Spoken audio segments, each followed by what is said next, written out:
till we on top. Quit, I think not. Coming hot for the #1 spot, yeah.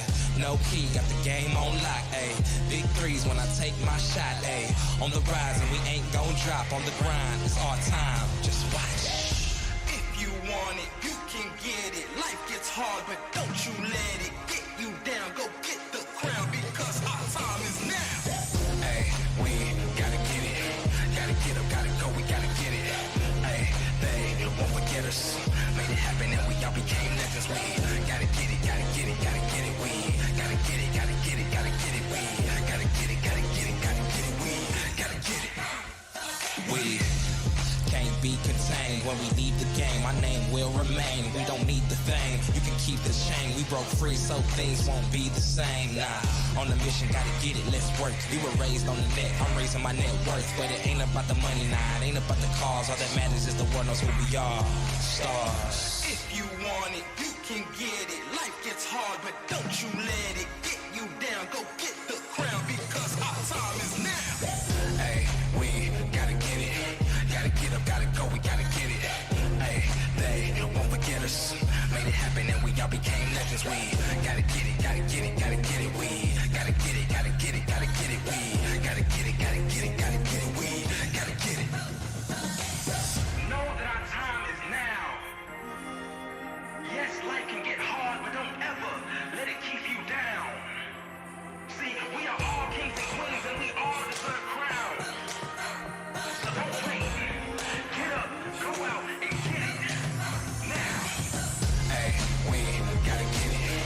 Gotta get up, gotta go, we gotta get it. Hey, they won't forget us.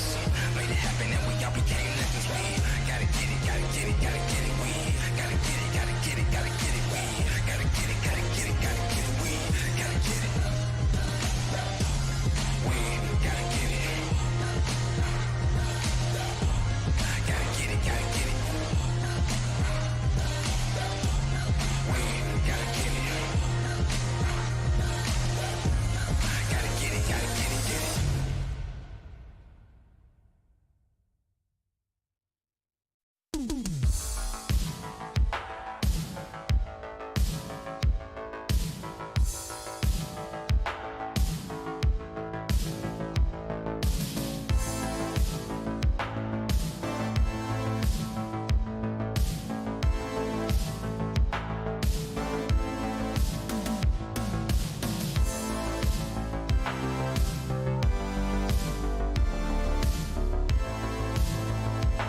try to further improve how fast you punch people through the roof. Oh, was there ever any certain time when you thought brute force and style combined? Well, I guess now's time to shine, 'cause finally she's here.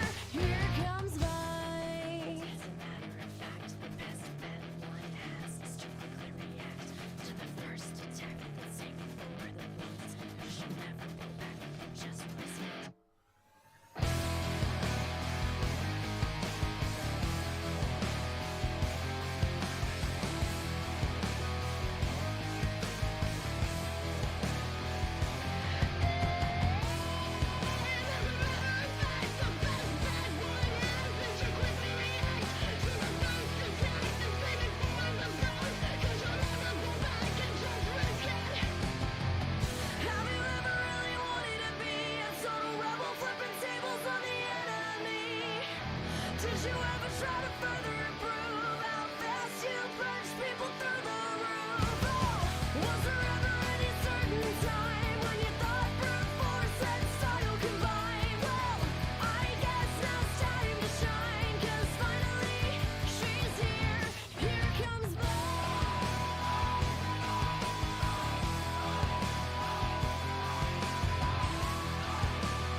Wanna join me? Come and play, but I might shoot you in your face. Bombs and bullets will do the trick. What we need here is a little bit of panic. Do you ever wanna catch me? Right now I'm feeling ignored. So can you try a little harder? I'm really getting bored. Come on, shoot faster. Just a little bit of energy. I wanna try something fun right now. I get some people told let's blow this city to ashes and see what Papa thinks. It's such pathetic neatness, but not for long 'cause you'll get jinxed.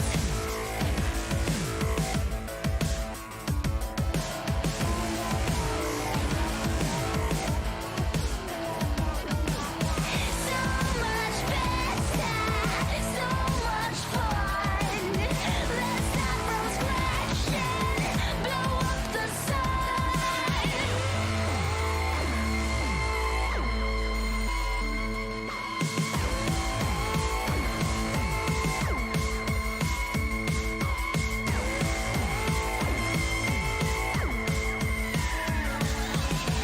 Come on, shoot faster.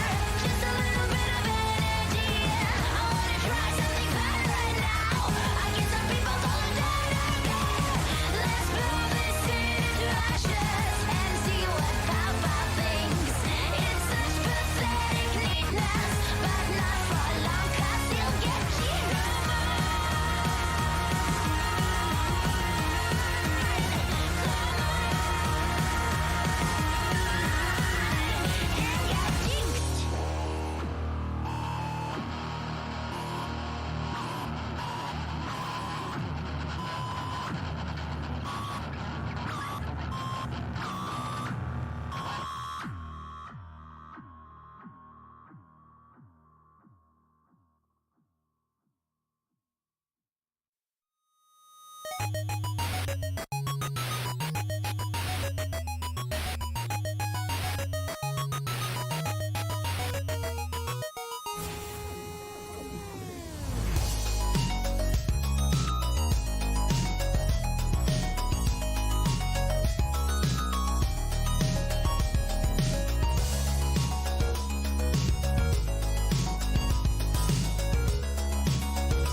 What's up, everyone, and welcome to the LCS and a special Friday edition of the LCS Waiting Room, where we are joined by Hai as well. It's a twofer. We get a waiting room on Friday, and we get Hai with us. What's up? That's a dub in y'all's book, huh? Fat dub. You're If I welcome. say so myself. 15 games of LCS action ahead of us this week as we close out the regular split. We move towards the postseason. There's a ton for us to discuss, so we're going to get straight into it. The first piece of discussion is, of course, around Huni and his stated retirement. I think maybe some people had some inklings that this was going to be the case, but there was also absolutely no shortage of love for this man as he steps away from at least the playing side of League of Legends. If I'm not mistaken, he said that he was retiring because he has issues, like wrist issues, right? Yes. I definitely feel you there, Hooney. I understand where you're coming from. You will get better as long as you put effort into getting better. Maybe he'll come back in the future. Who knows? It happened to me. Maybe he'll do as well. But for now, you know, he had an amazing career, and I'm excited to see what happens next. You really realize the breadth of Hooney's career when you see some of these photos. Yeah. Winning Rookie of the Split in the EU LCS, winning an MSI, being on several different NA orgs before making a pretty good splash on TSM for his retirement. I mean, he's touched so many different teams, players, and personalities in his years as a player. Yeah, like all of these names, players that have worked with him in the past, you forget how much of a footprint he's had. Apparently, Daryl Morey. Yeah, I know. If people don't know who that is, Yeah. president of the 76ers now. I didn't know that. I don't watch basketball. I'm sorry. He was the GM of the Houston I mean, Rockets look, when this Clutch guy, Games this was- guy was on three yeah. of the best teams across 3 different regions, Yes. right? Yeah. You know, at the times in which he was on them. So again, plenty of accolades throughout his career, and we could talk about him for hours, and we will talk about him again and plenty more. But I would also love to hear from the man himself and TSM as he retires. It's been a long time. It's been definitely a long time. It's been 2014 to 2022. That's a huge time flies, and I mean, what can I say? It's just I really appreciate it how you guys have supported. Like even like just all the year, all the way through. It was definitely for fans. Everything what I want to play or like what I want to do, like I just want to, I guess, kind of want to get better. That's just natures. When I see something is not improving, even though I put in time a lot, like it felt terrible.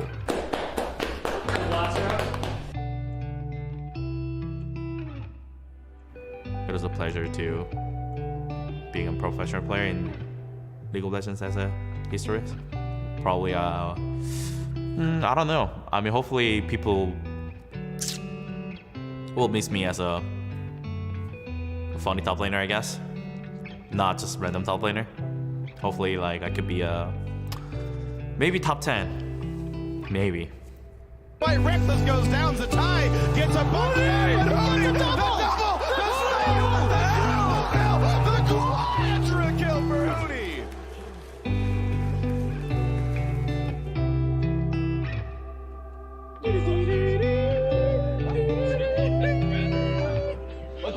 This is my 17th. Oh, that's me, no?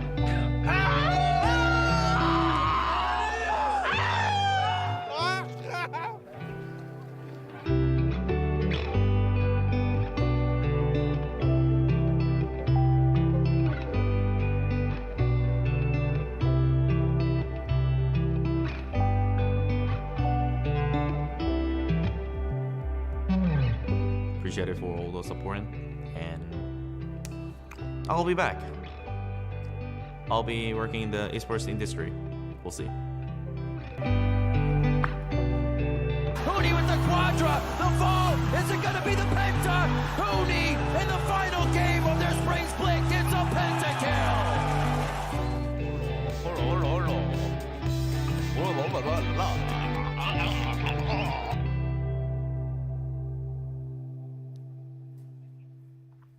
Nice. That's a cute video. There can only be one. There will only ever be one. Holo, holo, Huni. I hope he knows. I hope you know, Huni, how many smiles you've put on faces around the world. That's a tough video to watch, actually. Yeah, because it reminds you how amazing of a personality he has. Like, he can come into the room, the charisma that he has lights up a room instantly. And like the numbers they were throwing up about his career, like people will oftentimes forget. He had the perfect split with Fnatic, alongside Reignover, 2 LEC champions. 17-1 here. Boom, Close. exactly. Oh, perfect. close. He killed it there.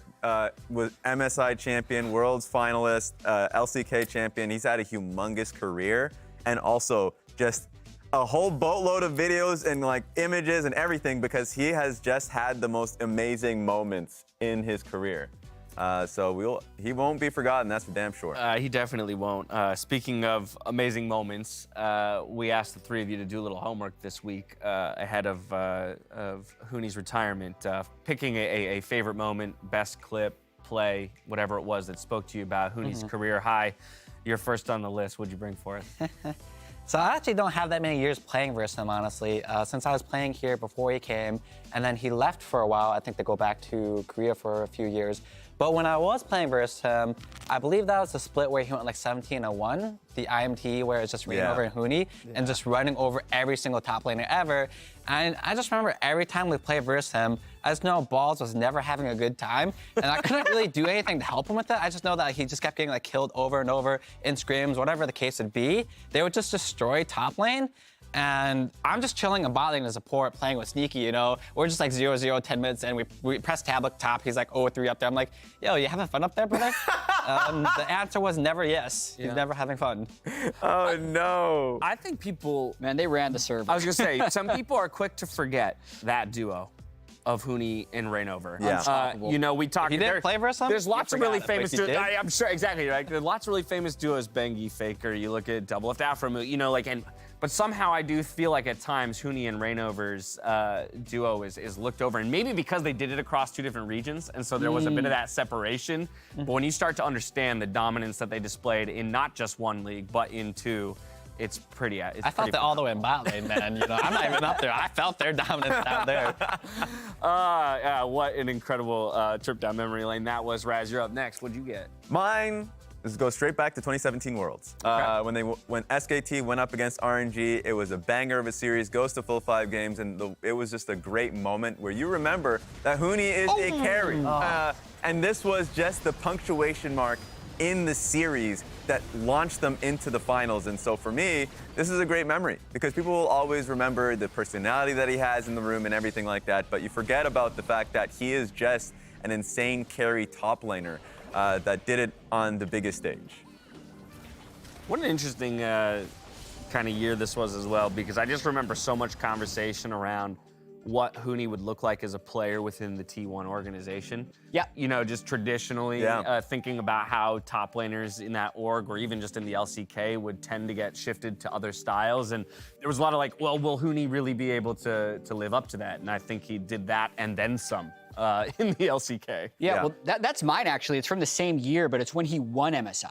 Because they fell short at World Finals when they lost to Samsung. But I thought at this MSI, Hooney was possibly the top performing player on the team. There were so many games where he was just kind of dirty farming behind the enemy turret or solo killing other people. You can see he gets to lift that trophy. And like in this moment, it was definitive proof that this guy who had dominated LEC and LCS was also able to dominate on a world stage. Like that to me was peak Hooney right at that moment. Yeah, and a very, what a fulfilling moment too. And I love that you talk about how it was an example of how, you know, granted he's a Korean player, how Western people from Western leagues can ultimately compete, do have the individual ability if they work hard enough to get there. And a very much deserved trophy lift for him in that one. I just wanted to call up this little piece from social.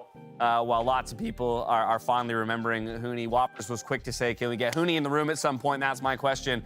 The quick addendum again, because he has been with us a number of times.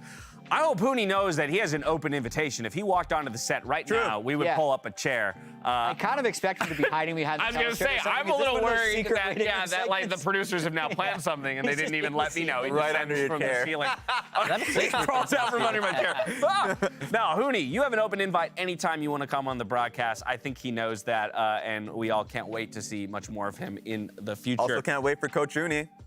we've already seen a bit of Coach Uni. Let's get a little bit more of him, please, while he recovers.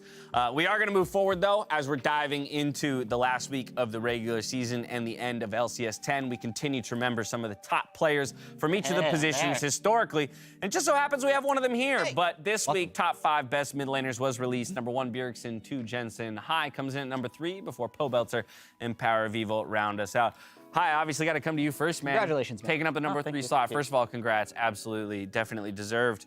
How do you reflect on 10 years of the LCS and the fact that you've had this kind of big of an individual impact to be awarded such an honor? You know, before I talk about it, I want to say that my top 5 is actually a little bit different than this. I have number 1 and number 2 at the same. Yeah. But I actually have Pobelter swapped with me. I have myself at 4th. And then for 5th, I have Niski there instead of PoE. I could see an argument where PoE is there over Niski. So it's cool that people put me higher than I put myself. And I know there's like some contention about where Pobelter I could be. Yeah. I don't think it matters too much where it goes. I think we're both pretty similar. Sure. So awesome that people think I'm that great. I'm pretty happy about that. I wish, you know, there are some things that I wish I could have done better. Obviously, looking back over 10 years, I mean, did I even play for 5 years?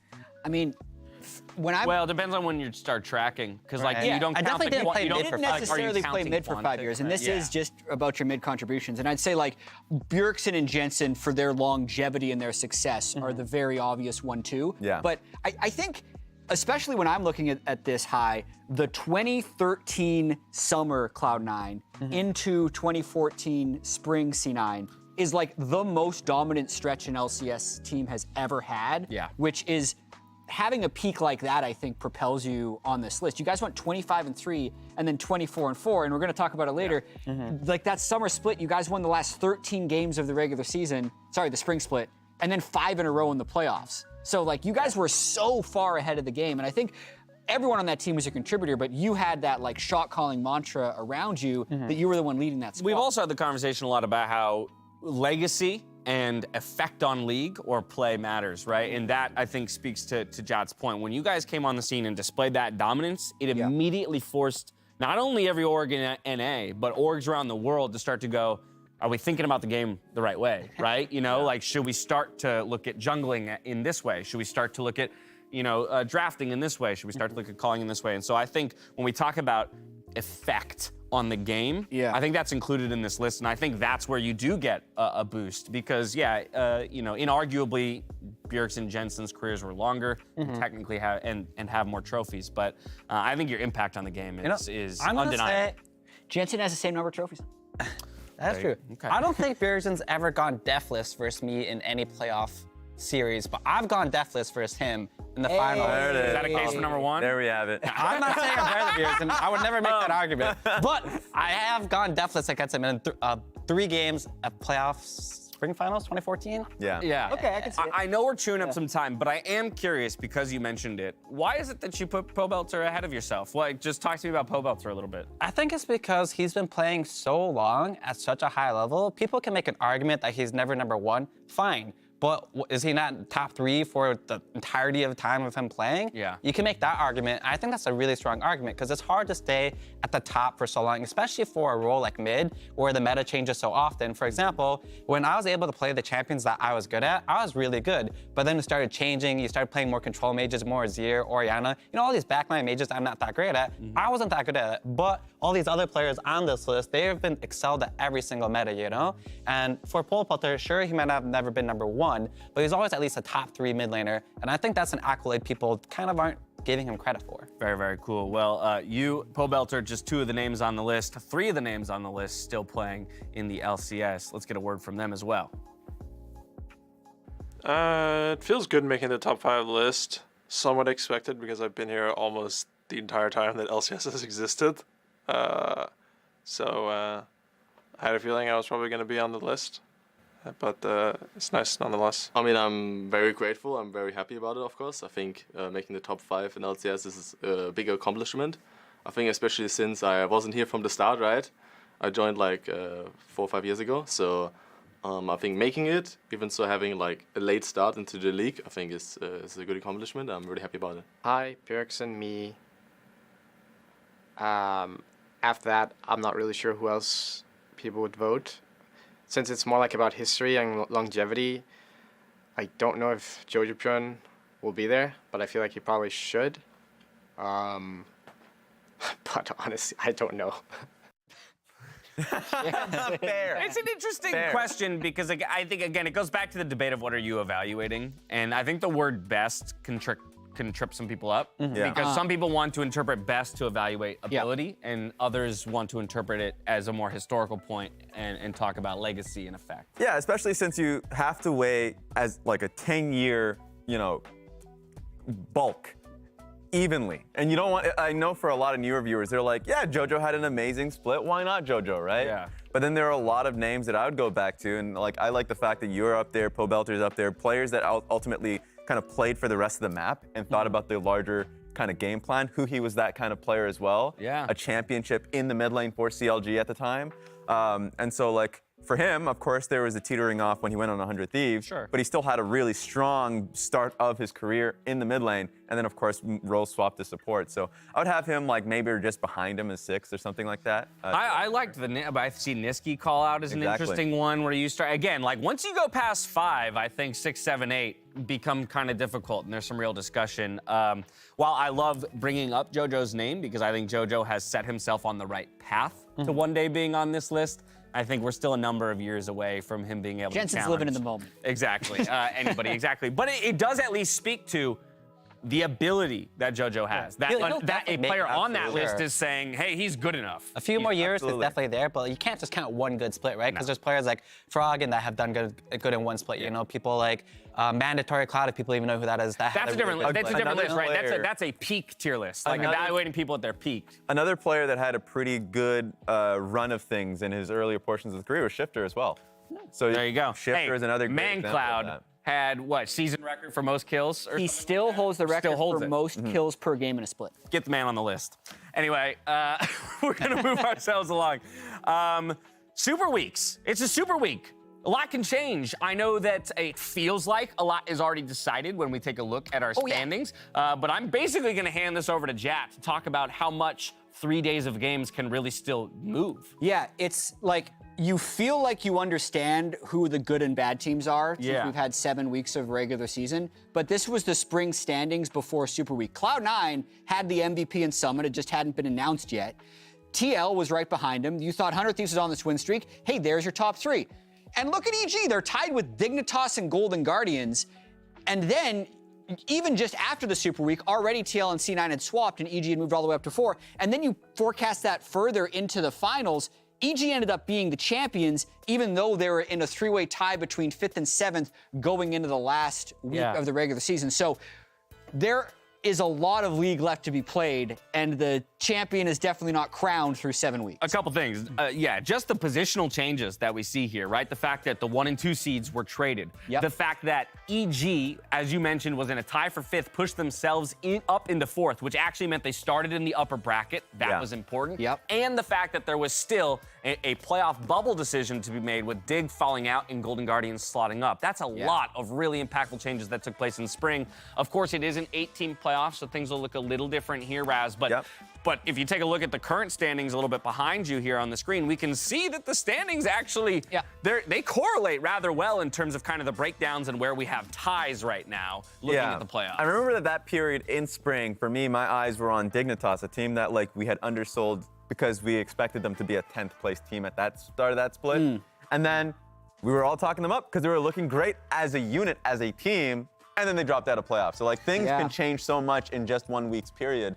So I'm interested to see what this one will look like, especially for teams like FlyQuest, who we were pretty high on in the middle portions of the split, and are now teetering off, and so it's looking bad for them. We will keep you, of course, updated on all of the playoff scenarios as the weekend rolls along, but the one thing that's important to note is that everyone is technically still in it. There's a possibility, there's a chance for everyone on that list to make it into the postseason and even do some shuffling in the standings. Dignitas could still win Worlds if they win every game from here until the end of the year. Jad is not You want to wrong. make a bet on that? That's why you could. That is a Jad. I'm not saying that's that's a a Jad fact. fact. Yes. That is a fact. Jad facts Jet facts. Okay. for Dignitas. Good fact. That's the end of Waiting Room. Hi, thank you so much for joining us. We appreciate it. of Once course. again, congratulations on the Take care. much-deserved top 5 Bye-bye. in the mid lane. We're going to get straight into our Friday day of LCS games. Catch you back here in just a bit.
Welcome back to the LCS as we gear up for our Friday slate of games, and we're welcoming Emily back onto the desk to help us preview that first matchup of the day. We're going to dive straight in. Let's take a look at the schedule so we know what's in store in front of us. We got Team Liquid Honda up against Dignitas to kick things off. Golden Guardians versus Evil Geniuses to follow that before we get to FlyQuest versus 100 Thieves. CLG versus TSM, and we close things out today with Immortals Progressive versus Cloud9. Getting straight into that Team Liquid matchup here at the top of the day, we're going to go straight to the man in the top lane, Bwipo, as he picked up last week's MasterCard Player of the Week interview. Thank you, Dash. I do have MasterCard Player of the Week, Bwipo, here. It was a 2-0 week for Team Liquid. What was your mindset going into that, and how do you feel you were a pillar of that success? I think the most important thing for me was to make sure that we were connected as a team throughout the mid game. I think we put in a lot of effort to make sure that we had the same views of progressing the game. I think that was something we've been struggling with, where we do really well in the early game, but then when it comes to the progressing part of the game, where you actually have to take your advantage to start winning, we just didn't connect as well, and we ended up not being on the same page very often. So moving into this week 7, we really tried to work on that, and I think that we've done a great job, at least showcasing that in week 7, and are looking to continue the trend into the end of the split as well as playoffs, of course. That's very much clearly a focus for you and the team, even based on what we have heard in the recent squad episode. Do you feel that you were even more challenged in achieving that against EG, for instance? That was the second team you were able to take down, and you have had much praise for them in the past.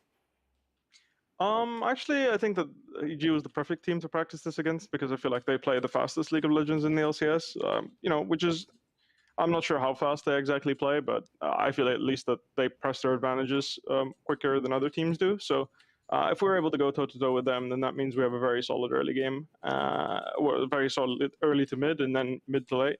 And I think that we were able to showcase that in the game we played against them, and I'm very proud of my team for that. It worked out very well, that's definitely for sure. And taking a more broad look at Team Liquid, you're talking about being on the same page. One thing that you mentioned in some of your earlier stage interviews towards the beginning of the split was that you as a team wanted to play through bot and have that be a focus. But being that you are here for MasterCard Player of the Week, we saw a lot of focus towards you and being a key strength for Team Liquid just this past weekend. What updates can you offer in that team sense of your overall play style? I think we all try to focus on playing more naturally together as a team. Playing naturally as in, like, you do what's best for the map right now, what's best for you, and you make decisions that are not necessarily selfish, but a combination of selfish is what, like, it's good for me, but it's also good for my teammate. And you don't hard force opportunities, by funneling your resources into one lane. You just take the opportunities that present themselves. Yeah, take them and get those W's along the way. Bwipo, congratulations again on this honor. You would normally be the one holding this statue, but at least I feel like you are here somewhat in the studio. We can't wait to see you again. Yeah, thank you very much. I appreciate that. Of course. And with that, let's go back to the analyst desk. Thank you, Tigers. Congrats once again to Bwipo on picking up MasterCard Player of the Week alongside a very important 2-0 week for Team Liquid. And Jad, that's where I want to start when we talk about this team. There's a string of 1-1s. They finally break it into the 2-0, but in doing so, seem to kind of move back towards a strategy and a way of playing that definitely was they're more accustomed to and comfortable with, but not one that they necessarily said they were going to move towards at the beginning of the split. Yeah, I mean, Team Liquid did say they were going to play a specific way, but this is not that team anymore. So I think they've broken the 1-1 ways and have found a way to more consistently win. Yeah, the biggest thing about Team Liquid is for sure, like, they came into the beginning of this split saying that, oh, we're playing towards the bot side of the map. That's kind of our focus. And then last week, kind of similar to what Bwipo just said, they smashed the early game, and it was through top lane. It actually reminded me a lot of how they played when they had Alfari, would be to, had a 3-4 wave setup dive on the top side of the map, and they made it happen. It was very clear. It was an easy setup dive with Santorin, and then Core JJ set it went kind of back towards it again later on when they were pushing another huge wave. So this team, I think, are a lot more flexible as they kind of let other people think they are. So that's the scary part. I think, yeah, for sure, great late game team, but also solid early game team that can play through top lane too. Yeah, I think the big thing is now, as Bwippo was saying, how do they continue to kind of have that going forward? Because he said one thing I really liked was that we were all on the same page as to how we wanted to close out the game, right? Yeah. Like we already had the early game down, and it was that mid game and decision making around that we were struggling with, and now we feel like we have it. And obviously we saw that, especially in the EG game, with them focusing topside and snowballing from there. And now it's a test of whether they can do it consistently across Super Week. True, and this is probably the scariest time if you're EG. You go through the entire split, essentially smashing, and now not only do you have Team Liquid that has really kind of circled a really solid way to play the game early on, and it feels like it's difficult to deal with them. They don't have any of the same drafting issues that you've seen in the past few weeks. And then also 100 Thieves, they're just on their tail. So I think this makes for a very interesting playoff run. Absolutely. I mean, it definitely does, right? It is a totally different looking team. It's going to make a lot of those top level teams right now question their matchup or proposed matchups against this team in a best of 5 in the postseason. But let's talk about the team that's trying to take them down today. Is Dignitas. I did mention that every single team has a pathway into the postseason. That includes this Dignitas roster that's currently in 10th. But Jab, they've got to get it done starting here today against Team Liquid. And sorry, as I say that to you, Jad, Emily is actually going to make her way over to the telestrator to help us understand. Show us the way. So what this is. Initially, I was going to do a thing like Jad did, right, with the TSM path to 5th, and I was like, oh man, it's going to be so easy. There's probably only 1 or 2 scenarios, right? There's actually 2,624 scenarios for Dig to make playoffs. Oh, that's a lot. Just without Quite a few. ties. Yeah. Oh, okay. If you that's add, without ties. Yeah, if you add, well, I can't write. Wow. If you add ties in total, they're actually 8,200. Oh my God. How many scenarios Total. are there? So you're basically telling me, Yeah. they're a lock So- for playoffs, is what you're telling me. No, a lot of stuff okay. has to happen, but there are scenarios like this, which is like a very convoluted one that I found, where you have TL win, EG win, Fly win, TSM win, This is good for the C9 TSM 5th win. bet. Yeah. That's true. That's true. We're killing 2 birds with 1 stone right here. And then it would be TL win, CLG win, C9 win. All of Fly these things have win. to happen. Yes. Yeah, This is and then- one of the And then EG 2,624 win. So scenarios. you notice that Dig can lose this game and this game. Wait, and, whoa, Yeah, really? and they have to, and all they have to do is win on Sunday with another, I believe, CLG. CLG has to be IMT. This game doesn't matter. Wow. All I know And is then, this seems yeah, I like a think very what- likely That's it. scenario. Whoa. Yeah, that's it. So- and then Dig. So These are there's just like favorites. there's but like they a lot of really varied scenarios. I was thinking this is going to be like so easy, but no. Dig actually have a lot of paths towards sneaking into that 8th place spot. This would actually cause a 3-way unresolved tie for 8th between Dignitas, Golden Guardians, and IMT. And this has also reminded me that Golden Guardians has a hellacious run this week. They have to take down either EG, Team Liquid, or it looks Or the like they're very going into feared the Dignitas. Exactly. Exactly. Yes, exactly. The Demon Banana Peel. Wow, just one of over Yeah. 10,000 scenarios in which Dignitas. Well, no, it's 8,000 total. Oh, is included. Yeah, so, okay, yeah. my bad. Oh, I There's probably should have read There's 5,000 something with the the total with right ties. after it was Yeah. a good indicator. So I'm Sorry. sorry that I. No, It's okay. you I did mean- everything right. I did everything And wrong. you would fail the test. And I failed the test. There it is. As we kick off Super Week, Santorin knows the importance of a strong showing heading into playoffs. Let's take a look. I feel very confident, and I think even before playing EG, I feel very confident because I can see us as a team, we're getting better and better, which is nice because, as I said in my past, there's been a lot of times where we were smurfing in regular season, and then the last couple of weeks heading into playoffs, we started playing really bad. And I was like, oh no, like if this was like 2 weeks earlier, we would have won playoffs, this kind of stuff. And I just hope that we can keep this momentum going, and I truly believe we can, but only time will really tell, right? So. Welcome to Super Week, everybody. It's good to see ya. I'm Captain Flowers. This is Azale. We got a hype day lined up here. I forgot to go to makeup before this. Our makeup artists are not happy with me, but You they look still got great. everything. Look how beautiful you Yeah, are. they rushed up It's a here natural beauty. with fire in their eyes and got it done in like 2 minutes. It was a thing of marvel and miracles. But now we got TL going up against Dignitas, and Dignitas better come out swinging, looking to take these guys down. Yes, sir. TL have been peaking at the right time. Santorum was talking about it. They've been looking better and better.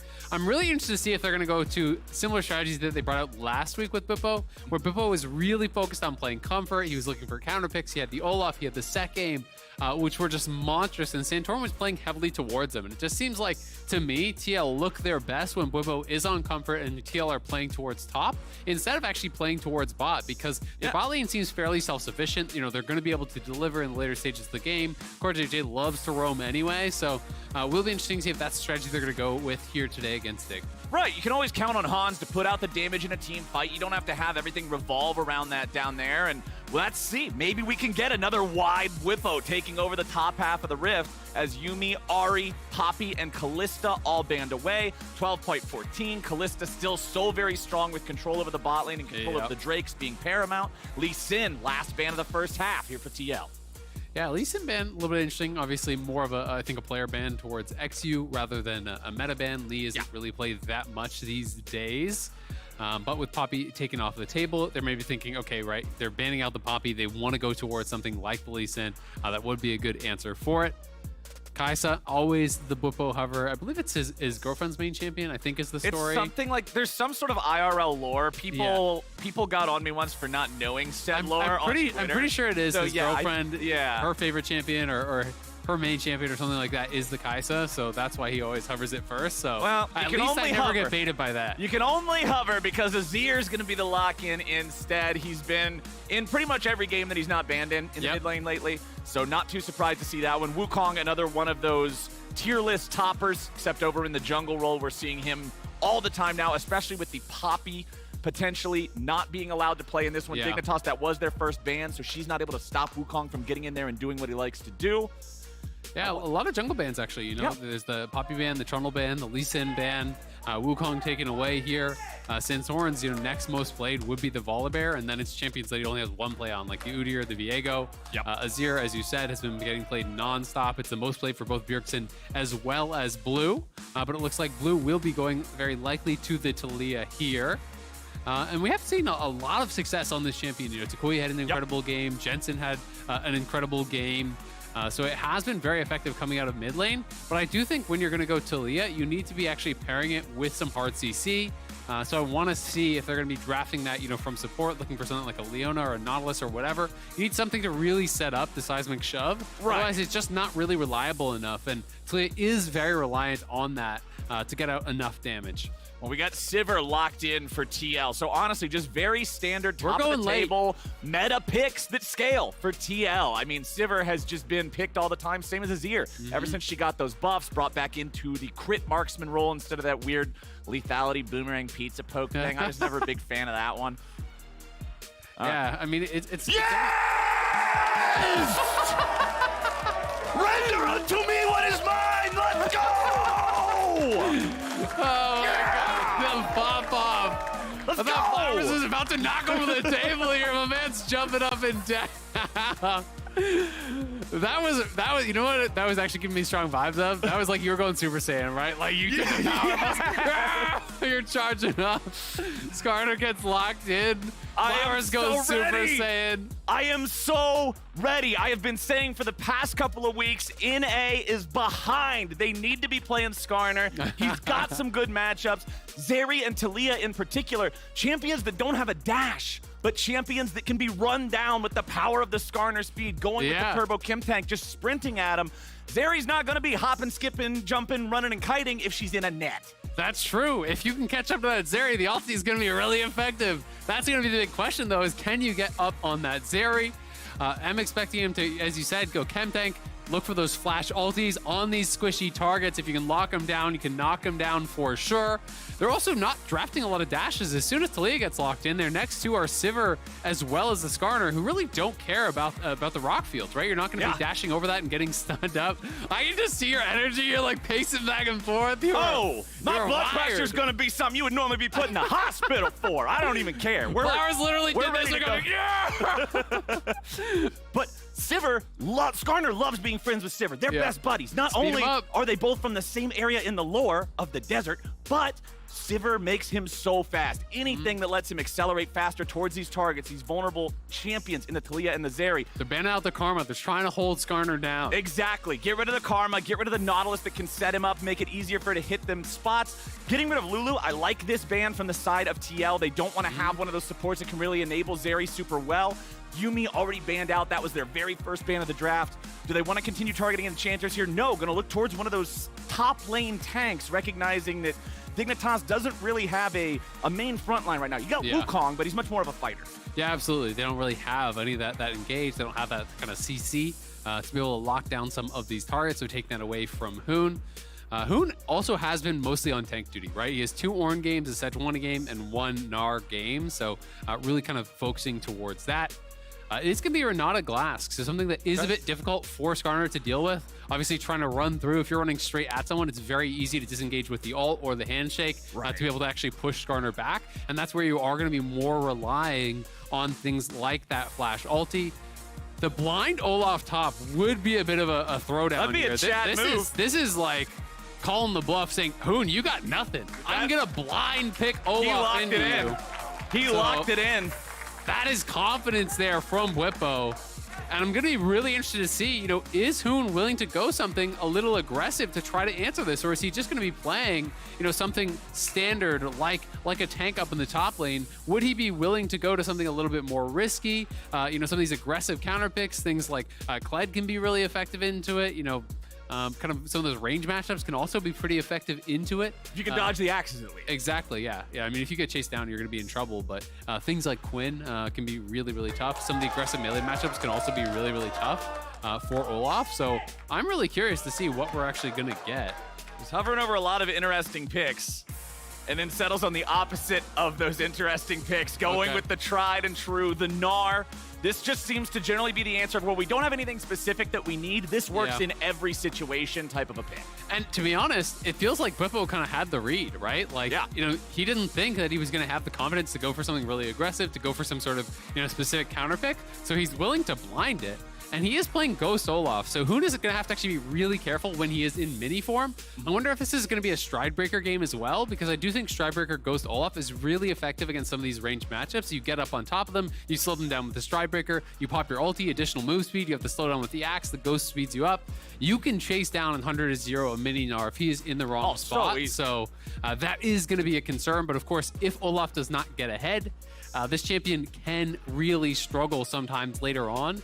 There are a lot of these champions which can potentially keep distance from Olaf, and if you can't be up on them, that ultimate is going to fade, and you're going to be charging into your death alongside Skarner. Right. Well, hey, it feels good to have 2 Juggernauts with Sivir, because any sort of movement speed on a champion who just runs at you feels incredibly powerful. Core JJ also locking in the Rakan, final pick of the draft here for TL. We didn't touch on that one too much, but it gives them a snap engage. It gives them an ability to say, hey, we are fighting now, that they can't just disengage with a handshake like a Skarner. And this is kind of what I was talking about, something that we saw from them last week. It doesn't need to be a focus on lane, right? If you're going to be playing Sivir bot, just start call and farm it out even. Like, it doesn't have to be a big focus on actually playing for the 2v2 or playing for the kills. Core JJ can look to roam heavily, and when you're playing Olaf, like, that's a kill lane. You want to be playing aggressively for that lane, so I wouldn't be surprised to see Core JJ getting out of lane and looking to focus some play up around top.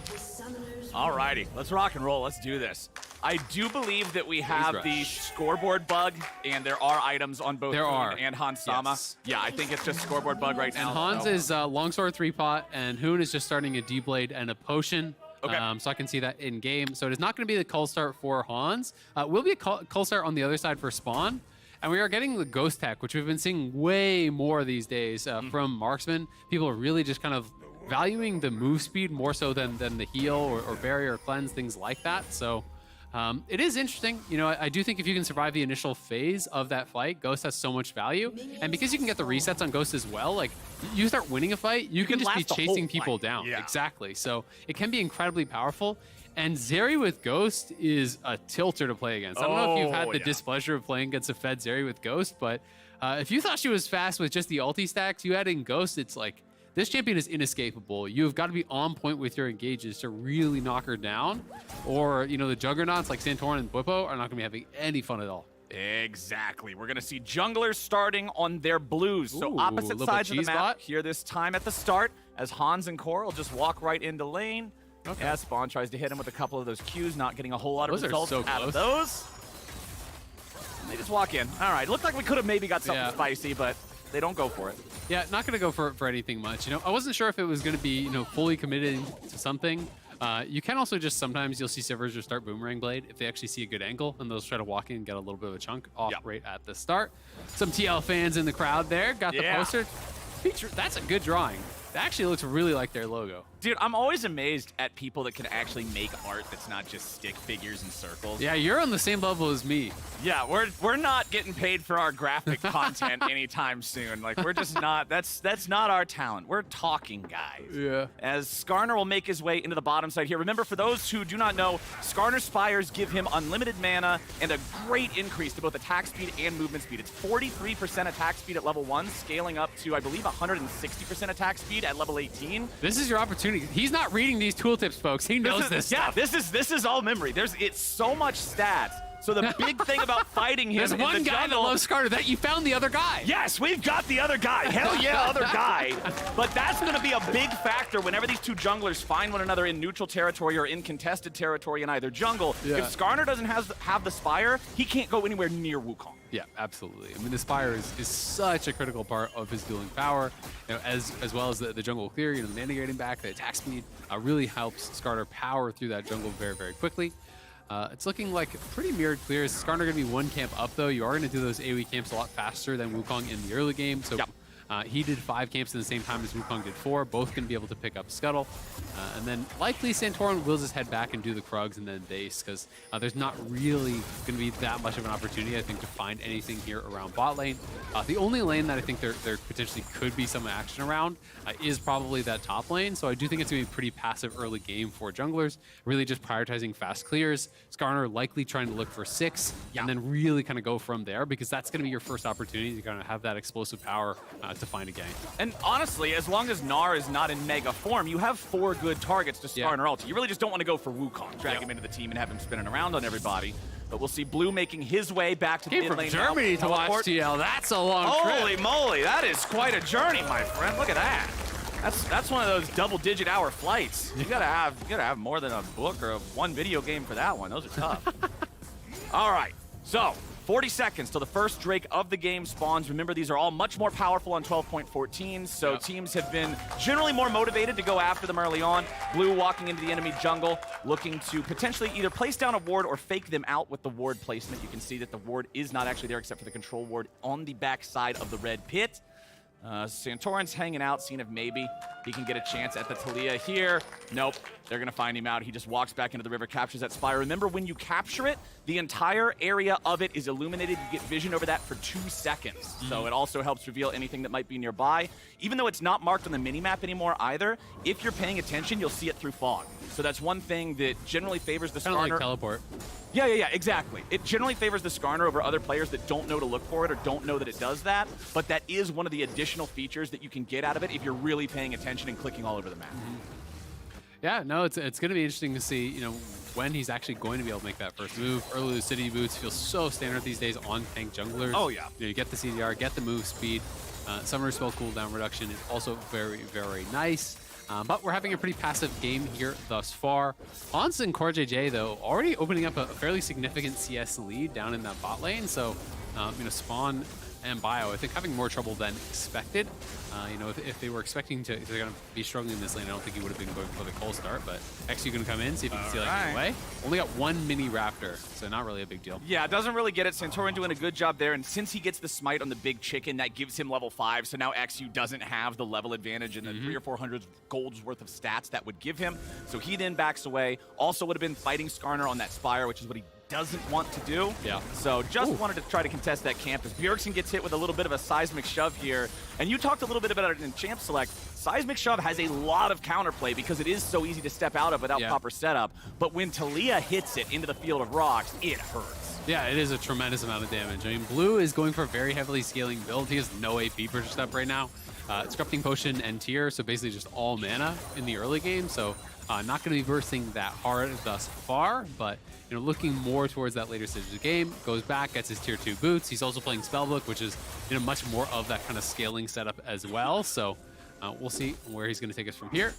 Hoon up on the top side, going for the early tabbies. Move speed just so important in this kind of matchup. You aren't playing to really dominate, you're playing to kind of neutralize in a lot of these cases, but TL now maybe setting up for the dive here. Spell shield's used. They do not have an ulti on the jungler. They do not need it. Kill comes through. Core JJ will not die in time to get the bailout, and it's first blood, and it's on Hans Sama. They're gonna get it on Hans. That is huge. Spawn even flashing forward to try to proc that bailout, try to get the kill, try to get the reset. Not able to do it. Really well set up there by TL. They had him chunked down. They were already ahead. I mean, look at that advantage now for Hans here in that bot lane. Massively ahead of 1K in the lead. 8 minutes in, they get a plate off that. They deny even more minions. They get 25, 26 CS in the lead. Wow. And Hans is way ahead of the pace of the game. That is a big problem here for Dignitas, especially because both summoners are down, and now you could repeat gank at 6 for Skarner. And I love the fact that these inventories actually ended up being exactly what I was going to use as the example. I was going to say, man, that's a pickaxe and a boot, and sure enough, both sitting on a Noon Quiver, but pickaxe boot advantage for Hans Sama. Extra damage, extra move speed in a matchup that honestly has a lot to do with that. Remember, Zeri is the AD carry that you can sidestep her auto attacks. So really, really nice stuff for TL here in the bottom lane, nice and early. Ultis are online for both junglers. Gank potential is greatly increased. Yeah. We're going to see Santorin start up the Herald here. You can see the 2 Ruby Crystals in inventory building towards the bombies. I'm fully expecting Turbo Chem Tank here. Yeah, and TL have control of that top side. Bjergsen got pushed mid. Hoon is moving down, but that means Whippo is going to be behind him. Yeah. Whippo taking some pretty big chunk here, though. Hoon's about to transform, so Whippo steps back. Whippo doesn't win but that. he can't hide inside the brush. Hoon throws him back. Oh, nice sidestep on the wallop. Now Whippo has to turn berserk. He's looking to take Hoon down. Hoon barely gets away thanks to Blue, but Skarner's Stinger finds XU, and he has to flash over the wall trying to get away. Santorin continues the chase. He marks him with the stun, but he can't deal the damage. XU escapes over the wall. Oh, good job by XU getting out of there, even getting the flash in. But at the end of the day, TL do get the Herald here, so it is 1 for 1. They get the Herald. Blue going to try to defend this, but CoreJJ is in the area. They will back out. I think if Hoon actually just got the bonus damage for slamming Olaf into the wall, like if he actually just slammed him towards him in Mega, I think he just wins that fight. Like, yes, Olaf is going to pop his ult and then, take that fight immediately. He's not just going to sit the stun, but the damage you get for actually slamming him into the wall, I thought he could have just straight up killed him there.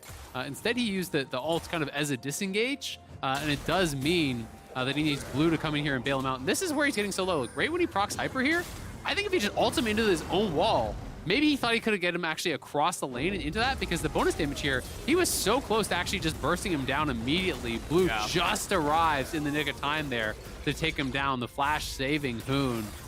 It is 1 for 1, but in the advantage of TL because they have that Herald. I want to see Santorin try to get down here towards this bottom lane again, potentially punish Spawn with no flash available. This tower is getting dangerously low, and you have the Herald. I mean, you just get Hans that far ahead of the pace of the game, and I think it's going to be really tough for Dignitas to beat. Important thing to notice here too, Santorin running the Hex Splash. He has the Inspiration secondary tree, so I want to see some of that for playmaking, flashing over Dragon Walls, flashing over Wraith Walls. The different spots that you can get for the angles really opens up some creative choices when you're using that. Yeah, especially absolutely. on a champion that doesn't normally have a dash. Yeah, exactly. You can have things like a ward, expecting that one ward is going to cover all your angles, and then they flash over wall, they wrap around behind you. Can be very, very difficult. Here comes Santorin. expecting that he will look towards this bot lane play. Only 3 plates remaining on that bot tower. You can see XU is in the area. Bjergsen looking to get aggressive, though. Oh, Blue. He's got to be careful about this one, man. Bjergsen is on the hunt. Blue, he even wastes the flash. Bjergsen dominant in mid lane.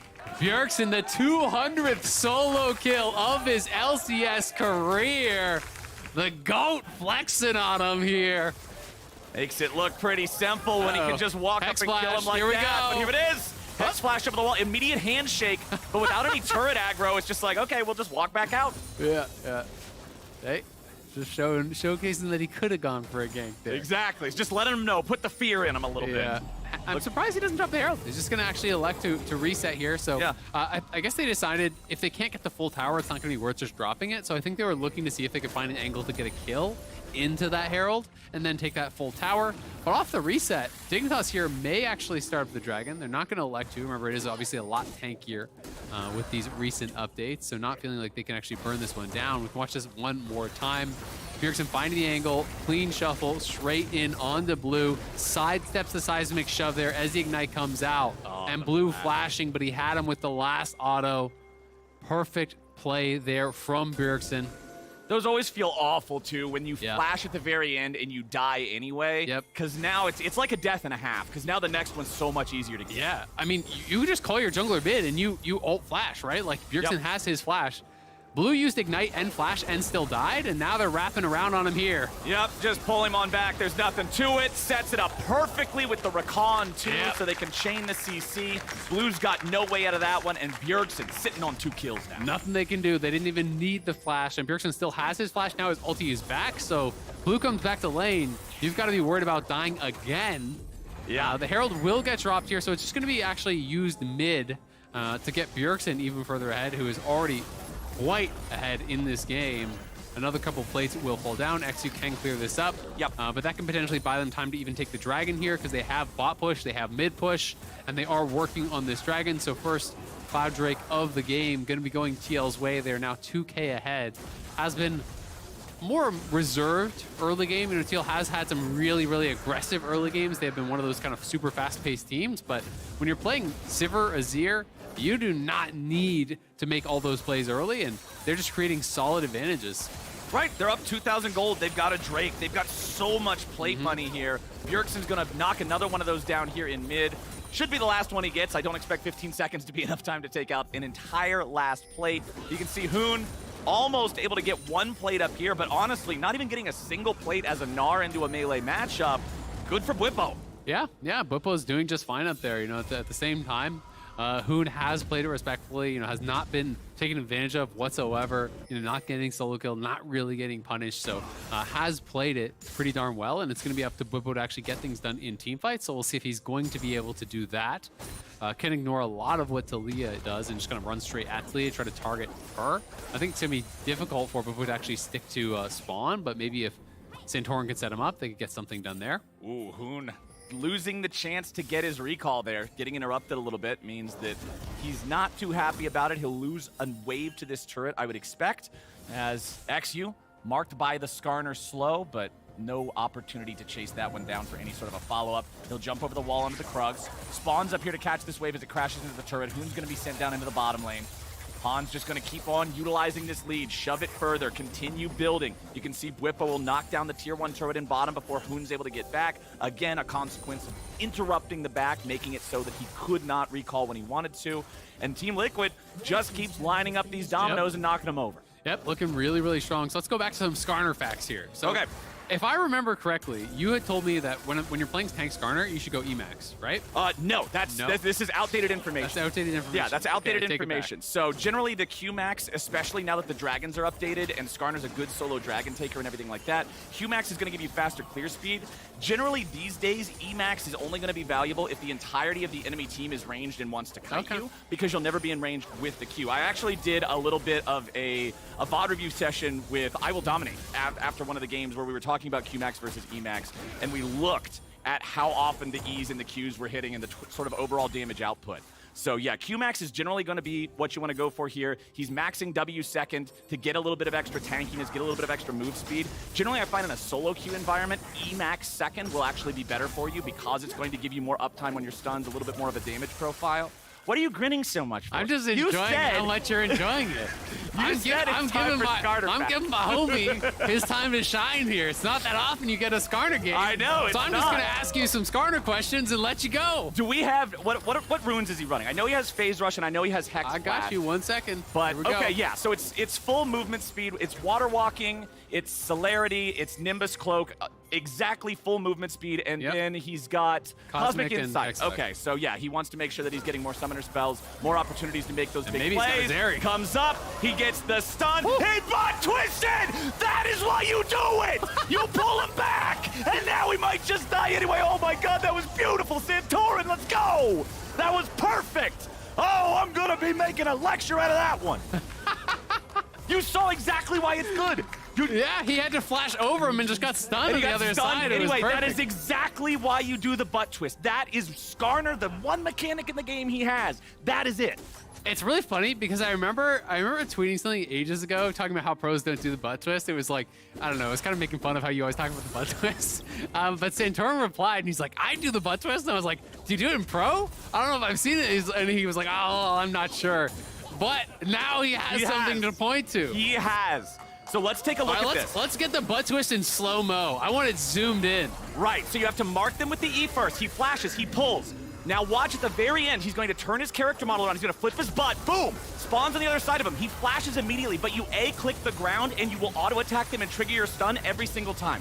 Flash cannot clear Skarner's model distance plus his base 125 AA range. I'm not sure if you were more excited for this or the like base race at Worlds or the Danny pentakill at the Baron Pit.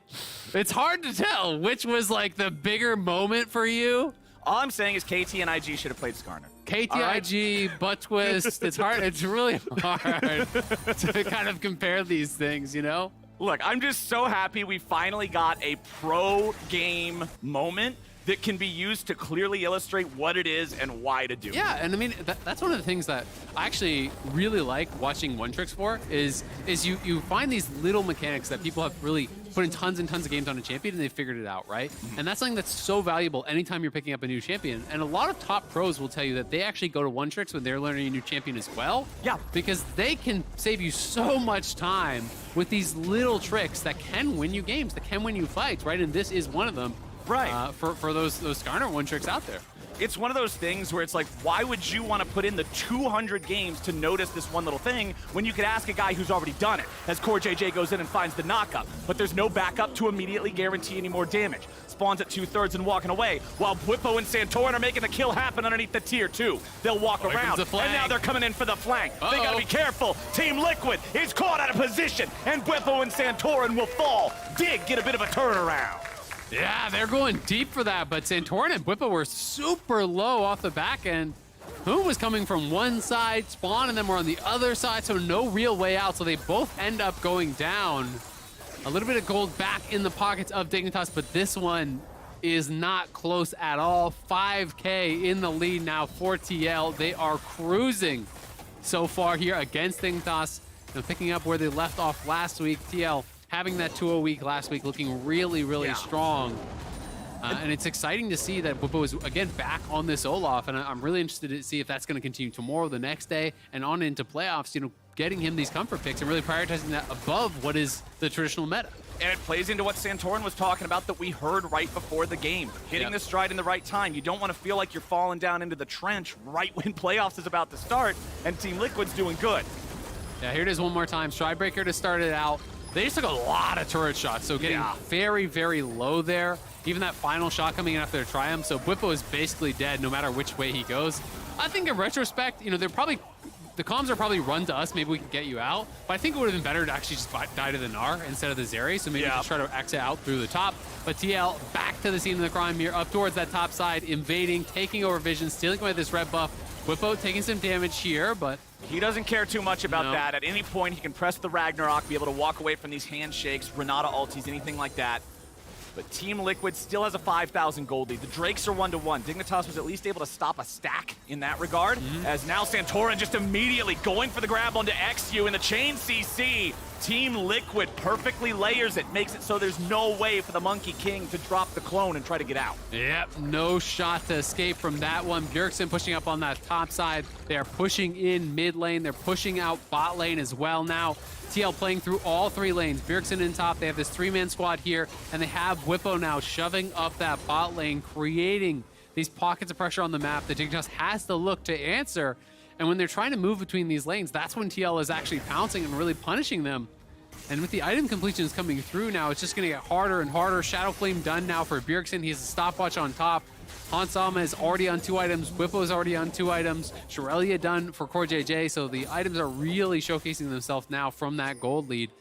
And it does mean, one more bad fight, one more bad pick. It could be Baron. It could be game over. Shirelia Rakan plus Sivir ulti So with much 2 move speed. juggernauts on your team. Yeah. It really enables Santorin and Whippo to do what they want to do and close that gap onto Talia, onto Zeri, onto these champions that normally rely on keeping distance against champions who just want to run at you, right? Yep, absolutely. And I do really, really like the choice here of the Stridebreaker. I think it's intelligent when you're playing against a lot of these range champions. Not only does it have that 40% active slow, anytime you're dealing physical damage, you get 20 move speed, right? So you're getting a lot of extra move speed to have that sticking power onto these slippery champions because that's exactly what they need. They need to get those initial kills, otherwise the fights can get tough. Moon here. Oh, Torin and Core JJ and Bjergsen, man, there's no way out for Biofrost. They'll pick him up easy as bottom side Whippo versus Hoon. Hoon transforms as Whippo runs out of mana and runs out of his ultimate, so he has to disengage from this one. So bottom side essentially breaks even between these two. Whippo's ghost for the flash of Hoon is going to be a cooldown favorable trade for him, but Santorin and Bjergsen, they can just duo this Baron. Yeah. This isn't too hard when you have a Azir. And Dignitas does, they have an idea that this is going on. They don't see Bjergsen on the map. They're trying to move over there, but they don't have vision. So it is risky here. As XU steps a little bit further forward, he could be at risk. They do get him off the Baron, though. Hans, again, just shoving in that mid lane constantly here. Sivir so strong in these later stages, just instantly killing out these waves. She's not even Infinity Edge yet. Yep, don't even need it. Dignitas just trying to reclaim some vision in their jungle, and they are able to at least move forward, but they don't know if TL is actually waiting, setting a trap. So they are going to be able to get into the Baron pick, clear out this ward, try to get down some wards to at least have a general idea of what's going on, but TL now have reset. They're going to be out on the map here once more. Another stopwatch purchased up. That's one on Hans now here too. Deadman's is done for Santorin, so more move speed. It's kind of the name of the game here for TL. Yeah, pretty much the Skarner core build in pro play is going to be Kim Tank, Deadman's, and Force of Nature, those move speed tank items. Santorin stepping up here with the Deadman's plate. He doesn't have his Spire, but once Deadman's is fully stacked, your move speed is still going to be ferocious. So he can really pose a threat onto anybody that might be stepped up too far. As you can see, the Drake being soloed down by Whippo on the other side of the map, as the remaining 4 players on Team Liquid will just posture aggressively enough to keep Dig focused on this, right? Let Whippo take care of that dragon. That's no big deal. Everybody else just hanging out here. Do you think Skarner looks more or less ferocious when he's going faster? Because like, kind of has those little feet. He's just scuttling really, really fast. They're kind of just wiggling around. Skritter, sneaky critter. He's just in your jungle, skrittering around, trying to find somebody out of position. He's menacing.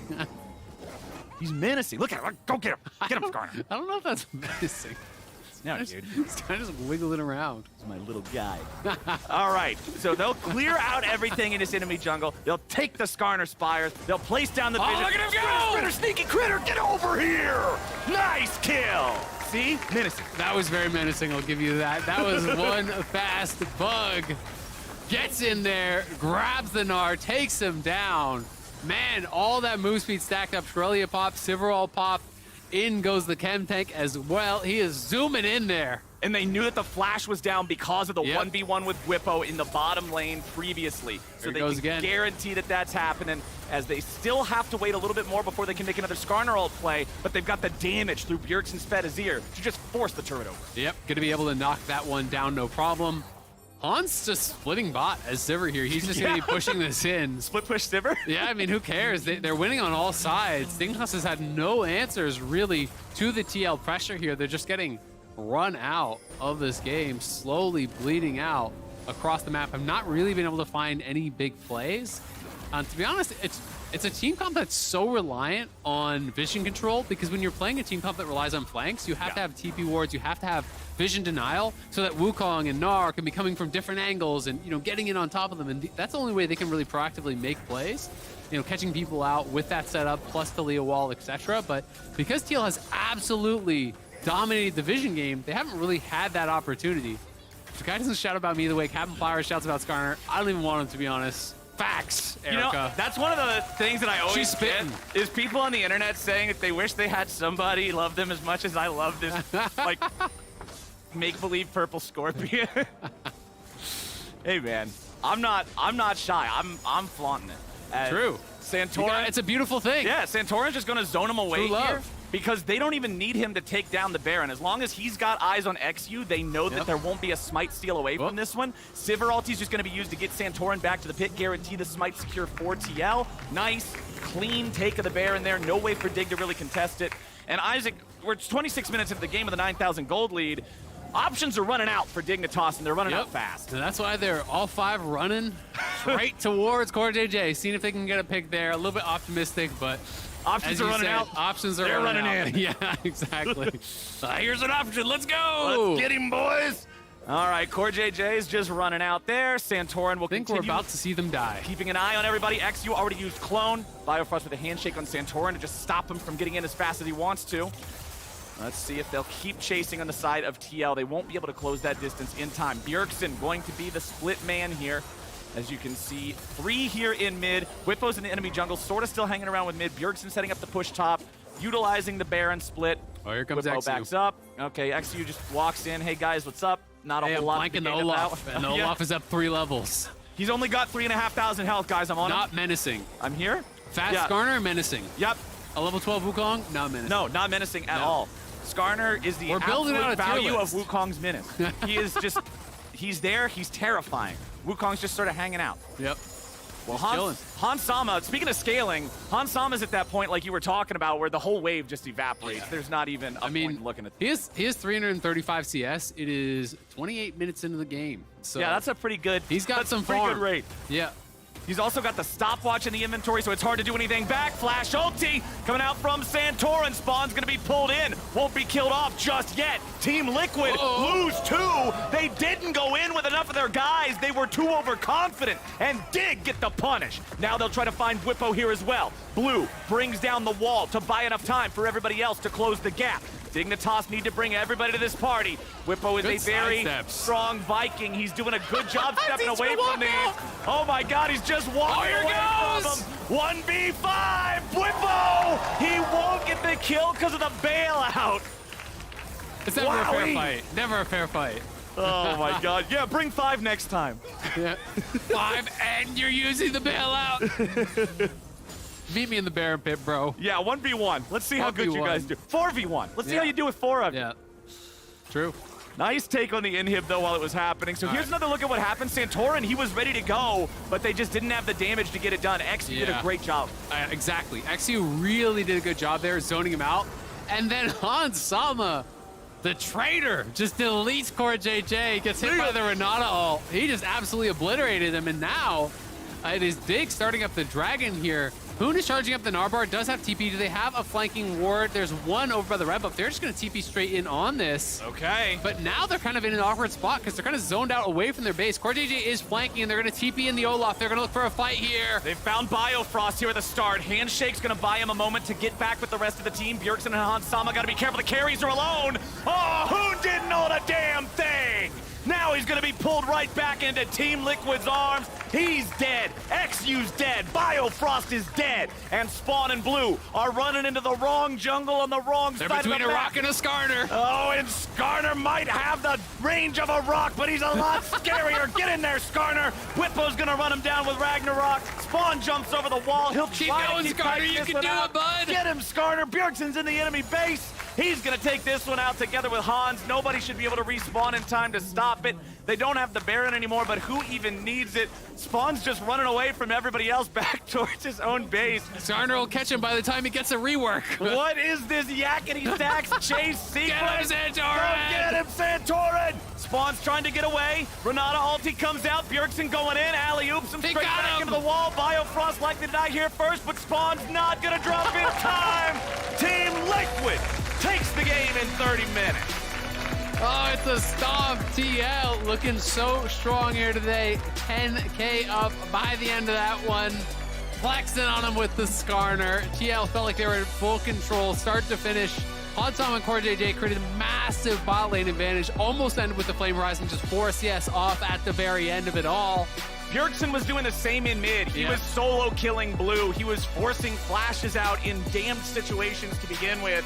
Honestly, just showcasing the skill gap between these teams. Like, Team Liquid's a contender. They're turning on at the right time, and they were able to just smash Dig out of this game. Yeah, absolutely. I mean, I thought after we saw the draft, you know, we see the Olaf pick. I thought, okay, they're going to play towards this aggressive pick on the top side. They're going to try to really go at Hoon. But Hoon was kind of just chilling up in the top side, farming. You know, TL didn't spend their time up there. It's Bjergsen getting a solo kill in mid, as you said. And it was Hans Sama and CoreJJ creating such a large 2v2 advantage, getting a big CS advantage, that then that attracted the junglers. That brought Santorin down there to really hammer it home. They pull off that dive. And all of a sudden, Zeri is completely out of it. And without the Zeri, it's like that was their true threat, I think, to this kind of Juggernaut comp, is that Zeri had to be able to really take over in some of these team fights. And we saw when Zeri's really the only threat, no QSS available, well, Skarner can answer that pretty easily when Flash is up. And that's what I really like, just the comp from TL. It was very cohesive. It was very coherent. A lot of speed up. 2 Juggernauts, speed up on Sivir's ulti. Rakan buying Shirelia's, making sure he gives him another go button. And then Bjergsen's just on his ear. Just in case this entire run-at-you Looney Tunes style doesn't work, you've still got the guy who got voted best all-time mid laner in North America playing one of the scalingest champions in the game. Exactly. We've got plan B, and B stands for Bjergsen. Where's the trust, you know? There shouldn't be a plan B. It should be Zillion. Bjergsen, Zillion mid. Just make Skarner even faster. Exactly. We're heading to a break right now, but when we return, we got the king of the jungle, Santorin, in our Verizon post-game interview. We'll see you there. That's menacing. It is. Yeah, I mean, it's yes! Render unto me what is mine. Let's go! Oh my God, the pop-off. Needs to make those big Maybe plays. Comes up, he gets the stun. He butt twisted! That is why you do it! You pull him back! And now we might just die anyway. Oh my God, that was beautiful. Santorin, let's go!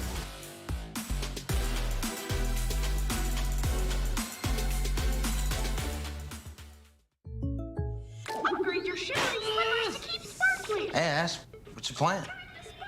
A new and very serious game, Jake from State Farm, but these in-game purchases are wrecking my wallet. I can't keep sparkling, Jake.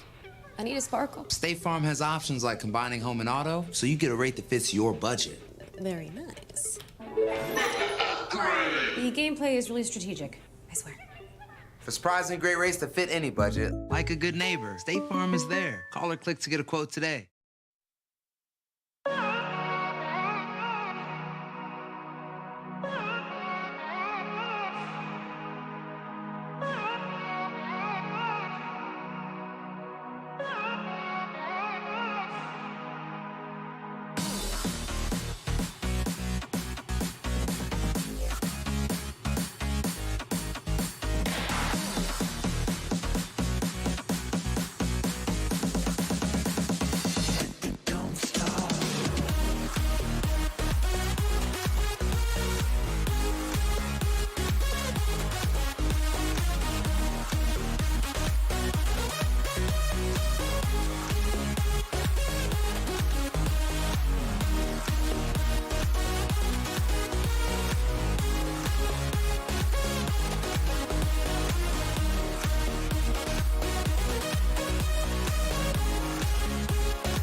What's up, everyone, and welcome back to the LCS and the State Farm Analyst Desk.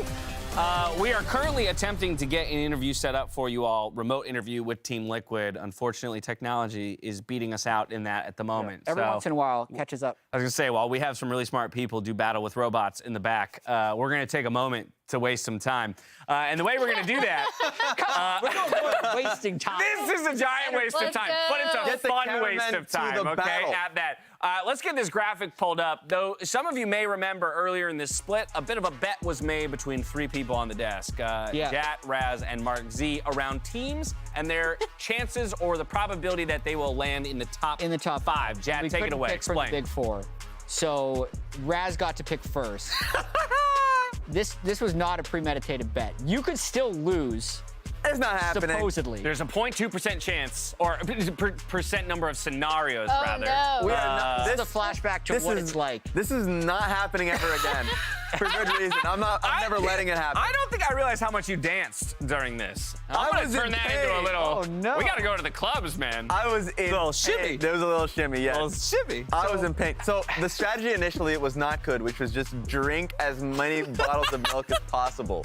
At least I have an iron stomach so I can handle it. Yeah, I was gonna say that was the thing that made me more scared about you puking on the desk than the pepper Right. itself. So, Jat, let's talk about this because That's a these were lot of percentages percent. at the top of the day, and obviously every game we move closer, these percentages will change just a little bit. But you're already pretty locked into this habanero Yeah, portion. so I had this idea to eat a bunch of spicy foods throughout the week so that I lead could up. kill all my taste Oh. buds. I just didn't do it. I had the idea to do it. I just never followed through. So I'm done for. You're man. so done for. So then your so best deep. hope is just to not go down alone. Yeah, And you're really playing for the Mark Z FlyQuest scenario. That's a good percentage as well. So I think FlyQuest is also not getting top 5. So I'm pretty happy about this. Okay, so fair enough. A quick reminder to everyone, just so they understand, Brothers in agony. it's those teams making top 5s. In other words, if the team they chose does not make it, then they will eat the habanero. I'm being told that we have, or what? What I need is for Mark to fail alongside him so I can have a harem of habaneros. That's what I need. Okay, sounds good, Brad. I hope you get what you want. Thank you. I was going to say, I'm being told that the very smart people in the back defeated the robots, and so we are ready to get into that interview with Santorin. The smart people do the smart things. We're here for the Verizon post-game interview. I've got Santorin. So, did someone tell you that Captain Flowers is casting? Is that why you picked the Skarner here today? No, I did not. But from watching Captain Flowers play Scan, I was like, I got to pull it out. You had to, right? And you did so well. There was actually the replay of you bringing through with the butt twist, the play. Can you tell me a bit about your preparation on this pick? It's not the first time we have seen you with Skarner, but how you performed here today. Yeah, I mean, the butt twist, that's the classic. If you can't do this, then you're not a Scanner main. I mean, for me, it's just like TL Scanner. Xmili was an excellent Scanner, so it just feels natural as the TL jungler that I have to pull this out. Also, it's Brox's birthday today, so, brings a little extra joy. Yeah, happy birthday wishes all around then. That's always a great gift to deliver in these scenarios. I do want to bring the conversation a bit to the larger angle on the team. You're coming off of the 2-0 week last week. You get the victory here today. But watching the episode of Squad, it gave some knowledge into maybe some of the discussions from the team, a little bit of differences of opinions between you and Core JJ, for instance, on plays. Can you tell me about what that's like working with all of these veteran voices and the progress that you are making to turn things up so hot right now? Yeah, so in the past, it was harder because, we all have a lot of voices and a lot of good opinions because we're all from successful teams. But we're just trying to find something we can all align on, like do the stand-up play. And, in the moment, you can always talk about, a more advanced play. But in general, we just never talked about the stand-up play. And because of that, we're just doing a bunch of dumb stuff in the mid game. And usually that's where we threw our leads. Because I think we're a very strong early game team. We go mid game and we just make a lot of mistakes where people are getting called off for no reason because we just had too many ideas. So now we're kind of more on the same page and just looking forward to dominate. I know that Bwipo spoke about it a bit as well in his MasterCard interview earlier, how going against EG last week, for instance, was a great way to test that. Looking towards later portions of this week, you have 100 Thieves as well that have been really heating up. They're definitely on a hot streak. Do you feel that they'll challenge you in the same way that EG may have? they'll definitely challenge us. I think 100 Thieves is a good team, and I think we always have very, very like close games. The EG game, I also don't want to take too much out of it because we just kind of rolled over them in the early game, and there's not really much of a fight for them to do. But for example, last time we played 100 Thieves, they straight up just played better in the mid game, and I'm hoping that this time we're the stronger team. Looking strong for sure. Last thing for you to make Captain Flowers happy. What is your biggest argument for why everyone should play Skarner at every level of League of Legends? Because QSS sucks, so nobody wants to pay the tax anymore. Fair enough. Santorin, great catching up with you once again. Congrats on the W here today. Thank you so much. We know as far as the LCS that we have to come, EG and GG are both heating up for all the action, and Jojo Pion is definitely ready for that playoff pressure. Let's hear it. I mean, I don't really mind. I kind of like the pressure. It makes the games more fun to play for me. So, I mean, I feel like since people are expecting so highly of us now, then it kind of makes it more exciting because, I'm going to get more backlash, or the team will get more backlash or more praise or whatever. So, I mean, it makes the games more fun, I think. Welcome back to the State Farm Analyst Desk. JoJo says he likes the pressure. Well, if he likes the pressure, he's got it now. After dropping some games last week, they're no longer in sole possession of first place. This EG roster is obviously still squarely in playoff position, but I'd have to argue that things are definitely heating up now, Jat, that they've taken a loss and have felt that punch to the gut. So one thing I will say about this game, and Raz, let me know if you agree. I'm ready. EG was scrimming. Like, in their minds, this was a scrim because they ran it down top lane. Like, this definitely feels like one of those games where after 11 minutes, the team types GG and wants to go next. But because it was an official match, they had to play the end of it. So they just had to play it out.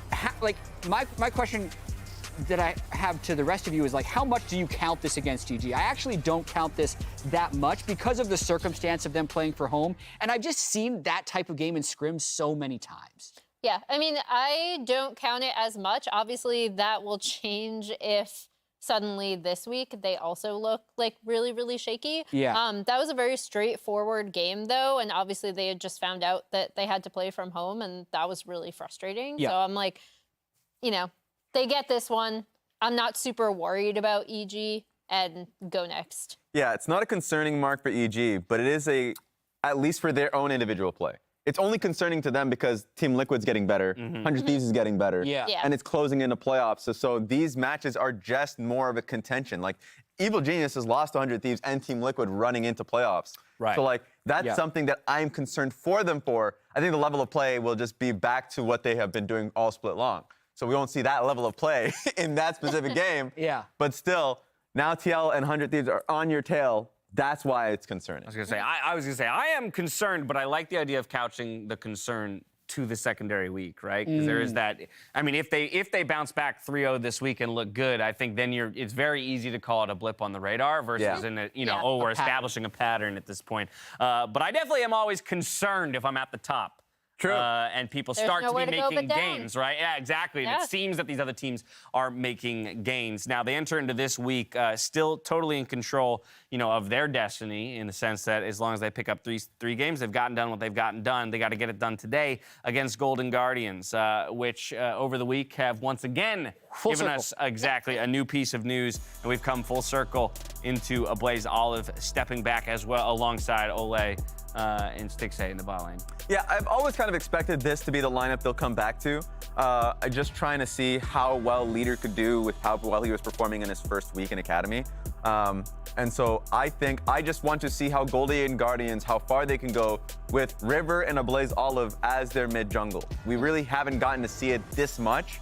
I'm hoping that the scrim period that they've had was actually fruitful and that they can progress, because they are in real danger of not making into playoffs with such a big move as the acquisition of River. That's a big thing I'm super curious about, is how much time have they had to scrim together? Because without the changes, they would have had this lineup for now a total of 2.5 weeks practicing together. And now I assume they were splitting practice time. How does he have an 8-year-old black belt? That was such a fraudulent black belt. I was gonna say, I'm glad you brought it up. I got when I was 8. That's not real. Because I was gonna bring it up. Yeah. Can you? I mean, I guess technically if you're good enough, you could. I'm just amazed that You wanna that you could challenge do him? that you could do that legitimately. Oh, I like this idea. 8-year-old to Blaze Olive. He's not going to win. He's gonna beat you. He is going to you whoop as an you. adult or you as an 8-year-old? No, him as an 8-year-old to black belt. No, him as an But 8-year-old. you going also to have just to be an leg sweep you. 8-year-old, or is it you as an adult? No, he can Because beat an your 8-year-old grown black ass. belt he can just slap you should beat around. a 30, 34, 30, Yeah, 35. 35 Yeah, year I old need more details on gamer. black belt. It's fraudulent, man. I don't know about that. Now I would love to go back in time just to watch his Yeah. 8-year-old Look, he- smack you. He might have a black belt off the Rift. The question is whether or not he's got one on the Rift and can hand EG and Jojo Pyun another loss today. The teams are ready. We're going back over to Captain Flowers and Azale to get ourselves into game 2 of the day. EG versus Golden Guardians. You know what? It took me 5.5 years to get my black belt. So as long as he started when he was 2.5 years old, you know, You had a he's black good to belt? go. Yeah. Today I learned. Yeah. Yeah. But it took 5.5 years. So that means as long as you start when you're 2.5. So if we go like walk down some sketchy alley and someone tries to, mug us, you're just gonna like, Why are we setting up for this situation? I don't know. Why It'd don't be we kind just of cool not to go down see the you do some sketchy alley? some sweet karate moves, Yes. All right, let's go just aggro some random people trying to rob us. Gotta put it to the test, see if it's legit. We're limit testing IRL now. Yeah. All right. Well, what are you going to add to the fight? I'll record it. Okay. All right. Isaac's going to stand back and yell, I'll be the "World Star," cheerleader. You got and we're gonna- Yeah. All right. Well, we got a different fight on our hands now. We got EG going up against the Golden Guardians. I talked last game about how, hey, Dig really had to be ready because Team Liquid is a cut above. EG definitely a cut above Golden Guardians. They're going to have to pull out something wild here. All I want is a ratio from Vulcan. You're probably gonna get one. Not a day goes by where it's not ratio someone, it seems like, these days. The draft, we're going to be getting through this pretty quick here. Excited to see what they are going to be bringing out, if there's any sort of spicy picks. We're getting down to the brass tacks, the very end of the regular season here. Golden Guardians yet to win a game with River. Since they actually picked him up, I was pretty excited about this move. This felt like a big swing to try to really jump up some spots, Everyone's saying, all right, River's the best player on Dignitas. He just needs kind of a stronger team around him. At that point, Golden Guardians were 4-7. So you're thinking, hey, maybe this can make them like a 50 team. Right? But it's only been L's since then. It is going to be the Wukong, though, for River here, first pick. Let's see if he can get anything done on this. Golden Guardians obviously making a lot of roster swaps around him. It's not just on River or anything like that. They did bring in some Academy guys. They are now back to the original LCS guys. As the guys on the desk were talking about, it means it's split practice, so I'm going to be interested to see how they can perform here today. I do believe it was one of River's games that I watched the other night in Champions Queue where he ended up 14-0-5 or something absurd on Wukong. So definitely has the potential to carry the game, but we'll see how well it works out. The draft is moving along lightning quick. And speaking of lightning and fast, it's everybody's favorite pentakiller, or based on some of the comments I've been reading on the internet lately, everybody's least favorite pentakiller. Zeri's locked in for EG. They've got the Azir in there as well. Again, both these are so super popular right now. This is no surprise. And honestly, the answers per role coming out from Golden Guardians aren't surprising either. Sivir and Ahri also at the top of the table. Yep, absolutely. Not going to have total parity, though. As Sejuani comes through, you are expecting that to go up towards top. So there's the opportunity for Golden Guardians to ban out some junglers here, potentially. Try to limit what Inspired could play. Inspired has been so good on the Poppy lately. It's so good on everything. Yeah, and that's obviously already taken out. He is just good generically, true. But, they are going to be able to try to target him a little bit more, see if they can knock him down a bit here. EG on the other side, of course, they already have their top laner, so they could target Licorice a little bit. Right. Licorice has been, I would say, one of the guys who is pretty flexible up in top lane. He has played quite a bit of Sejuani, but then a number of different style carries, and he had the Kayle game. He's had Fiora, Gwen, Relia, so he is willing to play quite a lot of different stuff. I'm just not sure what he would want to play, into this Sejuani. Like, if he would actually be willing to go full scaling towards something like a Kayle, playing that into a tank matchup can be pretty comfortable. If you're willing to go full on late game with the Sivir, but that would mean they're very light on engage, so it would be a lot on Olay to really try to get that done. And as we're talking about a lot on Olay, 2 engaged supports in Alistar and Nautilus banned away, one by either side. And then you already mentioned the Ornn, and Trundle is the last ban of the draft coming out from Golden Guardians, which leads me to believe they had to be thinking that EG would pick it as number 4, because otherwise you love to take Trundle into Sejuani yourself. Well, and I also think it means that they're going to go a tank top. Right? Because if you're going to go a tank top here for Licorice, you don't want Trundle to be there to really be able to use that ultimate. Like, if you're going to go tank, you never want to allow Trundle through. It's so dangerous, especially when jungle has not yet been picked. Lulu to buff up the Zeri here. Really a lot of scaling on the EG side. Like this is 4 scaling picks, right? Yeah. Like you have a super frontliner, you have hyperscalers with the Zeri Lulu, as well as the Azir here. I have to find out exactly where Licorice wants to go. If it is a tank, it would be something new because he's really only played Gnar as well as the Sejuani. You know, Sejuani is his only true tank. So this time it will be Gragas. Doesn't necessarily have to be tank. We've actually been seeing a lot more of first strike AP. Right. So could be that, but the fact that he picked Trundle makes me think it is going to be more of a tank style build. Otherwise, I don't really get why they would ban that out. Engage here from support does make a lot of sense. We saw this pairing actually last game as well with poor JJ, you know, bringing out that Rakan for TL. So this would give them the ability to try to get onto some of these backliners. You do need hard engage when you're playing against Azir and Zeri. You cannot just kind of slowly walk towards them. You've got to lock these champions down, burst them down. If you can find that initial Rakan engage, follow up with the Gragas is very powerful. Vice versa, it works either way as well. And now, last pick we are just waiting for here from Inspired.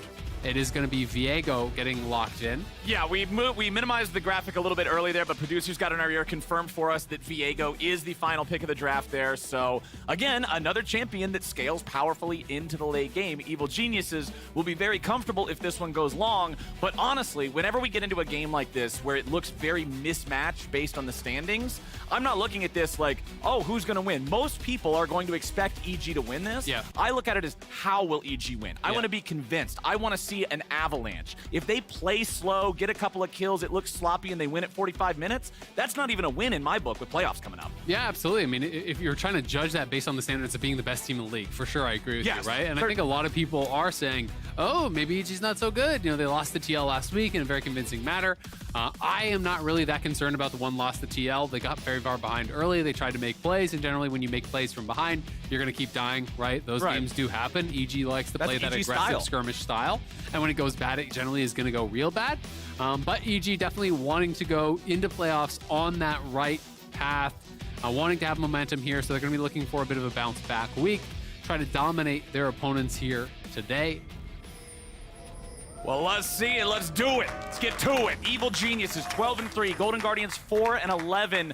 For those of y'all that weren't here during the draft, during the pre-game conversations, Isaac told us they haven't yet won a game with River. Yeah. They really would like to turn that around. This is one of those squads. The desk was talking at the top of the day about how you've kind of got this melee at the bottom of the standings with TSM, with Immortals, with Golden Guardians, with Dignitas. Like a bunch of these teams are close to each other, and they can very easily miss the postseason. Yeah, I mean, to miss playoffs after making a big roster acquisition like River would be pretty devastating.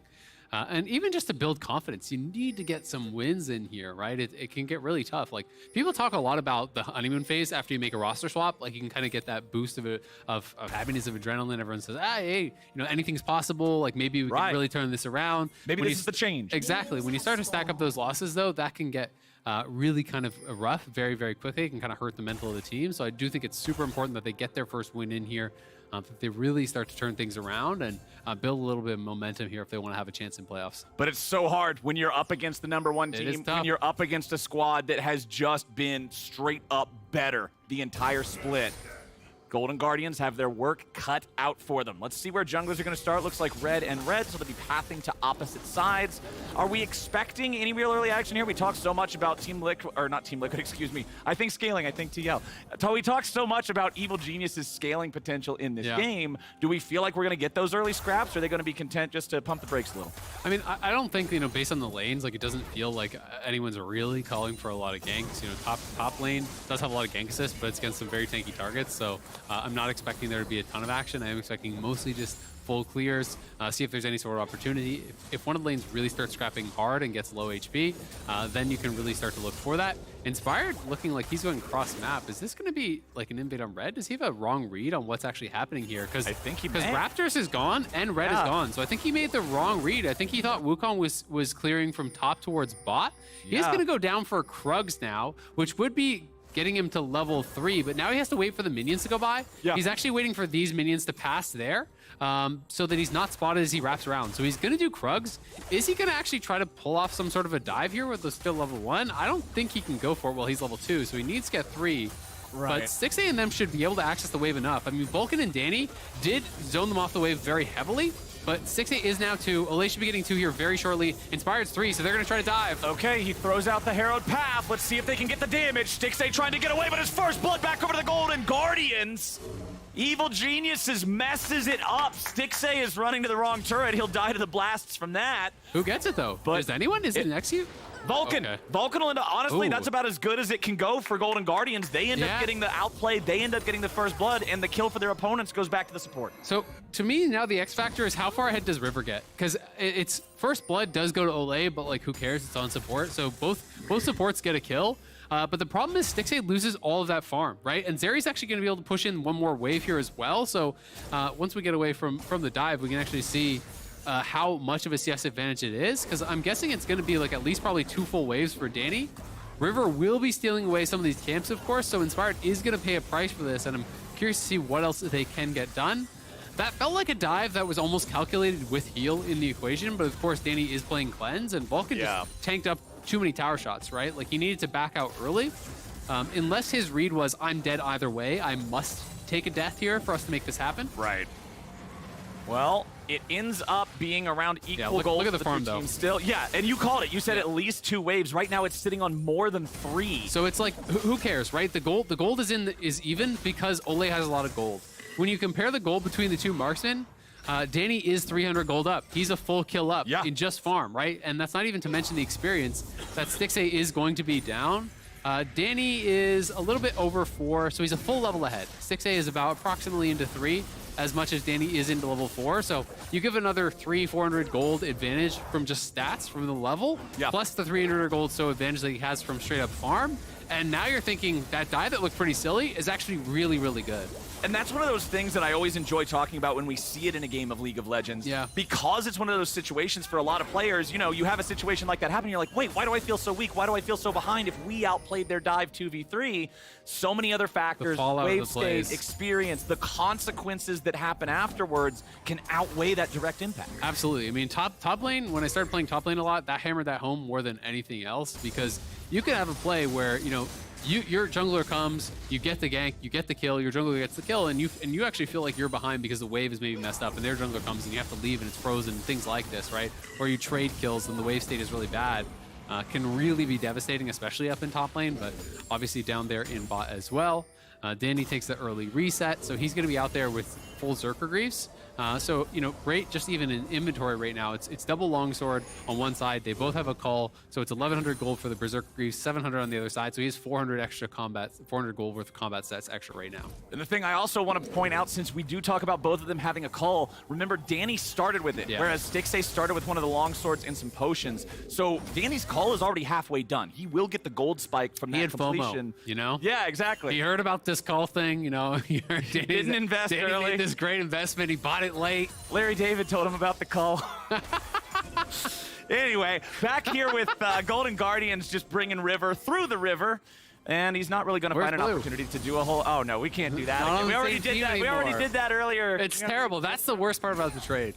Right, River and Blue are no longer on the same team. Yeah, because then they also had a guy named Spawn. So that's another location on the map. You go to Spawn, you go to River, you go to Blue. Yeah, river. Exactly. We could have gone to town. I wanted to reprise it. I really did. Yeah. And then they ended up having... How could they do that to us? Yeah. Golden Guardians, come on. You guys had to acquire this guy here and now. You couldn't give us a couple more weeks to make the content. Anyway, JoJo and a Blaze Olive, both level 6 now, so plenty of playmaking on both of them, and a lot of extra safety for a Blaze Olive in particular. Going to make it hard for Inspired to get in there and try to make some plays to set that one up, so I don't really expect a lot of attention there, especially considering, you know, JoJo's up a couple of waves himself. He's doing great. Yeah, absolutely. It was a really interesting start to the game. You know, I'm not actually certain if Inspired had full knowledge of where River's path was. I'd have to go back and check if they actually had vision on it. I know they invaded early to get a ward down, but you know, maybe that was the plan from the very beginning, was just do those camps straight down to Krugs, expecting Wukong to go red Raptors and then up towards topside. And it's a pretty interesting play if that was the plan, because honestly, if this is like the bad end of the dive, if this is it not really working out, you know, it could have been much better potentially. So I like that they're mixing in these aggressive plays. It is something that I have a lot of respect for Inspired 4 is because Totally. he is so intelligent with his pathing. He's very, very creative. Does like to mix things up a lot. You know, sometimes he's just full power farming. Sometimes he's just turbo ganking nonstop. Sometimes he'll do these really kind of inefficient farming paths to get those extra ganks out. And when you do mix those in, teams have to pay respect to it in their prep. And when you're coming into playoffs, like this is something where people will watch that path and they'll say, all right, well, now we actually have to watch out for that in playoffs, right? You have to actually maybe put down a level 1 ward in a different location to watch for this sort of a play. And I love that you point out that it's a cornucopia of strategies, right? Yeah. Everybody loves watching the crazy, like Gigabytes Marine style of only PvP after level 3 type of jungling. But if that's all you do, people can download you. They can figure it out. Say, okay, play safe at 3 because he's going to throw himself at you. But being able to switch works so we're well. Seeing, I guess, are we seeing a This is the original. So they had already path. swept out the ward. So they knew the ward was swept, so he didn't actually have full vision. He knew the ward was swept, so he can surmise perhaps that they're actually starting down there. I'm not sure if it was leash. That's one thing I didn't actually catch in that replay. But either way, they had a good idea that he would have been starting bot side. If that was adapted on the fly, that's really cool. If it was pre-planned, it's really cool. Either way, I do like those creative moves from them. And at the end of the day, he's down 1 camp, right? Like, who cares? That does not matter, right? Like the value that you get getting your AD carry ahead in that farm worth way more than a couple of Krugs or whatever River was able to steal away. Inspired hanging out in the top lane up here. Licorice gets stunned up, but he can buffer through it with the body slam. Nicely done. Yeah, that was well done there. If he doesn't get the body slam off, he could have been in trouble for sure. But they push him out. They don't have the Sejuani ult, but Vulcan and Jojo are now here. Will they actually look for this play? Ablaze and Stixxay are sitting in the side, ready to make a move. It could be a 50-50, but remember, Impact has no ulti. And it feels like EG aren't really in the best position to go for this. Yeah, they don't. Zeri's still bot, so too keen. yeah, they're just kind of poking around. I think they're saying, all right, well, we'll look for it if we could get like a 50-50 smite, but they weren't given that. So I like that they didn't overcommit. They weren't able to be caught out, and at the same time, plates are being farmed bot. So that is 2 solo plates, potentially 3 gonna go down. If 3 go down here for the Zeri, like that is pretty devastating because all of these waves are being denied. Yes, Stixxay will go top, but the farm is still being lost. It doesn't matter if Stixxay is the one losing it. Someone on their team is losing it. Right. 3 plates now in the pockets there of Danny. He almost cashes the call. So he's 800 gold ahead of Stixxay now, right? And you're going to expect to get, 2 plates back on this Herald, but, like, not worth. In that 800, it's the entirety of the gold lead. And I always remember you specifically really getting on teams that did not have good Rift Herald macro for sending everybody up there instead of just taking plates when you're late to the play. And I'm glad to see a lot more teams are getting better at it, because why would you just walk everybody up there to be late and lose it anyway? And I mean, one of the big things too, to me, that was always important about Rift Herald plays is that concentrated gold is way more powerful than gold spread out amongst your team in League of Legends. It's just the way it is, right? Well, as they might find a pick here. Inspired using the ult and the flash to get away to safety. Remember, the Heartbreaker gives you that unstoppable ability to disengage there, so they don't have the burst to take him out in time, but they will at least force him back. But especially on crit scaling marksman, where you're getting more and more value out of that crit and AD. Jojo PM moving up here. Ole could be in a little bit of trouble. Not going to find it, though, on the sweep. Gets 5 gold for bumping the clone. All right, I First guess strike value, you worth. hit the clone. Okay, so a 0 ulti for 5 gold. Not normally the trade you want, but at least they force Golden Guardians away from the river, I guess. But Cole pops, and now Danny is almost 1,200 gold ahead of Stixxay. So feels good, man. He is very, very far ahead. But yeah, like concentrated gold is just way more powerful in game in general, especially on hyperscaling champions. Crit marksman, some of these really late game mages as well. And gets you to those item completions much more powerfully. If you have 1 case on one person, that could be a full item, right? Completed. Yep. If you have 1 case spread across the whole team, 200 gold, it's like a refillable, right? It's Yeah, not really cool. a lot. I went back and got a control ward for us. Like, and Danny now, like you look at that and you can see it actually showcased here in the items. So EG now, I think, will play with that priority and try to actually take fights here, try to look to start up dragons, do things that they know are going to be very, very tough for Golden Guardians to contest. and this first dragon is a desirable one. That's an Infernal Drake, right? Like, that's plus 9% or AD and AP or whatever the bonus is, 50% improved from previously. Like, previous games, we saw the Cloud Drake, right? In game number 1. That one's not super valuable, even though it did get a bigger buff. People just generally don't value it as highly, but Infernal's always on the menu. So Danny and Vulcan push back underneath their own turret right now as Ablaze, Olive, and River will find themselves back here in mid. River has about 1 minute left to try to use this Herald. Inspired's going to show up, but he gets charmed away as Danny goes in after Stixxay, who has no choice but to run. The zap won't hit him there. And Stixay has to walk it off. Defensive Sivir ulti as Danny is just comfortable with this lead. Yep, just getting aggressive, pushing him out. And if he completes the base, then there's no TP to cover, so it's going to be even more minions denied here. Another turret play potentially going over towards Danny. He didn't even use his ulti, so he didn't even really commit much. That was just a speed up from Lulu and him straight up running at the guy. It will be another plate going down. Another Whimsy comes through from Lulu, so just giving additional attack speed. And I think he may potentially get the full tower. It looks like he's gonna. So full tower, all 5 plates are all solo gold onto Danny. Oh, you gotta get around the minions there, bud. Uh-oh. Oh my god. Oh my god. What the hell was that? Danny, what are you doing? Come on.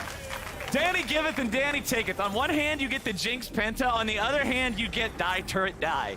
That's not what he was Who put those hoping minions for, there? But at least he got the stupid turret. No one could predict that. Okay, yeah, how could we ever? Anyway, the turret's gone. Danny's just taken, that was a fast recall. Fast pace. He just wanted to get back to Smart. base and spend the gold. We talked about Inspired's pathing. How about Danny's? Yeah, Straight back to the well. Straight back to base. Instantly. Didn't have to take a single step. He just got there automatically. That's efficient, really. When you think about it. Think of all the time you're saving. I mean, Danny did end up getting the entirety of the bot lane If he turret. didn't get it, I would That probably ult F4. If I died On to a that and stage didn't get game. it, yeah, I'd just leave. Just be all right, guys. That would be the end of the See you career. That would tomorrow. be my retirement announcement. It's just the fact that I never came back. But he got it, so it's worth. He got it, and the Herald that was originally taken from Golden Guardians that set him up to be able to take it, they let the timer run down so low on it, it's not like Golden Guardians was ever able to really make a coherent play with it. Yep. So I believe they just dropped it, tried to grab 2 plates, and that's it. Like, EG got way higher value. Danny is 2K up on 6A. Like, the lead is just getting worse and worse, right? He's farming very well. He got all 5 plates plus solo turret gold there on that bot side. They're going to grab up this Infernal, so you can see he's way ahead of the pace of the game. JoJo as well, very far out ahead. Golden Guardians feeling like they're kind of just slowly bleeding out of this one. They do have a lot of playmaking, though, so they are going to have their opportunities. It wasn't going to be for a while because they were way slower on all their mythics. Like, JoJo, Danny, and Impact all had mythic before any of their counterparts did. You can see the career records, 9 KDA for Danny as Zeri. That's nuts. Ooh, I wonder what it is now, though. Died to the tower. That's okay. That's hurting the KDA. He'll be fine. I'm sure his 9.07 KDA, if it's sitting like at 8.9 or whatever now. Just not as cool, though. That's right. He needs to get it back over a 9. We're going to need He needs a Penta. Yeah, just drop another things Penta. out. Zeri gets like, what? 1 every day. Yeah, every day she's played in professional leagues, she ends up getting a Penta somewhere. So why not Danny, huh? Yeah. He's pretty experienced at picking those up. All right, Ole is trying to see what EG is up to here in the river, but they're going to step forward, clear out all that vision. And EG, they're the ones bringing all 5 men topside to take the Herald here this second time around. Golden Guardians, they have their mid laner all the way down there in bot. No teleport available for a Blaze Olive to join up with this, so I don't see them doing anything trying to stop it. JoJo's just going to go ahead and rotate, start clearing out the minions up in topside. And we'll see if EG can find more successful use of this Herald than their opponents do. Yep, they might just use it for the next dragon. That's kind of like the most common use of second Herald generally, is you just drop it before the next dragon spawn. River looking for a flanking play here, but Inspired is behind him, and Danny can just glide out over the wall, no problem. And he's going to be out to safety. You can see Impact. Impact faced early, didn't actually want to commit the TP, but he just goes down towards bot to actually defend that tower. So Blaze will get a little bit of damage, but not going to be able to actually threaten that turret by any means. But really, I mean, you can just see the kind of advantages across the board, right? Like, you look at all 3 of the lanes, there's significant farm advantages across the board here, right? You know, it's nearly 20 in top. You know, it's about 25 in mid there. It's 20 in bot. You know, that is just really, really large advantages through what has been an otherwise pretty passive game. So EG just kind of outplaying their opponents across the board here, you know, creating those leads. So when do you want to see this playmaking from Golden Guardians come alive? Because we've got Mythics online for everybody that's not Ole now. I think it basically has to be before EG hits 2 items. Like, when you're on 1 and they're on 1 and pieces, you have to go for it. If you're not going for it then you're waiting for when you're on 2 and they're on 2 before they hit 3, right? Like, you're pushing it back a long time. Because I don't think you ever want to fight when they're up a full completed item, or you're just in such a rough spot. Like, you have to have the perfect fight and it has to go really bad for them to win. You know, the other part of that is if they see an opportunity, you have Gragas, you have Rakan, so there are going to be windows where maybe they just go for a really explosive engage. Like if you can find JoJo or Danny out of position to insta-kill them, then the gold lead no longer matters at all, right? Right. And Danny does just now hit that second item. Yeah, that's Runon's so Hurricane scary. completed. Going to give him extra team fight power, extra AoE with those auto attacks. Herald summoned up here in mid, so it will not be synced up with the Dragon. But considering the current health on that turret, Shelly will nearly be able to kill it with just the charge. Goes in there, takes it down to what looks like 15% HP or so. Yeah, and Inspire's threatening the dive, so they're going to try to make them back up with Impact coming down too, so they can finish it, right? This is just really nice stuff. I like this. They don't even have to look for the dive, right? But Impact now, ooh, nice spell shield from Stixay. Very nicely timed there to prevent the ulti from Impact. If that one connects, remember, it's not like there's a cleanse, it's not like there's a Mikhail's or anything. He's dead there. Yep, absolutely. But just good macro play from EG. They have JoJo pushing up top. Well, Blaze is pushing bot, as it is kind of poking and prodding here around, but they're going to take away the enemy jungle. They do push in, take down that mid tier 1. It's traded for the bot tier 1, but of course, then EG get top tower as well onto JoJo. They're taking away that entire quadrant of the jungle from Golden Guardian, so EG always getting more out of these plays. Just really, really smart setup, right? Because Stixay can clear out that wave no problem, and he would have been able to keep the tower alive. But as soon as you know, Inspired's behind you on one side, Impact's behind you on the other side, you can't stay at that tower or you're dead, which guarantees that EG was always going to be able to knock that down. Evil Geniuses keeping that 2,000 gold lead. 45 seconds till the next Drake spawns. And very unfortunately for the Golden Guardians, second items are now showing up for more than just Danny. JoJo going to get Banshee's Veil. Very important for being able to stop some of that explosive pick potential you're talking about. Absolutely. A Gragas ulti, a Rakan charm, something like that he can step away from, have the opportunity to react to now. And you can see even Inspired is kind of preparing for a potential fight, right? He grabs a pretty early stopwatch here. So he's going to be ready to really have that one punch fight. Impact picks up his Frozen Heart, so I don't think it's a smart time for Golden Guardians to fight before they complete, which does mean likely they have to give this one up unless they feel like, hey, we really have a good angle here. But I think it's unlikely to go their way if you fight right now, because EG has the additional completed item across all 3 roles. Yeah, I'd much rather see Golden Guardians let this one go, but it looks like at least for now, they're willing to contest it. River runs in, bonks the dragon over the head real quick, gets it aggroed. Remember, this is the Cloud Drake. This one does high DPS compared to a lot of the other ones. Golden Guardians are going to stick with aggroing this. They're starting to whittle it down to about half HP now. Inspired is over the wall. Throws out the stun there, but the Spectral Maw doesn't have the distance it needs. A Blaze Olive, 1v1 against JoJo off to the side. Meanwhile, the fight breaks out, and River's going to be jumped on by Impact. Dragon resetting a little bit. River looking for some sort of a way in, as Inspired is the only man left in the pit. Stacking. Zeri stacking up. Danny zoning him away. Impact surviving with Wild Growth. EG take control of the pit, control of the fight, control of the Drake. Impact gets out, and JoJo gets in. He throws Ole right back, but they aren't going to grab any kills just yet. Inspired's looking to go in and find the reset, but Stopwatch is there for the outplay and gets him to safety. Licorice now going to be the next target as Impact stuns him up, and Danny shoots him down. Oh, Danny's looking. He's on the honey. He tags him with the laser. They are slowed up here. I don't know if he can chase in, though. Not enough HP. Not enough HP. Not 1v4 like that. So they back away. It's Drake plus 1 kill for EG. Yeah, a lot of summoners used on either side. Both summoners used on 6A. The flash was used for Blaze Olive as he tried to go in for the big play. EG push forward here with Impact's ulti, trying to zone them away. Danny pops the ult, and then Golden Guardians know they have to reset the stacks on Zeri or they're going to lose this fight. But that buys EG to the time to actually finish this off. And then JoJo here finds the angle coming in from behind here onto Golden Guardians.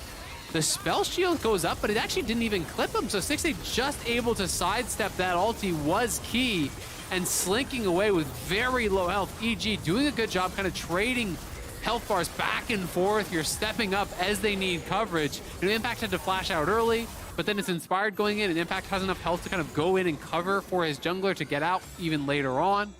They're able to give that kill over to Danny as well. So he picks up the kill, they get the dragon, and they're positive on summoners because Danny didn't use anything as far as his summoners on that fight, and he is the key member right now. You know, working towards his third item, likely going to be Titanic, because he does have that Tiamat plus the Ruby Crystal in inventory. So looking back to what we were talking about before that fight, saying we'd rather see Golden Guardians not take it. We still feel that same way? Because I'm still feeling that same way. I'm still feeling the same way. Yeah, it wasn't a wipe, it wasn't an ace or anything like that, but as you're describing, summoner spell advantage for EG, kill advantage, objective advantage. That went EG's way anyway. It is a close fight, so like I can definitely see the thought process of like, hey, if we just really execute perfectly, we could win this fight. Okay. But I think it's pretty unlikely, both because it's EG and I think they're the best skirmishing team in the league, but also because they had the item advantage. I would have preferred to just see them trade sides of the map, just try to take away some jungle camps, set up vision in the enemy jungle, maybe push for a tier 2 tower, something like that, try to get some gold in their pockets, and fight when you're on 2 items, and they're on 2 items, not quite on 3, right? Because when you fight there, you're just giving them, another opportunity to really kind of utilize their gold lead.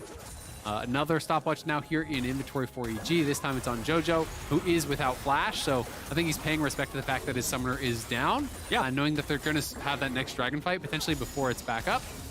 And Inspired got a lot of value out of his stopwatch in the previous fight. Without that, he would have gone down. So as long as you get value out of that item, it is incredibly effective for the price point. Like, it can really turn things around, switch up the flow of fights. And on a champion like Azir, which you can go really deep on, but you put yourself in a vulnerable spot, it opens up so many opportunities to just be that YOLO player. Yeah, absolutely. And if he wants to go aggressive, this is a pretty heavy dive team with Gragas and Rakan and the Wukong. So, like, he can even just go Zhonya's third. Like, I think it's actually fine this game, right? So, you can do a pretty defensive build here and utilize, the Banshee's Veil and the Zhonyas to allow you to kind of throw yourself in there, look for those aggressive plays, but also to absorb some of the dives. That one ward over by Baron is going to kind of slip through the cracks here. This one is such a good one just because it's never actually covered by the pink wards in the pit. You need a second pink ward or a sweeper in the area. Licorice hunting here, though, as they pop the Shirelius. Yeah, Golden Guardians, they won't find anything here just yet. They're trying to throw out some poke, trying to see if they can grab anybody out of position from EG. Jojo rotating back over now, seeing how aggressively Golden Guardians were posturing, wants to be ready to jump in on the flank if this fight breaks out, but it won't. Everybody just sort of backs away. We've got a Drake here in 1 minute. I'm expecting another brawl over this one. Yeah, absolutely. And I mean, again, it's just smart kind of slow passive play from EG, right? Golden Guardians group up as 5. EG stays in the area to kind of maintain some semblance of vision, but they have Jojo pushing up towards top, and that's what I was highlighting. The top lane wave was dying to the tower. And look at the levels now, right? Jojo is up at level 15 here. Licorice just hit 14, Blaze is on 14, so he is getting that experience advantage, spending time in those side lanes. And Inspired donating a lot of these camps over, gives him the blue buff, gives him the Gromp, so getting up to that point where it is going to be very, very dangerous. Danny again now, because he is so accelerated, has already hit his 3rd item here. And Jojo has 2K in bank. So they are really, really strong. And yes, 6A has hit his 2 items, but he is going to be pretty far behind the pace of the game compared to Danny still. And Danny's hard to kill as an AD carry, man. Through a shield bow, the extra health pool that With Titanic Lulu Hydra and also Cleanse. lends you, like, he's very difficult to kill. So unless Golden Guardians can hit him with everything plus the kitchen sink, I don't see him seeing a gray screen anytime soon. And that damage, they know what that Zeri is capable of. So EG have control over the bottom side river here at the start. Licorice is going to push up the bottom lane, then he should be able to approach from the south, warding the It's all about brushes. the engage. Yeah. They throw out the ulti from the Sejuani, looking for a Blaze Olive, but they don't find him. He has to spend his own ult to get away. Exactly. So no ulti on the Blaze Olive means I think Ahri is going to be very ineffective in this fight unless they can find something right now. That's why EG is playing kind of passively here, sitting back a little bit. Licorice looking for this potential flank, though. He has the angle from above. But a Blaze getting really low. A Blaze could be in trouble. Jojo's gonna go golden here immediately. Now as Golden Guardians look for their angle. Impact token damage here in the front, but River grabs the kill back into Jojo Pune. Golden Guardians have won the fight so far, but they gotta be careful for Danny. He's ready to go with Runan's Hurricane locked and loaded. He takes out Ole, and he turns his attention over to River. Now he'll look for Licorice following up. Won't quite find the damage just yet. Stixay's getting one back. Oh, the charm! Fired, and the charm!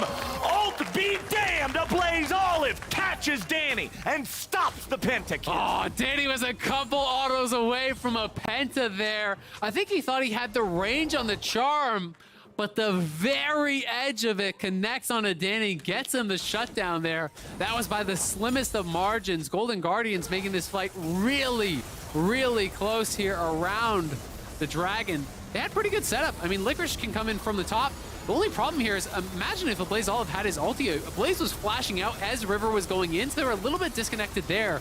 But River was able to get so much damage down onto the Azir, bursting him down. And then the problem here is Danny. They have that Scuttle Shrine, so he gets the move speed boost from that. He already has the stacks. He's able to finish off River here, and then going in through the Boomerang Blade, gets really low, tries to backstep here on this Charm. Oh, I think what happened there is he actually right-clicked behind him and right-clicked the Dragon. That's what it looked like. He so turned he around. turned to attack. He turned to attack, so his character did not move. Oh my god! That champion's so balanced. Hello? All right, yeah, that's... That's Zeri, baby. Inspired versus a Blaze Olive. A Blaze Olive has to try to get away. Inspired going to be taken low, and Licorice gets rid of him. Golden Guardians, their team fighting is keeping up. Danny gets jumped on. Follow-up from Ole. They're not able to kill him in time. And now, the firing line. That's Golden 3. Guardians. Danny is looking. That's 4. 5 again. Zeri does it better than any other champion in the damn game, and Danny does it better than any other Zeri. Oh my god, he almost got the Penta. We were joking about it earlier, but Danny getting the Quadra there. The engage came through. It was Licorice flashing in on him, Ole flashing in to follow up, but they could not close the gap. The carries couldn't actually get in to take down Danny, and just like that, EG gets enormously ahead. Golden Guardians were fighting valiantly, some really close team fights back and forth between these two teams. But EG fully in control now, nearly 7,000 up. Let's see it again. Let's watch Danny just pour bullets into him. He's got an action movie clip in that gun or something. Absolutely, man. Golden Guardians on the Dragon here. They do secure it, and then a Blaze Olive over the side finds the Charm onto Inspired. They go in. They're able to get him really low and then finish him off. But as they go forward here, they're kind of grouping up and funneling up for Danny, who's getting so much damage down. Body Slam Flash comes in. Ole goes for the follow-up. But look at Impact making space, and then Jojo Pion flying in from the side. It was a great spell shield from Stixay to actually immune that ulti. But they create the space. EG fights so well around their carries. They know their win condition, and as soon as Danny is in danger, everyone is throwing their bodies in between Danny and the carries to make sure that there's no follow-up. And it's that presence of mind, it's that level of team fighting that has EG at the top of the table here and has Danny reaping the rewards of his incredible team, getting that Quadra kill here and now pushing in, looking to try to seal the deal. 8K up, they're pushing in mid, they're pushing in bot. EG's reading from the book of Uzi. Protect the AD carry and ye will win.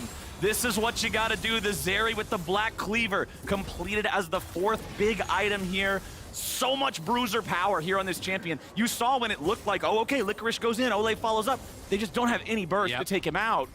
Because the carries get pushed out, right? It's because Impact flies in, Jojo flies in. They know as soon as those flash engages are used on Danny, what do the carries want to do? Stixay and Blaze all want to close the gap here and try to get raided on Danny. So that makes them vulnerable to Impact. That makes them vulnerable to Jojo Pion flying in. And they have to kite back. You can't walk through the Sejuani and the Azir to get to Danny. You'll just die, which means they create that space. And EG uses their health bar so incredibly well. You know, Impact and Inspired, you know, trading out their lives at times, really protecting their carries incredibly well. It's one of those things that I think is so fun to watch. Team fighting on a tank, like everyone loves to make fun of tanks and talk about how simple they are, but team fighting and knowing your limits is such a skill at the highest level. You know, being able to know exactly how much you can take, you know, whether you should be engaging or peeling or how to really play out those fights, and EG has a couple of guys who are absolute masters at it. Evil Geniuses with a 9,000 gold lead with Baron for another 30 seconds. I would expect him to want to really force down this tier 3 turret as River goes in and looks for Danny, but he's already Wild Growth. Impact going to be the target now as Golden Guardians kill off the enemy top laner, but they trade Ole for it. 1 for 1. Danny's still alive. A Blaze Olive's got to be careful here eating those shots as the next wave's about to collide. 15 seconds left. They have enough time to get the turret here with this wave. Absolutely. They're pushing in for this turret. That one's going to be gone. You can see a Blaze is healing up, but he has no ulti, so he's not threatened. Danny knows there's no ult on the Gragas. They can't actually look for any sort of engagement. He just walks forward. He kills him into well. Care. He just doesn't care. He knows they can't do anything to him. CC or not, it ends up just baiting him in. Stixay dies. Evil Genius is 4v3. Just looking to end the game right now. They have taken their time long enough. River, a Blaze Olive, Licorice Ole. They got to try to defend somehow. JoJo's going to go in. JoJo's going to swoop a Blaze Olive right back towards Evil Geniuses. Inspired's not going to have any of this. They're going for the Nexus. They'll let Danny wants pad the the stats kills. a little more. He's dominating. He's looking for more. There's another double. Might as well make it look nice. 12-6, EG get the win. Nowhere is safe for Golden Guardians, not even the well. Danny knocks him down, and 6A's flown to the bottom of the river there. What champions are worth banning more than Zeri against Evil Geniuses? Jinx, maybe? I heard he has a pretty good Jinx, too. I don't know, man. This Zeri, out of control. The rest of the team playing around it, enabling it. Danny just getting a lead, even though, yeah, him and his lane mate, him and Vulcan are both dead at level 2, coming out from that dive that they had, right? Doesn't matter. The aftermath of the situation favors them. It gets to team fights, and Zeri's just... Yep. I mean, they played the macro really, really, really well, right? You know, being able to actually handle, you know, forcing Golden Guardians to keep all 5 over at the Rift Herald by kind of poking and prodding, saying, hey, we might look for a fight. You don't want to leave yet. And meanwhile, Zeri's taking a 3-plate spot, getting more farm. You know, it was that 1-for-1 trade where both supports get the kill on the bottom side. But again, they did that after having zoned off the enemy 2v2 so heavily. So 6A and Ole are getting no experience, getting no farm, and when you die there under the tower, you lose everything. So really well played. EG again showcasing how to get your carry fed and how to play around them in team fights. Well, let's go ahead now. It's time to join the Tigress and Jojo Pune for our Verizon post-game interview. Take it away. Thank you, Captain Flowers. I've got JoJo with me here after that Evil Geniuses victory. I know they were talking a bunch about Danny there in the end, but JoJo, what did you think of your performance in this game? I think I played fine, except that one team fight, I think, where I died and I had flash up. That was pretty bad, but I think besides that, me and the whole team played pretty well together. So yeah, I mean, I'm pretty happy with today. Yeah, you had some sick ultimates to really throw them into the face of your team's damage as well in the team fights, showing that strength for Evil Geniuses. Taking a step outwards a bit, though, where EG are always talked about this top team within the LCS. But how do you feel that you compare to other teams at the top of the standings, currently tied with 100 Thieves going into this week? Just had that match against TL as well last week.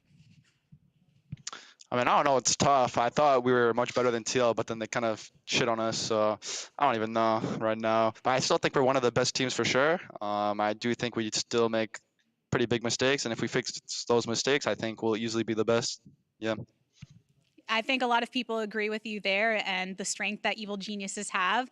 You as a player as well, often talked about ever since you came into the LCS. They did recently release the top 5 LCS mid laners of all time. Jensen even gave a little nod to you, saying maybe in the future you would be on that list. What did you make of the choices? Oh, really? I didn't even know that. I mean, I saw the top 5 list. I mean, it's obvious like Birks and Jensen and Hai would be at the top and Pobel turned those. So, I mean, it's pretty cool. But I definitely think, you know, in a couple of years, I'll definitely be up there for sure, I think. I think I'll probably be number 1, honestly. But, you know, I don't want to say right now, but that's just what I'm guessing. Is that something that you think about often as a player, kind of those individual accolades that you're looking to accrue over time, or is it a bit more secondary in your mind during these games?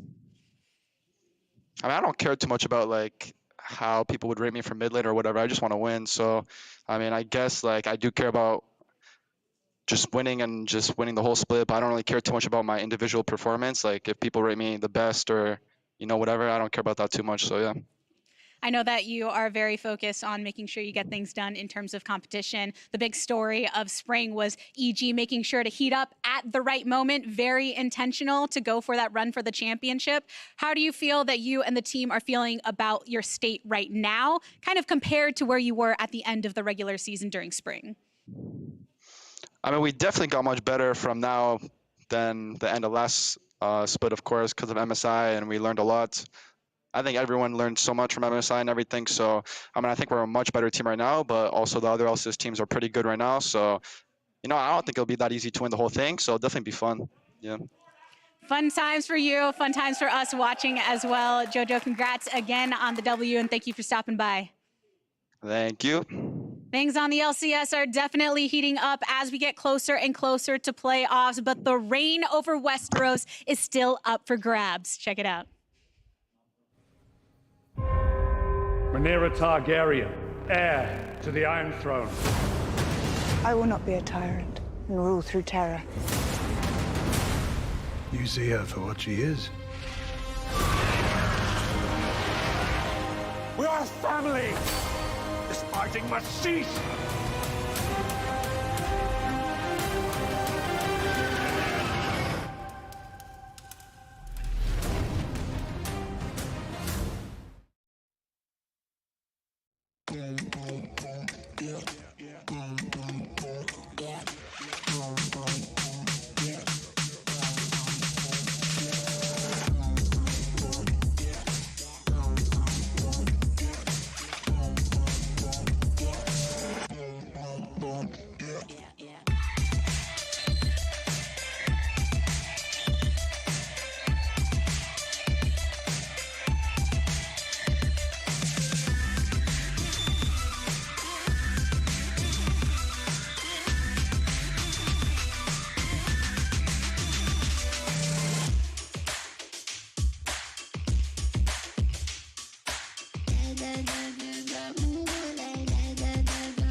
We had problems last week, but I honestly think we show a lot of stuff in stage that we keep doing wrong, and teams are punishing it. So we just have to be ready to adapt every week, since we've been like kind of slow on it, because teams are being more smart about how we play and how we can get punished. Because also we got Philip and he's a rookie, so he has to learn the double job of him learning how to play the game and him learning the enemy teams will punish him for him playing like certain ways. So we are going through a lot of stuff that is like knowledge wise. So I just think when we finish those points, we're probably gonna win a lot of games. Welcome back to State Farm Neighborhood Tactics. And going off of what Jose Diodo just said, I wanted to take a look at the end of FlyQuest's game against COG and the way top laners manage waves versus trying to be with the team. And Philip got put in a really difficult situation here because if you remember, as he's killing this wave, Baron is very low. So you can see 4,500 health on Baron. The team is clearly saying, like, we need help, we need to fight, we need to contest this. But I'm just gonna go back really quickly to this wave, and there's this many minions. It's maybe like 2 extra seconds that he needs to stick around this wave, because if we blow up the minimap, you can see that the next wave is all the way back here. So it's vitally important that you clear this wave. Otherwise, it leaves your Nexus open. And you can see how quickly CLG recognizes this, because as soon as Philip teleports in, you can see Dokla immediately dips into Fog and teleports in himself. And we know how the rest of this ends. Philip has no TP. Takui didn't have a TP. They get the second TP to come in, and they're able to push and end the game. So that's a type of top laner mistake where you can tell that Philip really wants to be there for his team, but he actually ends up costing his team the game by burning his TP before finishing the wave. And that's little stuff that FlyQuest is getting tripped up on, because they fought in that game. That was the longest game in the LCS this year. It was the most kills and deaths in the LCS this game this year. Could have gone either way, but decided at the end there. And I love that you bring up that play in particular in reference to what Jose's talking about in their improvement, because it does highlight one of their young players who, admittedly, outside of the season, there were very little expectations for in Philip, but he has largely surpassed a lot of those expectations. But it's not to forget the learning moments on the LCS stage, and that is a mistake that will probably stick with him, and he will be better for as a result. By the same token, Raz, I think the other cool aspect of it is calling out Dokla's side of it. For every mistake a top laner makes, a more seasoned top laner can recognize that and take advantage of it in the moment, and it bought CLG a win. Absolutely. I mean, CLG in that game already had a huge lead, and they were starting to throw. So finding that other opportunity is really like a good credit to Dokla to be able to find stuff like that. And going up to Philip, you're right. Like, he had an expectation. He went surpassed it by a large margin, and he just needs to be keep going, because now they're closing into playoffs, and they need a lot out of him. There have been moments similar to what you've mentioned. Yeah. There's one in particular where they're playing for Drake, and he based at the wrong time. And there are times like those that you need to be able to look back on and be like, okay, I need to be on the same page with my team when we're fighting for objectives. Now, FlyQuest, we're looking for them to return to a little bit of the early split glory that we saw from them when we were talking about them as a top team, possibly top 3, 2, 1 even. But today, they're up against a very formidable opponent, Emily, in 100 Thieves, on a smashing win streak right now. Yeah, and I pulled this dive, even though, as you can see, the end of it doesn't go super well for 100 Thieves. I brought this up specifically, though, because we asked Closer about it when he came on the desk. Last week, we were chatting with him about 100 Thieves and their goals, and his thought around this dive is he was like, you know what? It did take a little bit too long to set up. We end up getting punished for it, but I do really like that we went for it. I like that we're trying these plays, because they're saying internally that one of the things they identified when they were looking a little bit shakier towards the beginning of the season is they weren't being proactive enough, like early to mid, and they want to return to that because it was a strength of theirs. So even though, you know what, doesn't go necessarily as planned, I thought it was some cool information from Closer about how he was just like, you know what, that one didn't work out. It's fine. I'm glad we're trying this stuff. And it's nice to see that 100 Thieves, or it's nice to hear that 100 Thieves are thinking these kind of plays through and really trying to be a more proactive team. Yeah, there was credit given from Santorin's side when he was talking about Evil Genius's ability to convert their early game leads to late game, or mid game advantages, and just pushing the tempo whenever they have it. 100 Thieves has certainly been doing it, like you mentioned. And that was the one dive that didn't work out well for them, but like there was a bot lane dive and stuff that has been successful. Like they have been able to punish enemy teams consistently around stacking waves. So that's the 100 Thieves that we know and love from the beginning, when turns weren't as punishing as they are now. Yeah, and listen, this team has been so incredibly consistent. Yeah. So current 7-game win streak, during that win streak, they have had even gold or better at 15 minutes in all of those games. If they manage to 3-0 this week, they will also go 9-0 in the second round robin, which would be the first time that has happened since switching to this 18-game split model. So they have absolutely been crushing it with consistent, solid play. Not only that, right, if they pick up the 3, they'd be on a 10-0 win streak, which is starting to move in the direction of what we talked about with High on the desk earlier, one of the longest win streaks that the LCS has ever seen.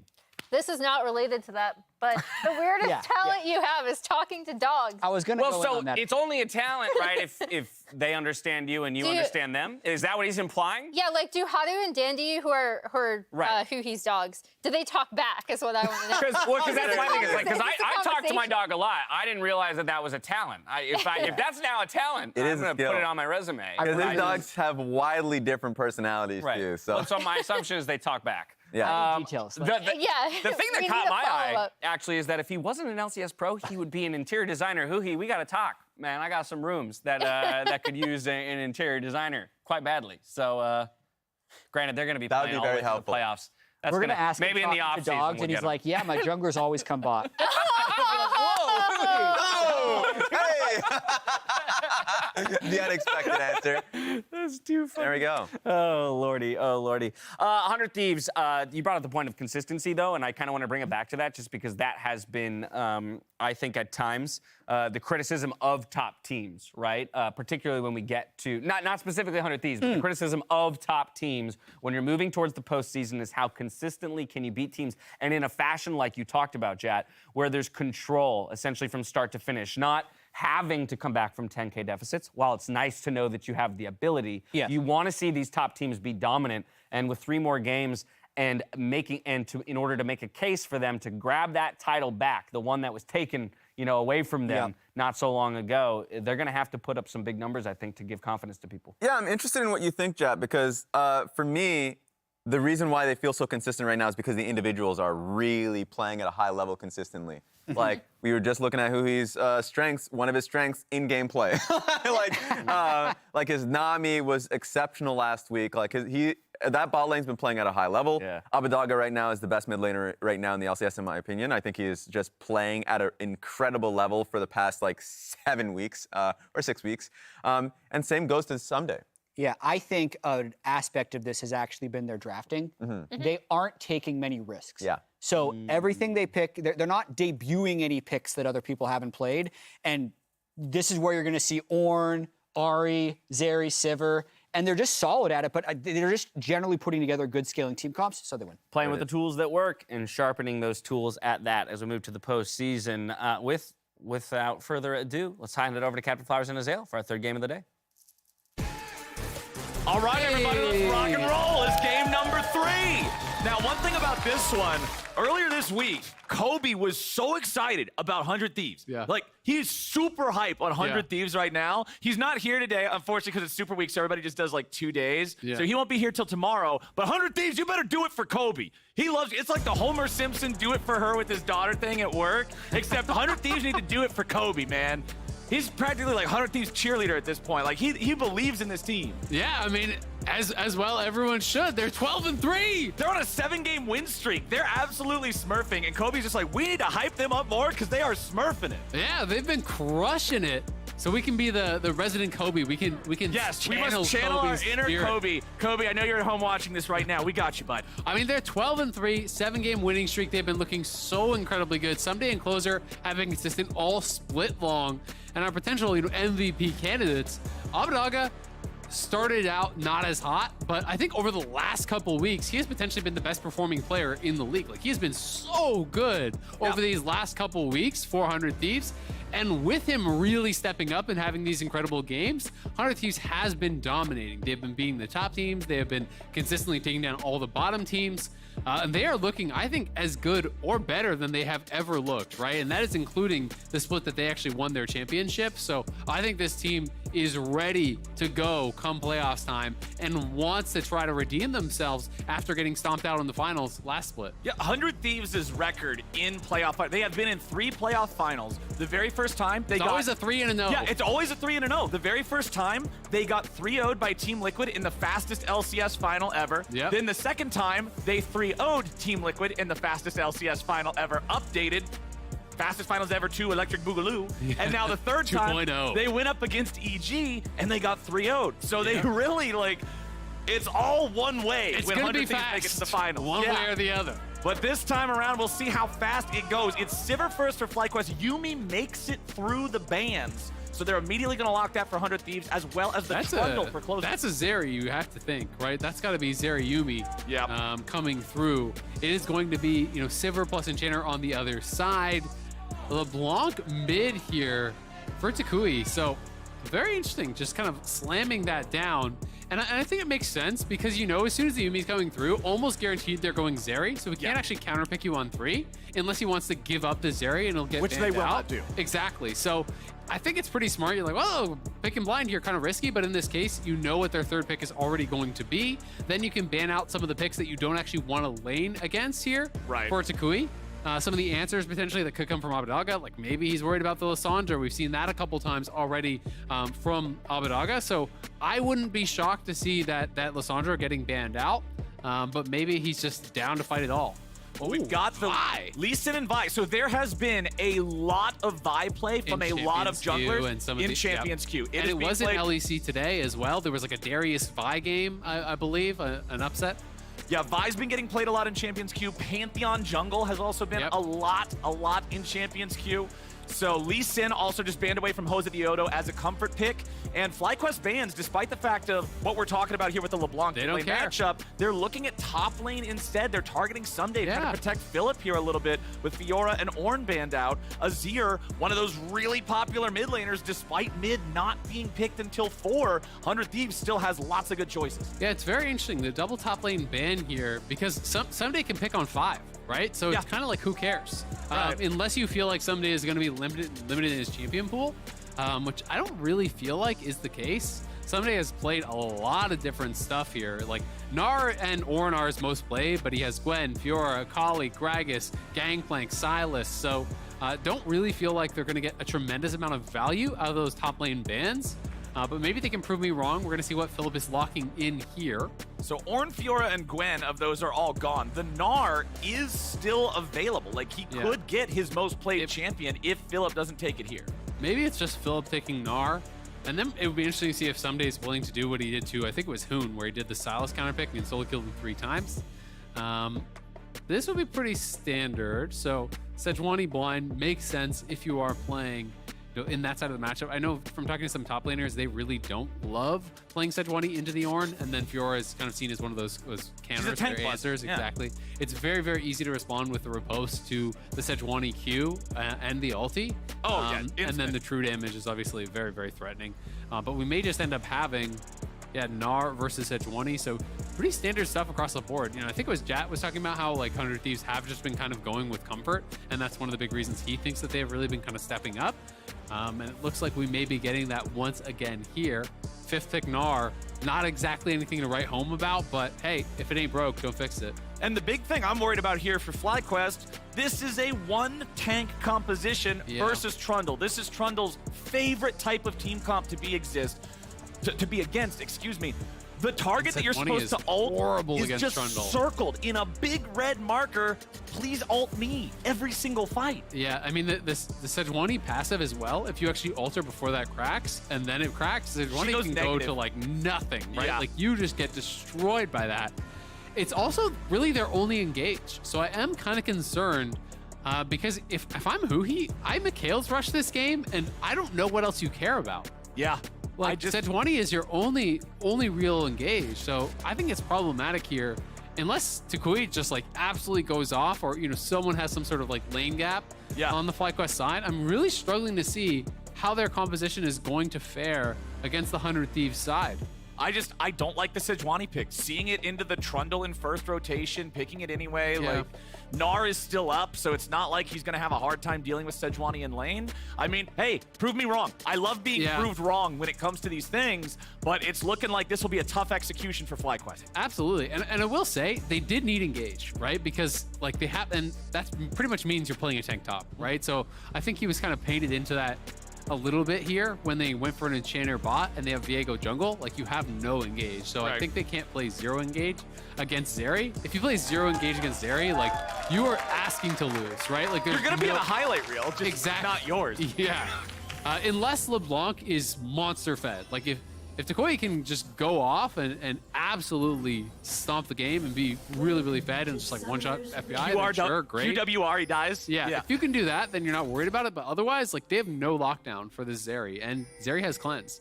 And there's only one form of CC that you really care about. It's the Sejuani ult. So yeah, I think it could be a tough one here, but it's gonna be interesting to see. Huhi with the heal start there, just looking to actually get in, get a Spell Thieves proc. Well, FlyQuest are 7 and 8 currently in the standings. This is a team that I've felt like very hot and cold about throughout the course of the split, to be quite honest. Like sometimes they have these games where they look really, really good, and you're like, damn, FlyQuest is a contender.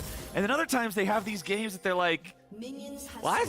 Yeah. So it's hard to tell what you're gonna get. It's a mixed bag. Yeah, I mean, we were talking about this on the dive this week. Mark and Kobe are definitely in the FlyQuest kind of fan camp as well.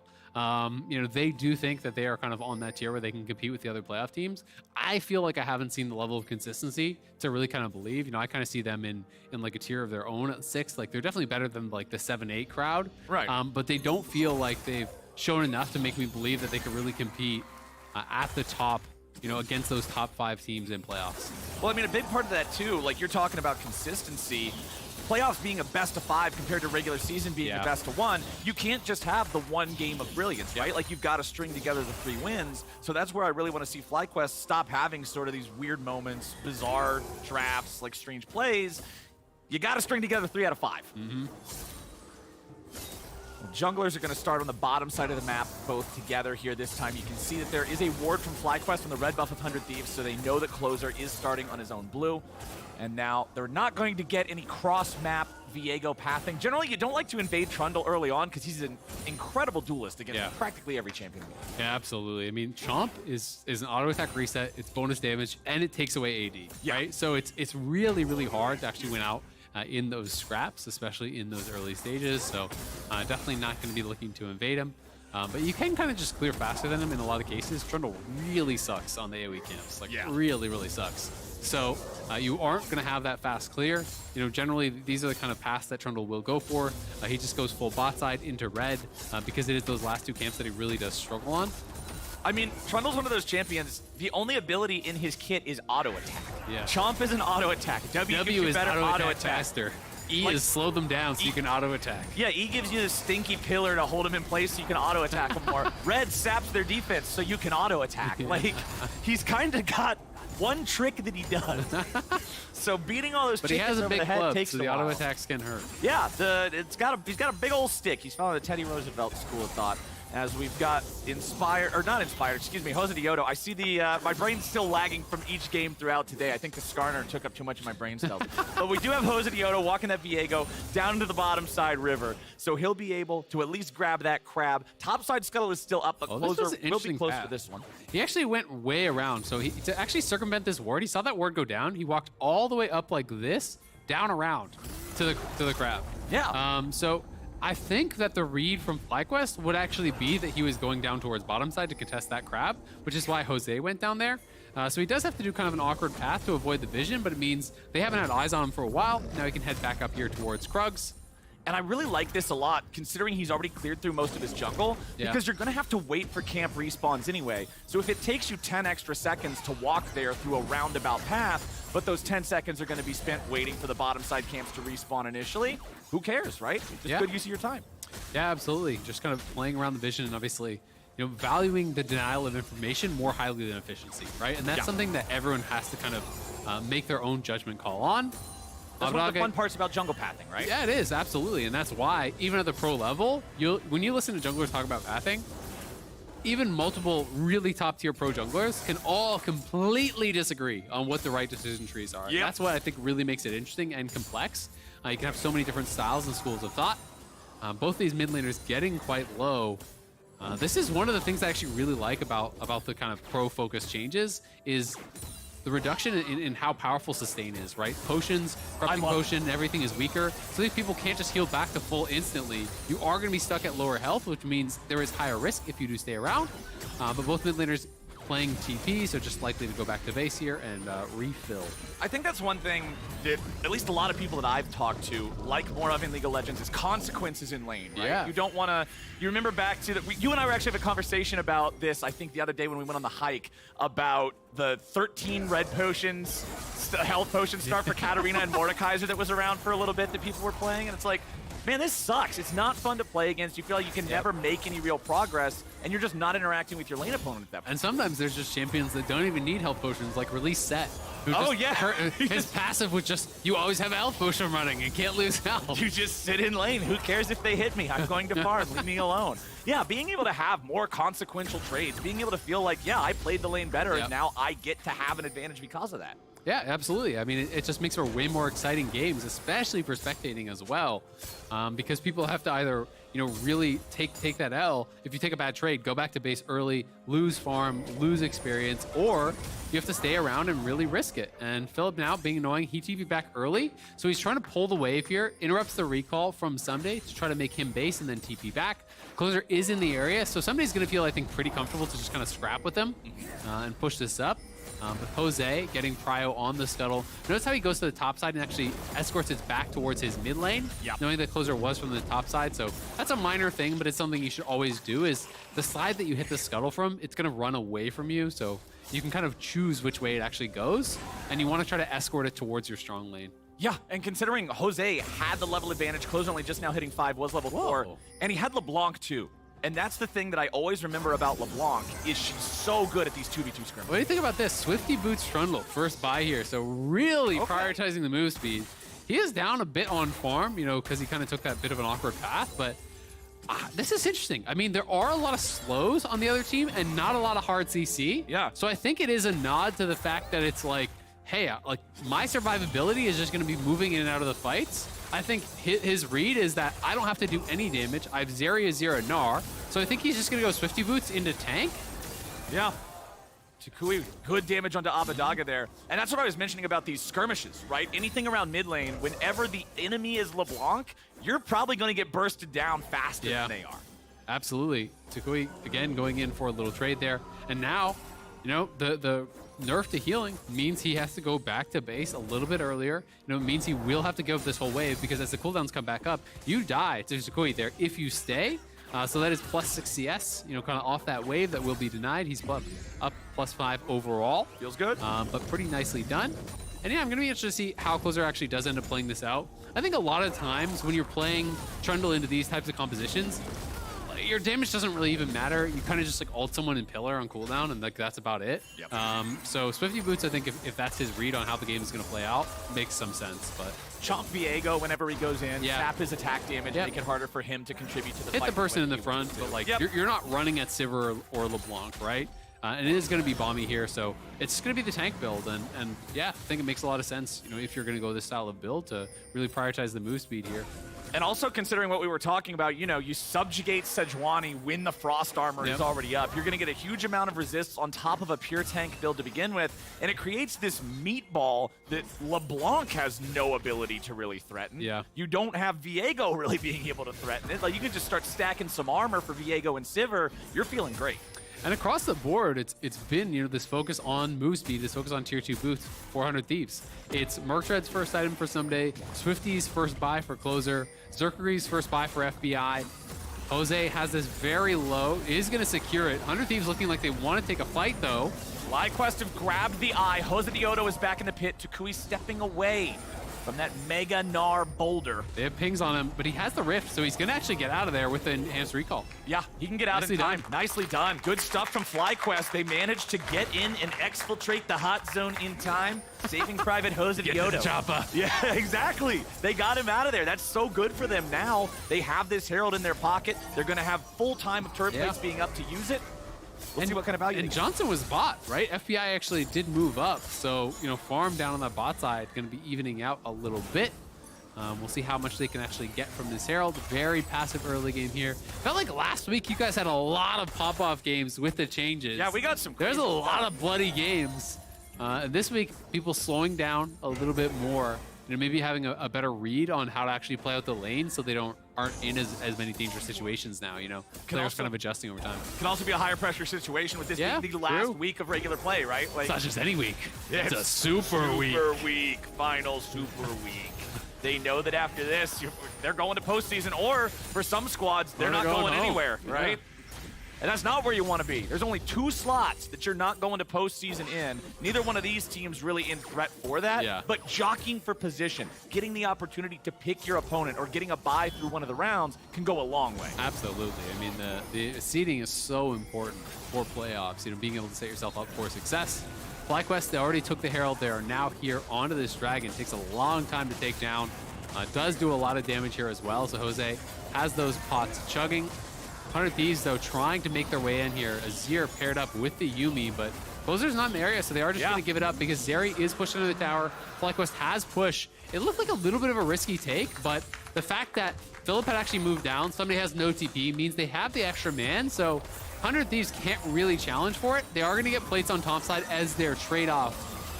But overall, Freak was saying, he had the Dragons pegged as like around 1,000 gold worth of stats now. Okay. So they are quite valuable. When you are adding that in, they're a lot more powerful individually. So it is a pretty significant reward that he has that. Plus, he still has the Herald to drop, and they are at a very slight gold lead already. I mean, when you think back to old school League of Legends, probably before a lot of people that play today were even playing, when the Dragons were worth gold, right? It was worth what? Initially, I think 250 per player, and it went down to 150 over time. But still, that's around that area, right? In terms of the actual stat value that you're getting.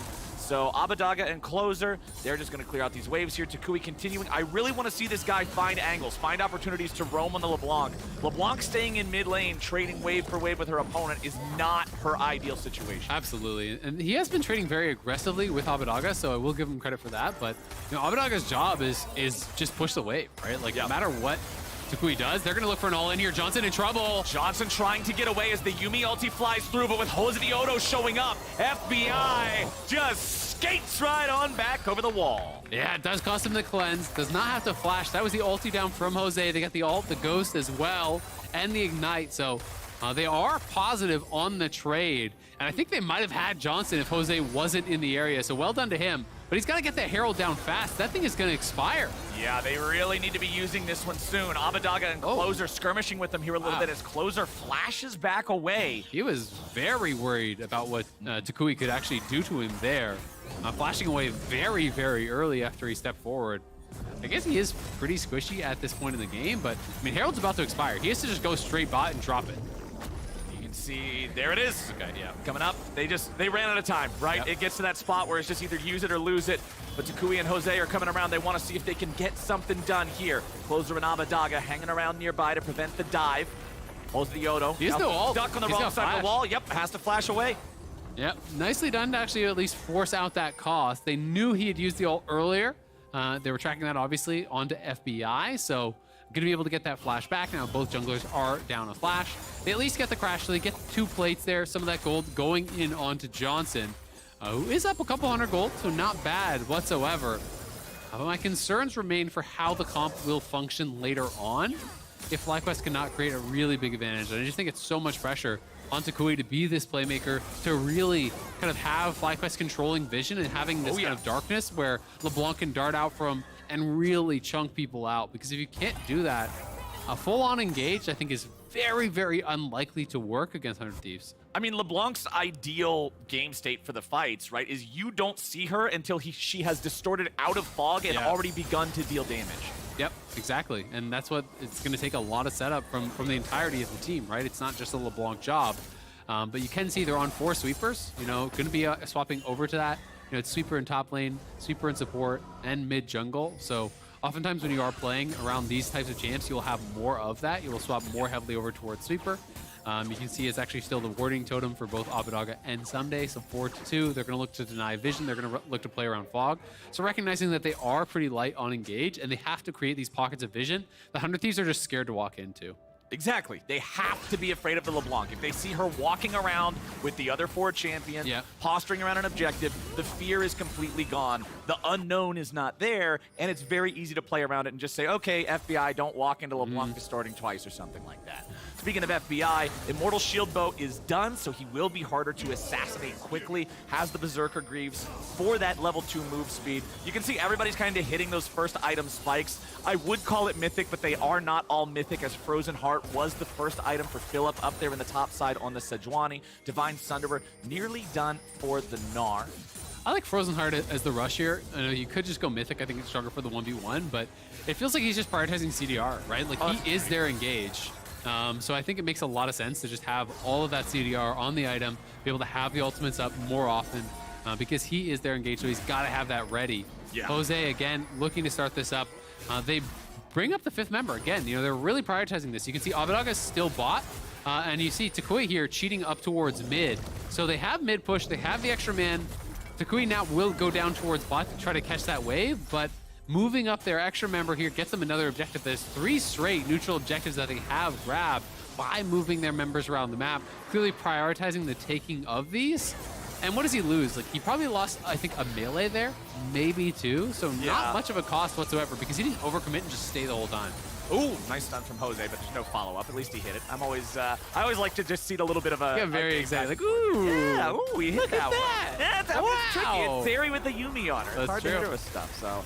Inconsequential. At the end of the day, it's immediately healed right Your off. happiness is never inconsequential, Flowers. See, get you a friend like Azael. People always talk about get somebody that likes you as much as I like Skarner, but get you a buddy like Azael, man. That's how you know you're living a good life. We got this Dragon. He's up and running, though. FlyQuest got the first one. Like you said, they are on a roll with neutral objectives. They're up to an over 1,000 gold lead here, 16 minutes. Cruising. No kills on the board. If you're just looking for PvP, this early game's been a bit of a sleeper, but FlyQuest are happy enough with the lead that they've got. They just need to keep building like you're talking about. As the game gets later, the execution is going to get tougher. Absolutely, and I think that is why 100 Thieves haven't really felt a lot of pressure to be able to get things done. I will say, though, you know, for how good they have looked over the last couple of weeks, this is not the most, like, really impressive performance that we could have seen from them. I think they have been getting a lot more aggressive. We heard the devs talking about how they are making more early game plays. They've been going back to some of their early tower dives and things someday. Going to be pushed back here. Unlikely to go down, but will be forced back.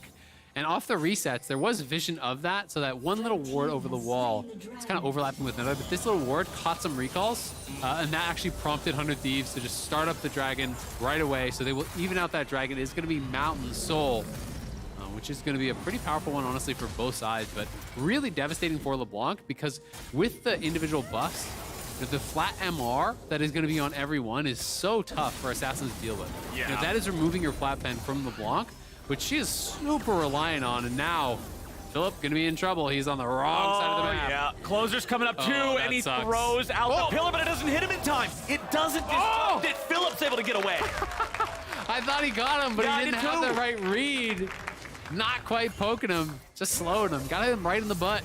Knock him up. Summon it up in time. Someday also with the Trinity Force as opposed to the Sunderer that I called out incorrectly earlier. This is the more damage-favored option, right? Like, this is the one that's going to let you be able to blow people up if you get a good flank in a team fight. It's not going to have quite the level of tank busting or sustain as the Sunderer does, so not quite as strong in the 1v1 side lane against a Sejuani, but this is just telling me, hey, Sumday's ready to rotate. He doesn't want to just play split the whole time. Yeah, for sure. And I mean, it is higher DPS, so, you know, it still can work out in a long extended fight in that 1v1. You know, and, you know, not as powerful in those really quick trades, perhaps, where you can proc and get that bonus damage, but definitely going to be a strong one. You know, getting even more attack speed here, so I'm going to be interested to see where he takes the build, if he's actually just going to go, like, Wit's End or whatever and go more for that side lane play. It is double AP soul laner, so if you want to play side lane, I think going Wit's End into like some sort of additional MR item and just playing side is pretty effective, because I do kind of like that 4-man squad a little bit more from 100 Thieves. All right, Sunday's going back up the top side. He'll be dealing with that. FBI continues clearing out some vision. No kills, 20 minutes in. I need to see some violence. Someday flashes away from the ulti of Philip, and now he's ready to continue the fight, going for the Mega Gnar into the wall, trying to put the whooping on Sejuani. As Oceano shows up, this is not a good spot for Someday. First blood over to FlyQuest.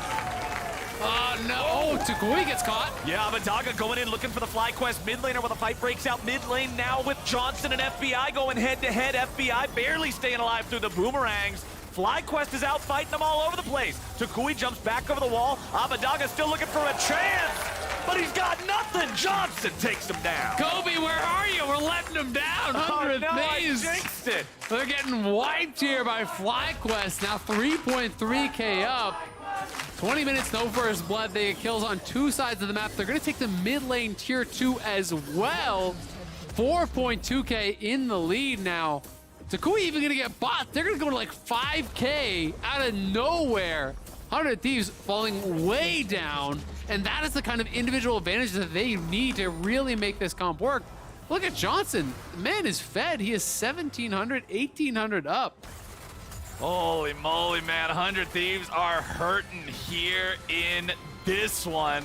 Johnson Sivir, the damage that he's putting down, Takui being strong enough now to make these LeBlanc flanks really hurt. Let's take another look at what happened top as Philip got the better of Someday early. I mean, Jose coming up here is really the difference maker. Someday liked his chances, though. Felt like as long as he's able to actually avoid that, he'll be able to take him down. The Triforce in these long extended fights is really, really valuable because you do have all of that attack speed. But Jose comes in, makes difference. To be honest, I don't know that he was going to win that. Even in the 1v1, it looked like Philip might have had the best of him with the late ignite. Then in mid lane, Closer going in here, not able to actually catch up to Johnson whatsoever. Johnson getting aggressive, flashing forward. And then Abadaga on the side. Takui comes over, finds the angle around the Wolves to connect the chain. And notice how he was standing against the wall. So even if Abba went over the wall, the chain is still going to proc and you are still going to die. Johnson is threatening here again now. 100 Thieves falling back. Yeah, they get the teleport out of Someday. He shows up mid. 100 Thieves are on the back foot, and they know it. FlyQuest taking control of the game. Their ownership of the early objectives also going to feel great for them. Those Rift Heralds building up this gold lead. They're 1-1 on the Drakes. They can keep playing for those and stacking those together. And hey, you mentioned how Earth Drakes feel really bad for LeBlanc to play into. Yeah. You don't have to play into them if your opponents never get them. True. There you go. It's going to be That's the really strategy. And if you're looking for those quick trades, Mountain Soul Shield, really, really nice to jump in with that Mountain Soul Shield, be able to get that damage down, block a lot of the return damage that is coming across. That can really start to push things in your favor more and more. FlyQuest looking great. Huhi and Closer trying to move up here towards that top side, see if Takui was overextending, but he is not. No. And instead, they're actually just pushing on the other side of the map. Again, they're looking for that cross-map play, pushing in bot here, establishing vision control. There's no wards in this section. This whole area is all FlyQuest, so they're going to be able to grab that no problem. And there's not much of a threat right now of the Baron being taken down. It is something that FlyQuest will have to watch out for later, though. Awesome mid-game coming out here from FlyQuest for what we've got so far. There's another Drake in their pocket. That one's going to go over to Jose, picking it up for him. Takui just continues farming. Void Staff's second item. He does not want them to be able to build any sort of MR, whether it's a Wit's End on the split push Gnar, whether it's just more tank items on the Trundle, plus the extra MR he's going to have from Subjugate naturally. They want to make sure LeBlanc is a threat to anyone and everyone. Yep, absolutely. And being able to actually grab up, that Mountain Dragon is also really, really effective for the Sejuani, right? It looks like it's a good 20 MR or something like that he got, as well as 20, 30 armor. So quite a significant amount, being actually amplified there because he does get that percentage increase. I think it also affects his passive. So pre-passive, it's going to be even more powerful. But of course, Closer will be looking to steal away those stats. That's what they got to watch out for. Trundle sapping Sejuani's defenses, making it more difficult for Philip to front line. But FlyQuest need to keep going with this lead. You've got a 5,000 gold lead. It's 23 minutes into the game. That is very, very scary. If we get to a 45-minute game state and it's still a 5,000 gold lead, well, that doesn't mean as much anymore. Yeah, you start to really get worried about what Azir can do in those later stage games as well. Abadaga has really taken over in a couple of the Azir games, had some of his best performances on it this champion. We remember 100 Thieves versus Evil Geniuses. Abadaga quadra kill on the top side of the jungle. The bailout from the Renata from Huhi, making it so he could get that quadra kill and stay alive.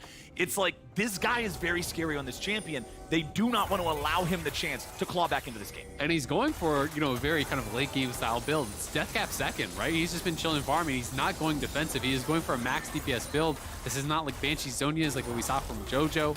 This is really looking to max out in the damage here. Really set himself up for that late game. When you hit 3 items and you've gone Deathcap, you are really going to ramp up, but he has to be a bit careful here of Takui, who is on 2 items of his own and looking to hunt. Jumps in, bops him for 60% of his health, but now Takui's got to be careful. He flashes away, slow from the Zeri laser, but Takui is safe. Manages to disengage from 100 Thieves there. Also want to point out 100 Thieves building the items that we were kind of calling out and expecting them to. Wits End second on the Gnar. Closer building more armor specifically because he knows LeBlanc doesn't want to try to assassinate a Trundle that's honestly still going to have a ton of MR just from subjugating Sejuani. Yeah, and it wasn't actually the Mikhail's rush. He's just going Shirelia's. I think the answer was just go cleanse on FBI, and then you don't need to go for the Mikhail's. On the Yumi. Will be interesting to see if he actually decides to go for that second, though, because it still can be very valuable for someone like if Abadaga or Someday or whoever does get caught up with that. It is a very easy answer to that Sejuani ult. Abadaga now looking to hunt for Tukui here, who is getting pretty low. Remember, it has no flash, so has to play it somewhat defensively as he has been chipped down. This battle really is about the poke on that top side. You know, it's not like he's so fed that he can just 100 to 0 the Azir. So it is about these back and forth trades until one person gets the other low enough that they can threaten to kill, and then that gains them priority in the lane, which allows them to push it out. Well, Sivir just acquired Infinity Edge. We got the notification on the screen a few seconds ago. Johnson is at the 3-item hyper carry power spike, right? This is where I really want to see FlyQuest look to make some big moves. Look to force him to come respond to you at a Baron or something like that. But do it in a way that's not risky, because objective bounties are up, and that is one of the ways that a game can fall away from you. And there's a couple bounties here, even just to grab off the champions. Johnson has a 400 gold bounty, I assume just from like farm. You know, he has the 1 kill. But he has 305 CS at 26.5. These Sivers are farming like crazy. Yeah, they just hoover up all the CS. You can see on the 100 Thief side, it's Closer that's kind of giving up his farm, right? Like he's down quite a bit of farm. And that's going in the pockets of FBI as well as Abadaga. But Diego has a lot of farm, and all the laners have a ton as well. You know, Tukui is over 10 CS per minute. Johnson is at like 12, so it is pretty impressive how much farm they're finding on the map, how efficient they are being with it. Philip now in a position to potentially flank, but will be pushed out by Someday. Yeah, he knows that he can't survive against all 500 Thieves players right there with his team not right on top of him too. So he just Arctic Assaults back over the wall. They're trying to threaten Baron for a Dragon trade, but I feel like that doesn't usually work out like these days. I can't even remember the last time I saw this work out when the team goes to Baron, because honestly what every single team does is just send one person to solo the Dragon, and then everyone else goes and answers the Baron. Well, Philip goes over the wall. They're going in. They're looking for Abadaga, but they won't be able to find him. Closer has to flash away. Philip's going to be taken low. Wild Growth keeps him alive. They're still looking to fight, and they grab the first kill on the enemy top laner. FBI gets paid, and FlyQuest may have made a mistake. 100 Thieves, they get 1 for nothing, and they're heading back down to the Dragon. Yeah, Philip finds the angle to actually land the ulti on Abadaga, but they cannot burst him down. And without him falling, they're able to pull back. There's no shot that they're going to be able to make that Baron happen, I don't think. Tukui and Afro are going to try to zone, but they are going to have to get off that. You don't kill that nearly fast enough. So they lose the kill.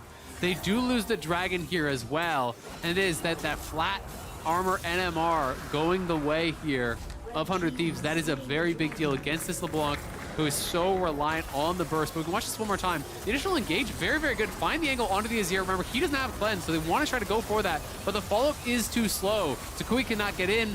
And this is the problem now. You're outranged. Look at Johnson here. How hard it is as the Sivir to walk through those Azir soldiers. The Azir soldiers get placed like that, and you can't even auto-attack, right? The Zeri as well outranges you heavily, especially once you start getting those stacks up. You get lethal tempo up. So it is very difficult for Johnson, even though he is very fed, to be able to fight into the Azir and into the Zeri, and that's kind of my concern for this comp as the game gets longer. So, you know, going back to what you were talking about earlier, they do need to continue pushing the pace of the game and make the most of this lead now, because it is frightening as a Sivir to try to step forward and auto-attack against a 3-item Azir. Much heavier damage build for FBI's Zeri compared to Danny's from last game, too, as Abadaga face checks, and he may just die. Oh, not quite. He's still burning. Okay. Red Smite nerf. He's pretty happy for that Red Smite nerf. Yeah, they're going to be able to get it. And on the bottom side, Someday takes down a tower. They will lose their top tier 2. They did get an objective bounty for that, though, so it's not an even trade. You know, 100 Thieves going to be able to claw back some more gold. Looks like it's in towards armor now for Someday, knowing he's got to pay some respect to the Sivir, who can be such a menace in the team fights, you know, even just with those boomerang blades, as well as kind of the bounces on the auto attacks. Really does scale up towards those late game and can start to kind of AoE down the whole team. If you have no armor, you are really at threat. And I like what you talk about with the Sivir not being able to move in past the Azir soldiers, because the shorter range a champion is, the more powerful zone control is as a tool against them, right? And when we look at all these champions, Sivir is a very short range AD carry. LeBlanc is a mage that must jump in to attack you. Viego's a melee fighter. Philip on a melee tank. Like, all of these are short range, and Abadaga now with a third completed item, a Banshee's Veil, not that pure glass cannon like the Hat second is going to lead you to believe. Instead, itemizing a little bit more defensively now, and that's also such a pain in the butt for LeBlanc.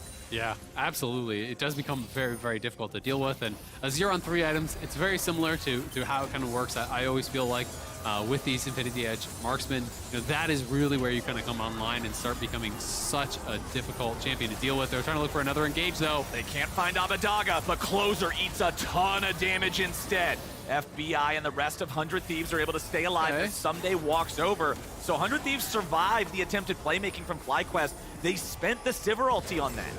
Oh, and they find a nice ulti. Nice grab, Abadaga. He just dies at the very start. That's not what 100 Thieves wanted. But FlyQuest get a critical kill. Now with the enemy mid laner down, if they pick up Closer, oh, baby, it smells like a Baron. Or do they even need it? FlyQuest marching down mid lane. Yeah, they're pushing down mid. Would they try to go for more than the inhib here? They are basing.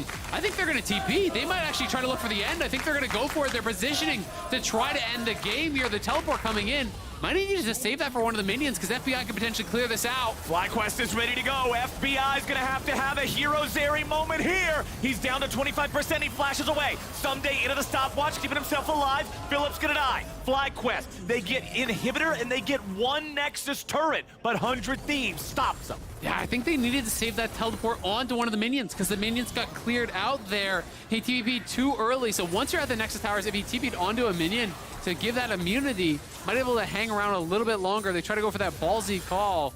They know the scaling may be in the favor of 100 Thieves, so they try to look to end it. They can't quite do it. But credit to Philip, man. He's been on point with these Sejuani ults. Like, he is the solo engage, and he's found Abadaga multiple times in a row. This time they actually did find the CC chain, as I think it was Afro gets up there with a polymorph.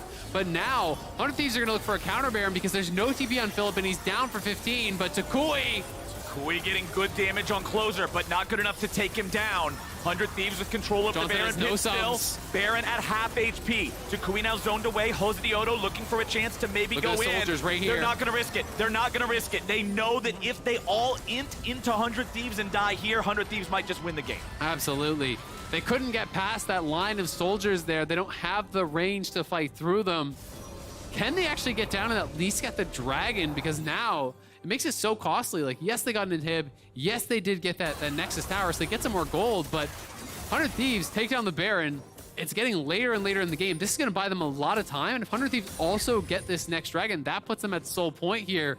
FlyQuest is in a really tough spot. I mean, they committed TP to try to end. They could have taken the Baron for free and just kind of incrementally increased their advantage. They tried to go for the throat, and now Takui chunked out. He has no TP. This is 100 Thieves Dragon, so they're on soul point.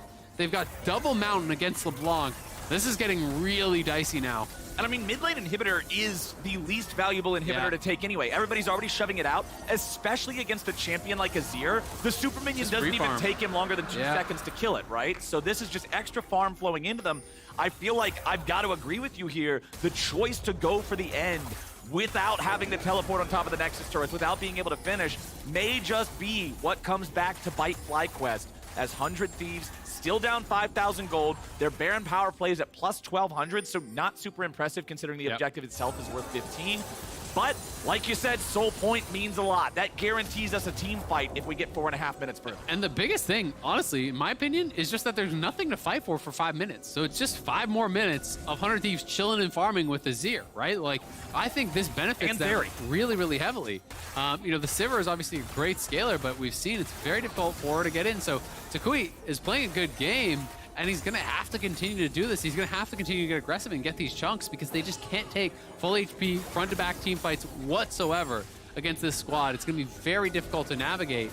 But without any way to make them come out of the base, vision control doesn't really matter, so they just sit mid, they farm up all the supers, they continue to scale up. IE is now done for FBI, so he's on 4 items. You can see Abadaga is working on his 4th as well. I mean, Johnson is super, super strong, but it's very difficult to fight past those Azir soldiers. And honestly, even just navigating the Trundle Pillar can be really, really annoying. Like, if you try to go past it and just get Trundle Pillared in with the soldiers hitting you, you're toast. Well, we have Guardian Angel for Jose Diodo, so that will give him the chance to jump in more recklessly into the fight, try to get that damage down that they need. But really, my eyes are on Philip again. It's got to be another big Sejuani But who can get the Banshees off? there's Cleanse on Zeri and there's Banshees on Abadaga. So if you can't poke off the Banshees, you can't even try to engage, right? So it has to be Takui goes in, knocks off the Banshees, then during that window, you find a Sejuani ult, and you lock him down 100-0 and kill him. Like, that's your way to do it. It's tough. Which starts feeling like a really narrow win condition, because Sejuani ult on anyone else actually doesn't matter. You remember what I was talking about around 23 minutes when I said 5,000 gold lead looks good now, but later on it won't look as good? And Mikhail's is coming as well. Mikhail's is going to be the second item for Hui. I think it's super smart because then even if Banshee's is off, even if it hits someone else, he's got to be closing in on that pretty soon. Yuumi, even if you want to give gold to it, it's pretty hard to give gold to Yuumi. Yeah. Not the best last hitter. But if you give a little bit of gold to get that Mikhail's, it's actually a pretty important buy. 2.5 minutes to get there. 4,000 gold lead for FlyQuest, 1 Drake lead for 100 Thieves. These super carries in Azir and Zeri are both looking really strong. You can see Abadaga working towards that 4th big completed item, blasting one in the inventory for him. Stopwatch up for Johnson. So if he can try to get in there and just lay down the DPS nice and early, he can try to survive the soldiers after, maybe, but man, it's hard. And he has Bloodthirster, so that's something working for him. And there's no healing debuff really on the other side, besides the Ignite from Yuumi, but like, who cares? That's not going to be on you. Mikhail's done. Mikhail's done, and QSS done on someone who has Cleanse, and a Banshees, and a Stopwatch on the jungler, and then a tank top. Who do you ult, right? Like, it's just so hard. It's so hard. Like, you're now in one of these windows where you're like, okay, now you need to poke off the Banshees, ult him, get the Mikhail's, then before the Mikhail's is back up, do that again. It's right? Like, it's really, really, really hard. So 100 Thieves in a great position. That being said, hey, there's also the X factor of Takui. If he can actually, like, really chunk someone down, he's got the right ricochets coming in from Sivir. You never know what could happen, but the angles are going to be few and far between. And 100 Thieves just has to play slow and steady, use the pillar to create space, use the pillar to deny FlyQuest from really being able to pile in, and then utilize the Zeri and the Azir's massive range advantage here over this 500 attack range Sivir. Well, we've also got Rylai's Crystal Scepter done for Azir, so once the soldiers are on you, it is that much more difficult to get away. Drake now under 1 minute. This one has to be some kind of a fight. We've got FlyQuest in the bottom side river first. Mid laners squaring off here in this 1v1 top side as 100 Thieves. They might be looking for the Baron pit, too. Baron potentially, and they're going to spawn around the same time. I think for sure FlyQuest has to fight for it, but 100 Thieves doesn't. Like, they could give it up and try to go for something else if they're just down to just continue scaling. I mean, they've played this game so slow, right? So like, they are happy to just wait for 6 items, I think. But it looks like everyone is here mid lane to skirmish. Okay. Takui does have TP, and there are some good wards. He's TPing very deep here. He's going to actually go to threaten the base, I think. So he's going to try to play a little bit of shenanigans around that. Going to try to draw Someday back, but he is spotted on that pink ward now over by the blue buff. So they have eyes on him. Someday can push that out, and he still has his teleport available. Plus, there is a TP ward here over in this area, right behind that dragon. So he could try to prep the Narbar here and be ready to TP if they want to go for it. Takui making it look like he's seeking this poke more than anything, but Jose Diodo has already started up the Drake. He is soloing that one down for FlyQuest. I think they're going to give it. 100 Thieves is nowhere in the neighborhood to stop this, so it looks like Jose just gets to kill that one by himself. He's got it down to about half. Remember, these are much tankier than they used to be, so it's going to take him a minute here. FlyQuest has to be careful. Why are we throwing out Sejuani ultis this early when Jose is not even here? 100 Thieves. Now they're into the Baron pit. FlyQuest doesn't have any way to get in just yet. Jose Diodo's making his way over. He gave up on the Drake. He didn't complete it. Abadaga getting jumped on. Half HP still left to Takui over the wall. Philip gets the kill. Abadaga's down. And 100 Thieves have to fight Here's the Johnson. 45. He got him. FBI's gone. The carries are gone. 100 Thieves are gone. And FlyQuest, they found the window and kicked that mother in. Triple kill back over to Johnson. Closure dies. GG FlyQuest. FlyQuest have done it. They're going to take down 100 Thieves. Johnson gets the Quadra. Philip picks up number 5. They're going to march it down mid here and finish off the game. What a finish from FlyQuest. We talked about how hard it would be to execute on that, but FlyQuest made the call. They give up the Drake. They find the Azir, and FlyQuest end 100 Thieves win streak. Nice decisiveness there from FlyQuest, but it felt like such a strange force on the Baron from 100 Thieves. Abadaga goes over the wall. He's tanking the Baron. trying to start that up. It was trying to force the hand, I think, of FlyQuest there, but FlyQuest wasn't even on Soul Point. Like, that would have just been one dragon. That wasn't going to be the end of the game there. Yeah. 100 Thieves decide they're going to go for it anyway. FlyQuest say, great, we're going to be ready for it. Jose just drops the dragon, runs straight up. Takui has a perfect flanking angle, and Abadaga, who had tanked up the Baron, was already softened up. Takui goes in, finishes them off there, be flashing in on him with that distortion as well. Gets him chunked low, and then as soon as Abadaga was down, it's open season for Johnson, because that Azir is what was keeping the Sivir back. So Johnson's going in, he's flashing in, popping goes right on top of FBI, and they just knock down the Zeri, and that is it. That is the end of the game right there. The Azir and Zeri being the first two to die, the rest of the comp is built around those being the cannons, right? You don't have the tool. You have a Yuumi, you have a Trundle that has all of 2 items in a shoe, and then you have Gnar, who's not a 1v5 champion. He can't pull that off on his own. Absolutely. No chance for Gnar to really kind of make that fight happen at the end. And it was such a slow, methodical, patient game, it felt like. Yes. So it was surprising to see 100 Thieves just risk it all in that moment to try to really hard force that Baron, to the point where no one's even tanking the Baron for Abadaga. He's literally just eating into the pit, tanking the Baron. And it ends up biting them. And that's sometimes one of those things in these late game situations. The pressure can start to get to players a little bit. You start to feel like, we got to do something. They're getting the dragon for free. We can't let this happen. But, FlyQuest is ready. They are there with the response, and they punish them. And FlyQuest turns in a really good game. And just like you were talking about, Kobe was really talking about all the praise that 100 Thieves deserve. A lot of people have been talking about that. That was their 7-game win streak that just got cut short by FlyQuest. So it was feeling like all the hype was at an all-time high for 100 Thieves now. People are really getting excited about them, about the form that they were in. And then they have this game, and it's a little bit of a deflating feeling, I think. Brings it back down to earth a little bit. Yeah, and it also brings FlyQuest back into the conversation of like, how good is this team? Because they are so up and down, where they have these incredible games where they take down the top teams, but then they aren't always able to kind of replicate that same level of performance, week in, week out.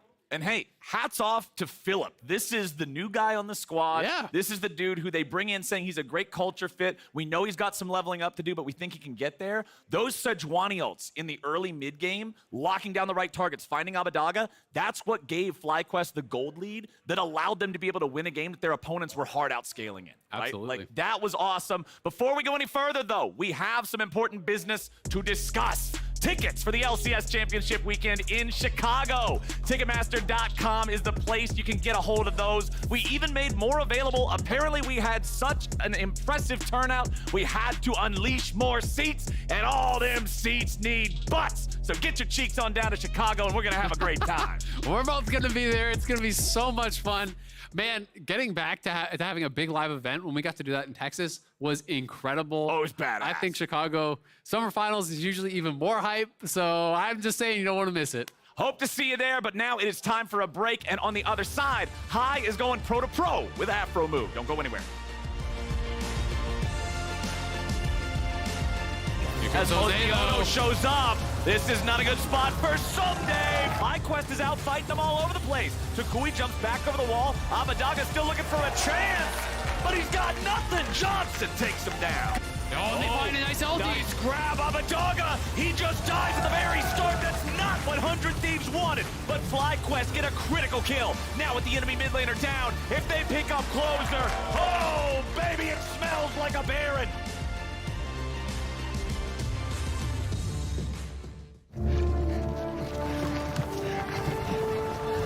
I call it the wheel. I don't think so. This is a miss. Brother David, behold! It's a fork. I got 10 forks right here, baby! A toilet? We're not animals. We go outside like humans. Hancock. No king! The people shall have the right to vote. Even the stupid ones? Edison, can I be honest with you? It stinks. Nobody's going to the moon, ever. Why not? It's far. It's too far. It's far. の未来はポータブルミュージックです。バカか。出て行け。語りがいいとも言えるぞ。語り。 Like I was saying, it's FTX. It's a safe and easy way to get into crypto. I don't think so. And I'm never wrong about this stuff. Never.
Welcome back, everyone, to another segment of Proto Pro. Today we have Afro with us. Before we start with this, actually, I got news that apparently you have the 5th most wins in all time of LCS now, and you kicked out my boy Sneaky. But congratulations to that anyway. It's 298 wins, in case you're wondering how much it was. So congrats on the win and congrats on that accomplishment. So my first clip here is, while you're playing support, I noticed that obviously you're a good support. You do a lot of things that are correct. When you're doing your first recall, can you kind of give me a rundown of things that good support players should be looking to do? This is your first recall, and then just so you know, you basically path mid. So can you tell me what supports should do? So right here, Sivir can basically 1v2 the bot lane in this matchup versus Zeri, so I have a lot of time to do whatever. So usually when you're either looking to affect mid lane here, affect the crab fight that's about to happen up here on the Trundle, who's gonna come, or you look to affect the top lane. And then you also need to pay attention, like if your AD actually needs you. So here, I don't really have to look bottom because I know Johnson can 1v2 right here. But Trundle's trying to contest the crab, and my hover, their enemy bottom lane is like, watch out, Lulu's missing, so he automatically has to walk off the grabber. Gotcha, and that's something you would do regardless of whatever support you are, because like you are playing a Lulu, that's not like a Nautilus or Leona, but it's still something that you should look to do when you're playing support, right? Exactly. All right, great. A lot of supports actually don't do this, so I'm glad that you do it. You've been playing for a long time, so good job on that. Thanks. This next clip right here is something that a lot of people have trouble with. You're freezing the wave for your AD carry. Number one, can you explain to me how you know it's safe to do? I'll go back a little bit, actually, because you see the enemy AD carry doing whatever they did. Is this it? Yeah. Wait, no, I went forward, didn't I? Oh, you went forward, yeah. 1 second. Oh, shit. You know, I flipped this thing, and I should have thought about this ahead of time here. Well, we fixed it, no worries. All right, well, anyway. So you're freezing the wave here. Can you tell me about why you're freezing the wave, and how do you think this lane went? It's about 14 minutes in the game. What's the goals of Lulu, Sivir into Zeri Yuumi? Lulu, Sivir, into Zeri Yuumi, you can actually kill them around like 3, 4, 5, but they actually got the crash in on the tower, so we weren't able to do that. We were gonna, but here I knew where the jungler was like 15 seconds before I started freezing, and they have to base. So if I stop them from basing, we have an item up on them, and if they try to stop me, our Sivir will just automatically push in the wave, and then they're stuck on the map for tempo. So I'm just trying to buy tempo to bait them to stop me, and if they don't, my Sivir gets ahead, you know, one wave. Gotcha. One other thing I noticed that you do for the team is, if I can pause it at the perfect time, give me a second here. This is the items? No. So on your team, who's the one that's doing the flash timers and stuff like that? I noticed that you're doing it too. Do you think, number one, should it be the supports? And number two, are you the one that's mainly doing flash timers, TP timers, etc.? I do think a lot of players are lazy when it comes to timing stuff, and they always put it on the support. But if you see the flash, you can time it. And once you get the math down with, you know, if they have Cosmic or not, you know, Lucidity boots, you should just time it if you see it. So for me, I time what I see. Even though other people, you know, they say in comms, you know, this guy flashed. I've been playing so long that I'm looking at the minimap so often. If somebody blinks on the minimap in vision, I know they flashed. So I'll ping it and then I'll time it like that. Sick. Okay, and then just so you see the minimap, this is my last clip that I have for you. It's, how long is it? It's about 30 minutes into the game, and Baron is spawned right now. Can you tell me a little bit about what your current game plan is? And after this entire clip plays, you can tell me if this is something you would do again. Feel free to watch it as it goes. Yeah. Oh, yeah. So yeah, we take the team fight to bait out their ultis, because our first engage with Sivir ult, I think it's really hard for them to like counteract us, because their only engage is Azir shuffling. So Sivir with, I think, 3 items right now, 3.5.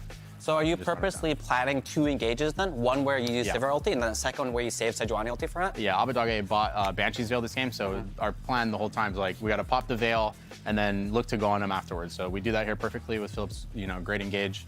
And, you know, it's easy to run them down, because Azir is the only problem in our team versus our team, because he outranges both carries. Gotcha. And then following here, you guys get the double kill, then you push towards mid. You don't actually get the end. Yeah. So in hindsight, while you're watching this, I'm sure you can remember it now, would you do this call again, or would you have pivoted and went for a Baron or something instead? I actually didn't see what had happened, because Zeri has no ulti here. Gnar is an Omega, but I think we just went on separate targets here, because our LeBlanc goes to one-shot the Zeri, but I do think we could have just one-shot the Gnar here, rethinking it. So if LeBlanc went on the left side, better? Yeah, we were talking about Zeri, so you know, I don't blame him, but I think I would do this call again as long as we go on the same target. Because when he's in mini, and I think if I just walk up and poly him when we got the CC chain there, we would have killed him. So honestly, yeah, I should have just done that. All right, cool. Before I finish off, I was walking on the way here, and I believe one of your coaches stopped me and asked me to ask you a question. He wanted me to flame you, actually. I don't know why. So he's like, why did you guys never kill Nara on the side wave? Oh, yeah. He was telling us that after the game. We should have killed him. I do think our team, we're getting better at 1-3-1 type of style. So we do miss some of those opportunities where, the guy oversteps how far he can be on the side lane for us to kill him. So yeah, we just gotta keep working on that. Yeah, fair enough. I mean, you got the dub here, so I'm not complaining too much about as a coach or anything like that, right? Yeah. So that's all for us today. Thank you for joining us, and once again, congratulations on the win and taking top 5 all wins. Appreciate it. After this, we'll be sending you all off to a classic face-off, and we're taking a closer look at Luger and Poom. You know, like the players, like the Axe Bros. Like we were thinking about growing our mustaches and calling ourselves the Stash Bros, but other than that, You should do it. We've been a duo since we started on 100 Thieves Academy, so 2 years ago around. From 100 Thieves Academy, I think we were kind of like best ball lane in Academy at the time. Chased away, kicking away Ryoma, but Luger flashed in to make sure he was dead as dirt. Brandini getting a little bit of damage with the help of that needlework, but Luger's still alive, kiting it back. They've got their end double kill from 100 Thieves. I think like it's good to like know each other like since like kind of almost 2 years, and I think we kind of know our personality and like we know what kind of like we want to in the game, and I feel like we kind of improving easier than like other bot lanes. Since you've been with the same person, it's easier to say like, oh my god, like if you could have done this for me, or do this. I mean, for my personality, I kind of like crazy guy, I think, because I feel like my ideas or like some maybe game ideas like kind of sometimes crazy to people. Afro dies second as Philip wants to fight back and Dokla barely stays alive. Luger's coming in from the side. Rat attack, fire the gat. Luger's ready to go. I think Pum kind of like shot me like sometime down. Is pretty good, and yeah. He's gonna lose his Gromp already to River. They've got the fight. There's the stun. Good spell shield by Luger. Here comes the dunk. Forward turret shot's gonna kill Stixay. And it's a good thing you brought over Poppy. We're both kind of emotional people, so we try our best to like calm each other down sometimes, just to make sure that like we're both on the same page. Even if it's on LCS stage, like one of the games I remember, I wasn't playing aggressive enough, and he was like, like, let's go, bro. Like, we can win this shit. Yeah. Oh, could be in trouble again. Poom's looking for it. He flashes after Lost, who did not use his flash the first time around. CLG don't even need any help down here now. 2v2. Ignar survives with 1 auto attack's worth of health. Because I don't think we're like actually that far away from like the best ball lanes in LCS that like the casters talk about, or like the fans talk about, which are like like Hans, Core JJ, like Danny Vulcan. It doesn't matter what we play against the players. I think we are gonna like try to show our mechanics to win game. Luger and Poom. These two have played together for the entire time that Luger has been over in North America, over a year. Welcome back to the LCS, where we're gearing up for CLG versus TSM, the oldest rivalry in the book. In fact, older, Jat, than the LCS itself. Yeah. Now, all that said, it doesn't feel like this rivalry has had the same kind of fire behind it in the last couple years than it did in its origins. Yeah, I mean, you're right about it being before LCS. Going back to Season 1, the all-time record is 51-23 in TSM's favor. But after this trophy lift, pretty much, and then the one after that led to this spin from Afro going to MSI, there was a 721-day gap between CLG games defeating TSM. So TSM had a 721-day win streak against CLG.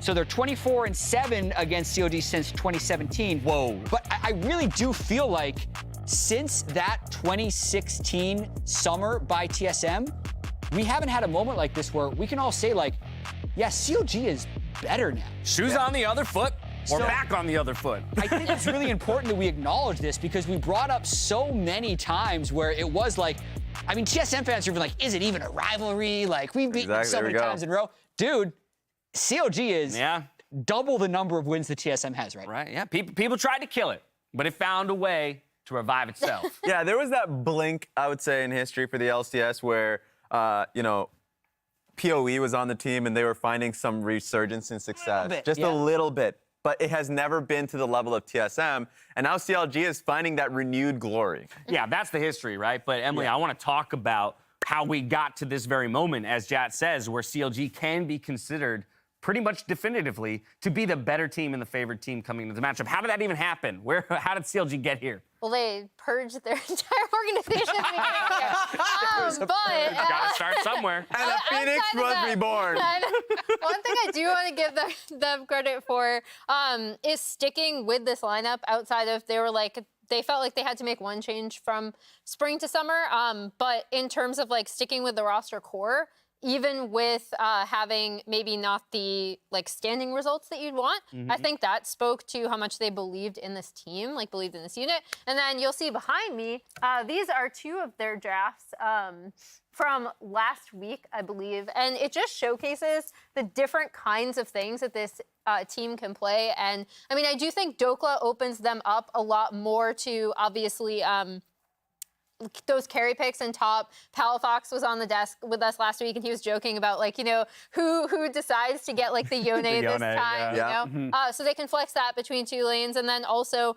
obviously they are the Seraphine team, right? They figured that out before a lot of teams. They can still use that kind of composition as we saw them last time. So I've really loved their draft flexibility and overall team flexibility. On the side of TSM, still very much in the running for that postseason at 5 wins currently. If they can overcome CLG here, that'll do wonders for them in terms of locking a spot up. But CLG still looking to make that case for being one of our absolute top teams. While our team's ready up, Palafox pulls back the curtain on CLG's success in summer. Going into this split, I think it's a bit interesting because in spring, we're just 4 newer players to the LCS, and then Contracts is a veteran, and we're all still learning how to play together, right? And compared to a lot of other teams, they have veterans or they stayed together. And I think in summer, we're really showing our cohesion, and how aggressive and how much we trust each other, right, in game. And I think it's just, obviously a beautiful thing to see when a team clicks. Yeah. Couldn't have said it any better myself, Palafox. My name's Pedri, that's Mark, and we're gonna, I guess, try and do what CLG are doing as a team and give you all a beautiful, cohesive cast. Growing. Good luck, as we get better. Yeah, I hope we get to see more of that. I'm really excited about this matchup. I know there was a time in spring where it was TSM versus CLG at 9th place, and it was kind of memeified a little bit back then, especially with the Reggie quotes. I'll never let us become like CLG. And then now CLG is 3rd in the league. Yeah, okay. It's pretty impressive. TSM is also rallying from that time period. They were 9th then. They've made the swap to Seoul. They've been picking up a couple more wins. They're looking better. So I'm actually really excited to see how this is for them now heading into playoffs and trying to grab that last little momentum. TSM is not locked in yet, but just looking at the bottom teams competition, almost all of them are playing teams in the top 6. Yep. And so there's a very high likelihood that TSM could go 0-3 this week and still make playoffs. Not that that's good for momentum, but they are more secure than you might think initially just looking at the score because of the actual strength of schedule for all the teams. Yeah, we'll see, of course. Obviously, any wins TSM can pick up will be good for them, and the same is true for CLG. Kind of for different reasons, right? They're on the opposite ends of berths into playoffs, but CLG could be very high up, actually. I think higher than most people would have given them in the preseason coming into summer. So very impressive. Yeah, everyone. I don't think anyone but maybe Dokla was saying top 3 for them, but they've been very impressive. We'll have to see what they end up going for. Their drafts have also been highly lauded as having a lot of flexibility. They've been passing around the Yone last week. Palafox talking about how someone gets it, they flip a coin. If Dokla's got too many times in a row, he gets it for free. Let's see what they do. Seraphine also banned, kind of on that point there, for TSM alongside Kalista. Zeri, J4, Renekton on the CLG side, and then Draven away from Luger. A lot of bot lane bans and a lot of Luger bans. All 3 of those are actually kind of true. Luger. He's been doing so much better recently. He kind of was playing a role-playing position for them earlier on in the year, but has been stepping up more recently. He had a Draven game. I don't remember if it was last week or 2 weeks ago, but he absolutely popped off in that one. And then he'll go grab the Sivir. That was another one of his great games that you saw kind of in the packages beforehand. Yeah, going to be happy to pick up probably the most contested bot lane right now. Sivir is everywhere. CLG happy to snap that up first on blue. Azir, though, I'm glad Corgi's, back in the back in the basement where he belongs.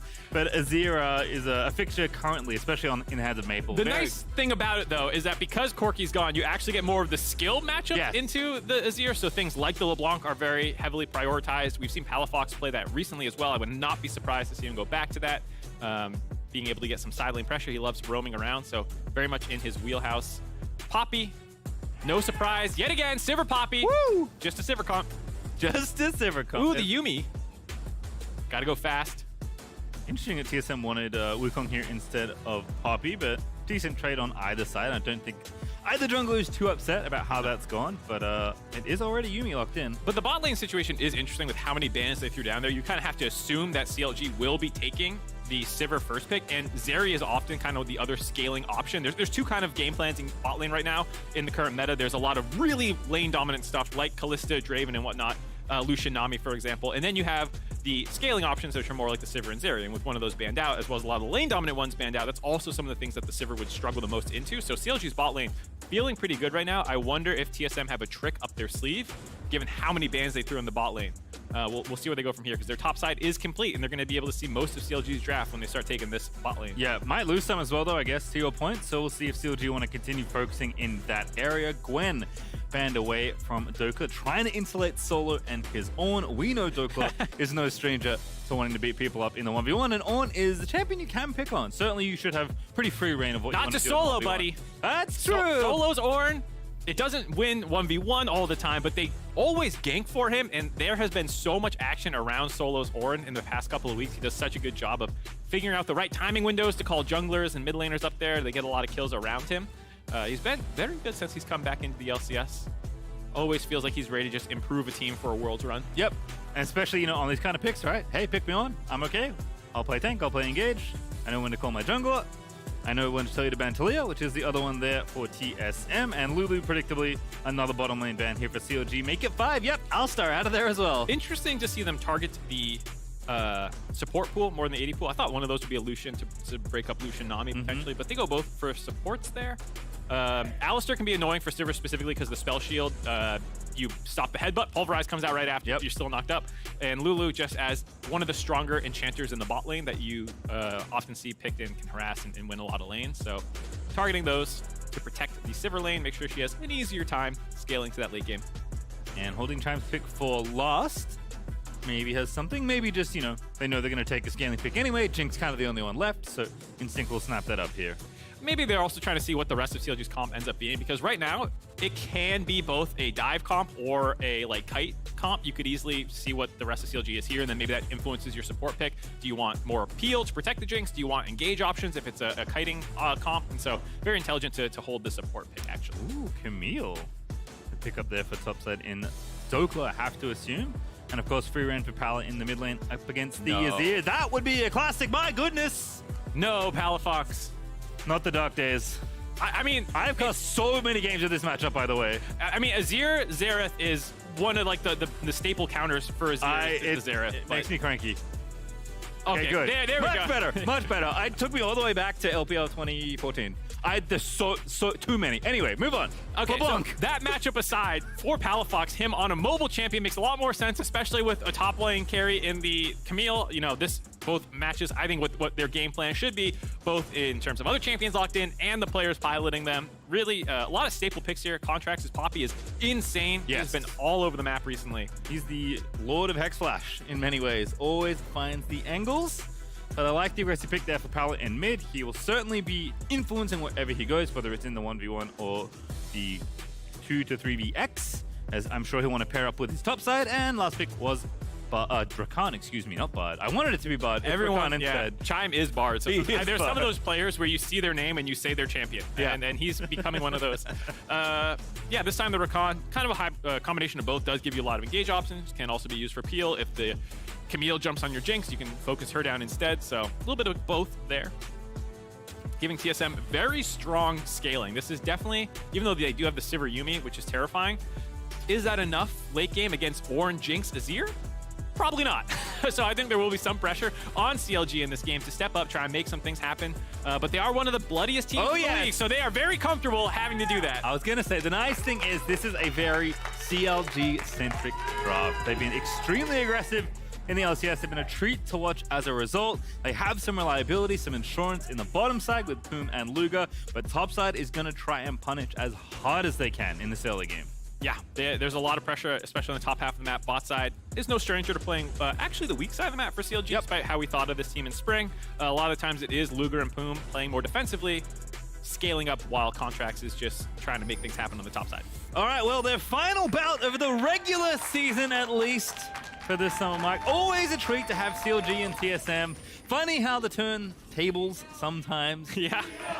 Over 12 years. You can hear the fans going CLG. Wait a minute! I saw a ton of CLG shirts and merch and signs. Like, CLG has taken over the arena, whereas before, you would be hard-pressed to find a CLG chant louder than a TSM. Yeah, I would go to different countries and hear TSM chants.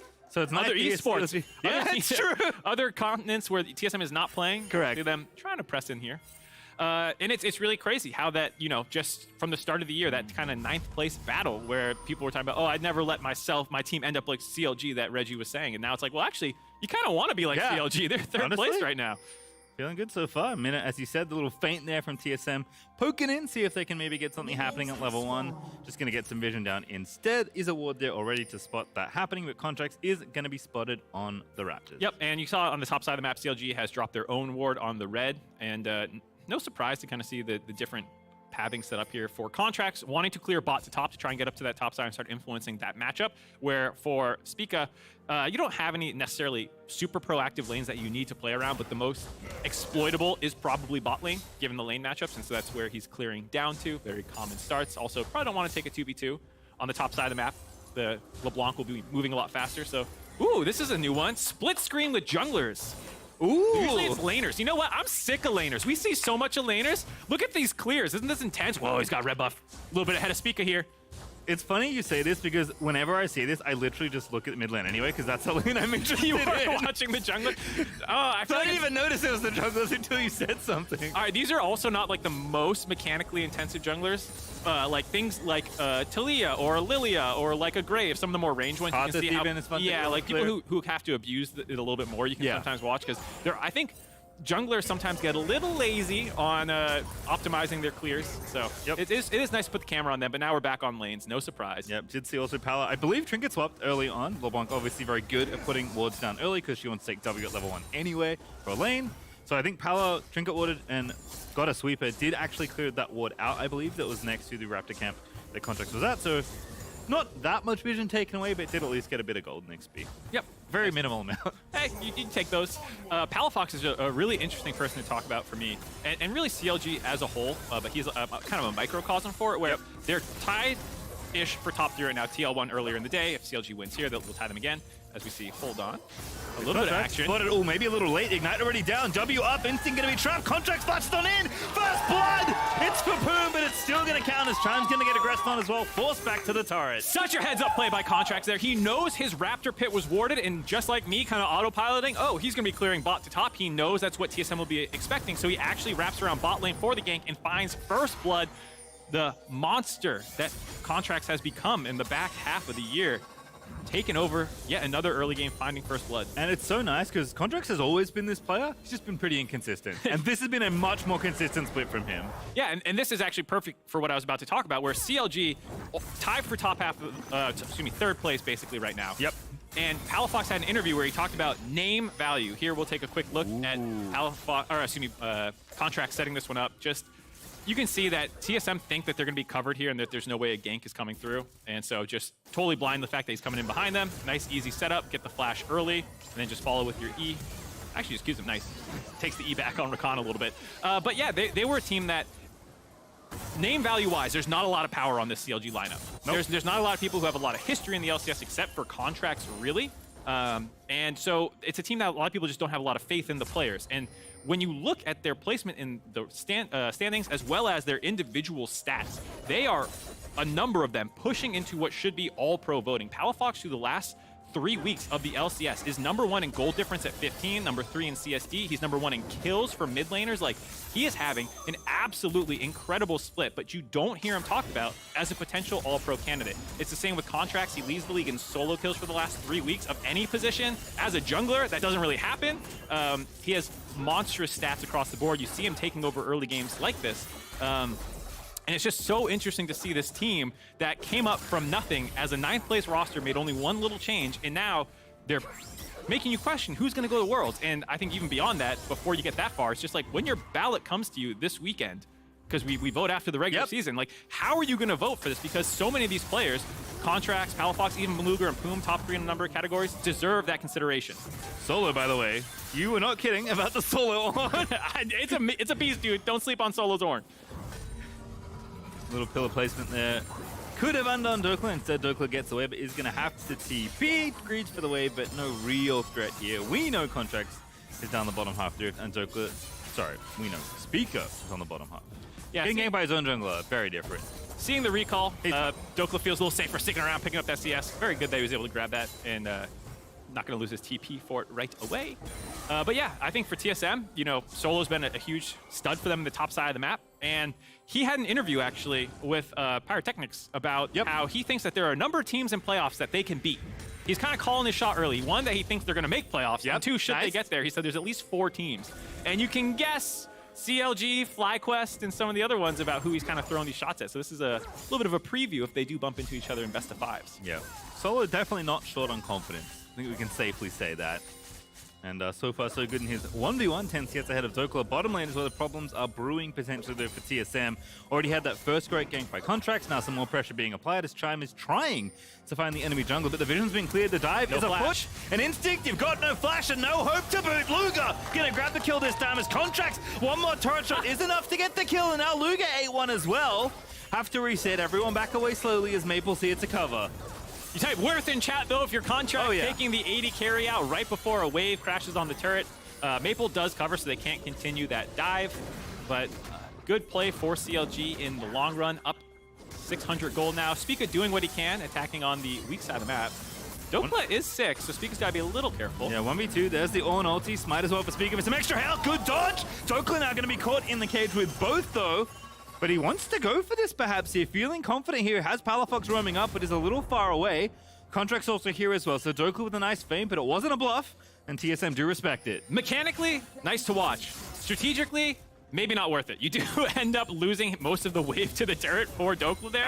And the Gromp still went over to Spica. So looked cool, but not actually able to defend off the jungle or pick up the CS under the turret. Now falls 20 behind. First strike value. True, probably got some value out of first strike. You're right there. All right, well, you know what? We'll check back in the CS in a moment or two. For now, into CLG with a very small FTX gold advantage, but not much to write home about. I will say the first strike is a different rune than you typically see for this a lot of the time, as we see Mischain there. Dokla in a bit of trouble if Spica comes over the wall. He's coming.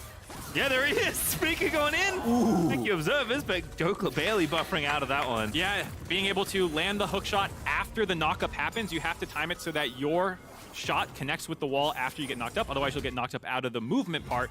Does that correctly there. Ends up safe. Very scary, but not too surprising. It's a tougher matchup when Ornn takes Grasp. Usually in the matchup, people used to take Grasp. Now there's more of a scaling option with First Strike that people have been taking more and more. So I think it actually got nerfed on 12-15 if I'm not mistaken. So people kind of know this rune is being used a little too much. So the gold will be less bad than it initially looks from the CS because of that choice. Yep, some plates there though for Solo. However, CLG are looking to transfer some pressure here. It is off to the Rift Herald we go. Contracts and Palafox should be able to scoop this one up nice and easily.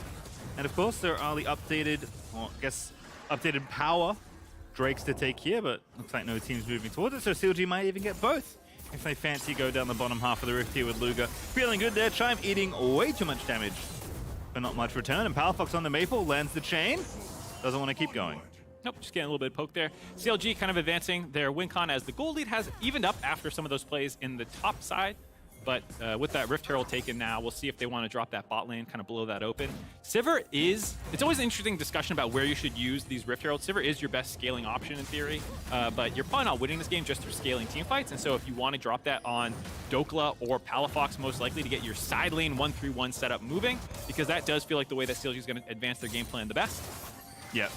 Kind of talked about it in draft. They do have to open up this game kind of in the earlier stage, looking, 15 to 20 minute mark, really looking to make an impact there in the mid game. So funneling gold that way does make sense for now. Contract's just finishing a clear, going to go back home and buy up. Not yet, actually, and maybe just picks a safer spot there. Going to pick a different brush and go home. As Maple feeling pretty good as far as scaling goes here for TSM. Powerfox has had some opportunities to get out of lane, but has been pretty well contained by Maple. And of course, isn't expecting to win in CS 1v1, so Maple kind of coasting in the early game here in his matchup. Hasn't really had much pressure applied. Yeah, has only really followed plays as well. There hasn't been a ton of action for the mid laners. You do see the disparity, though, where the 20 CS down for the Jinx versus the 20 CS down for Dokla. I do think that the Camille will catch up eventually. First Strike does scale in terms of gold value. I think he only had 100 when I checked, so not a ton of gold yet, but once you start getting those true damage Qs, it becomes quite potent how much you're going to be getting. Bit of extra mana there for Luga as the Q comes in for Rakan. Spell shields it there, but they do want to, again, keep the pressure going. Health now happening. Remember, they changed it to health. Oh. Yeah, I missed the mana refund. Come on, Severa. Come on. It's okay. Everything's okay. Feeling good in the 2v2. Yep. Well, I'm here they come down. You can see them starting to set up the play. CLG is moving down. They're going to drop the Rift Herald and probably try to zone TSM off this turret. Or maybe just start the Dragon. There has not been any Dragons yet, despite the pressure CLG has had on the bot side. Not really viewing that as the way they win the game, even though they did buff Drakes quite a lot. Yep, certainly did.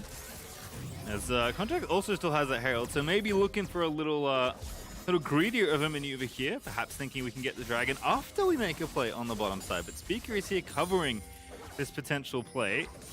3v3, you would assume it's feeling pretty good for CLG here on the bottom side. There's Contracts popping the Herald. Speaker being very patient. That sweeper does find the enemy jungler though, and now they know where Chime is as well. Keeper's verdict, get out of here. Popping Speaker back to base. Yeah, both teams kind of covering each other's plays there. It was a cute idea by TSM to wait for CLG to overstep to try and finish the turret off, and then you get the flank angle from behind. Very nice idea, but CLG didn't overstep. They are a team that can get a little overzealous sometimes, and that was just good awareness, using the sweeper to spot them over the wall and then punting them out of there, make sure they get the charge off, get some more gold in their pocket. They'll be able to take this turret soon enough. Well, speaking now, maybe on the Palafox. Palafox are very tricky to pin down. Not going to hit W again. Speaker, though, going a bit further forward. Has flash. Almost back up.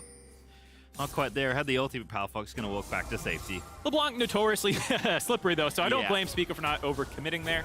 It has slowed down a fair amount from that initial first blood now. So for TSM, you don't feel too bad down only 1,000 gold as Solo. We're at it again. Solo on. Once again, getting the damage down. Dokla eating some damage, but the ulti not enough to finish the job. Dokla clearly understanding the limits of the 1v1. As in the jungle, the mighty jungle, Palafox has found Speaker. Oh, that charm coming in from the Rakan Chime with a nice bit of timing. But Palafox looking to live here. Doesn't have ulti. There's the ulti out, but not going to matter out of Jinx because Speaker scoops up the kill. And we're still going. Dokla, get out of there, buddy. Instinct with the 5-head ultimate, aiming for Palafox, but even if it missed, still hitting it onto Dokla, forcing him out of top lane. He's doing cardio today. He has run from the bottom of the rift all the way to the top. He has not seen his 80 carry in years, Mark. As Dokla still under threat here, under the tower. Contracts and Poom ready to cover though with Chime now on a ward. Still posturing aggressively in enemy territory. Gonna have to back away though. Yeah, nice use of pressure though by Chime, making sure that you can get some vision down, try and clear out the enemy one, because for TSM, as I was just saying, this is actually largely going okay. You have the gold deficit, not too bad. You have multiple scaling options, even if Instinct is a little bit behind. Like you've said, Maple is on pace just fine right now.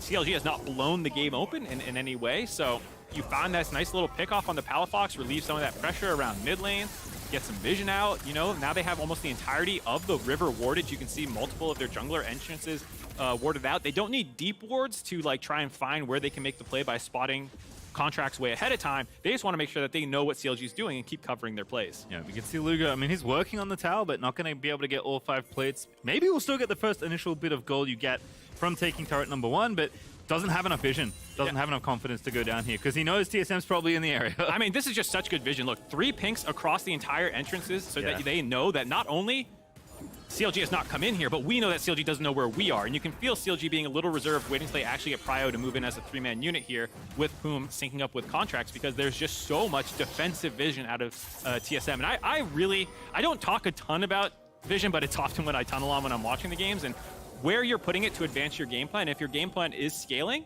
I like these wards a lot to just make sure that you are neutralizing CLG. Sometimes you put in deep wards when you can't actually protect them, and they just get cleared out right away. So this is really heads-up warding by TSM, acknowledging they've been attacking our bot side a lot, and now we have a ton of vision to make sure we can see when they try and make their next move. Yep, and it's definitely paid off here. Luger wasn't able to finish off the turret. Contracts and Poom sticking together here, but being a bit more careful. Speaker has started the Drake. Just Chime gonna bounce on back around, but Maple with first move, it looks like. They also have teleport advantage. Solo was able to get that out of Dokla from that positive trade, and so CLG want to stop this, but they won't be able to bring as many resources. They do have push on top side. Oh, in we go. Might get 2 for 1 here. Speaker with the ulti. Yeah, does take Contracts. Poom's gonna fall as well. Maple gonna get a kill for his trouble as TSM gonna get 2 plus the Drake.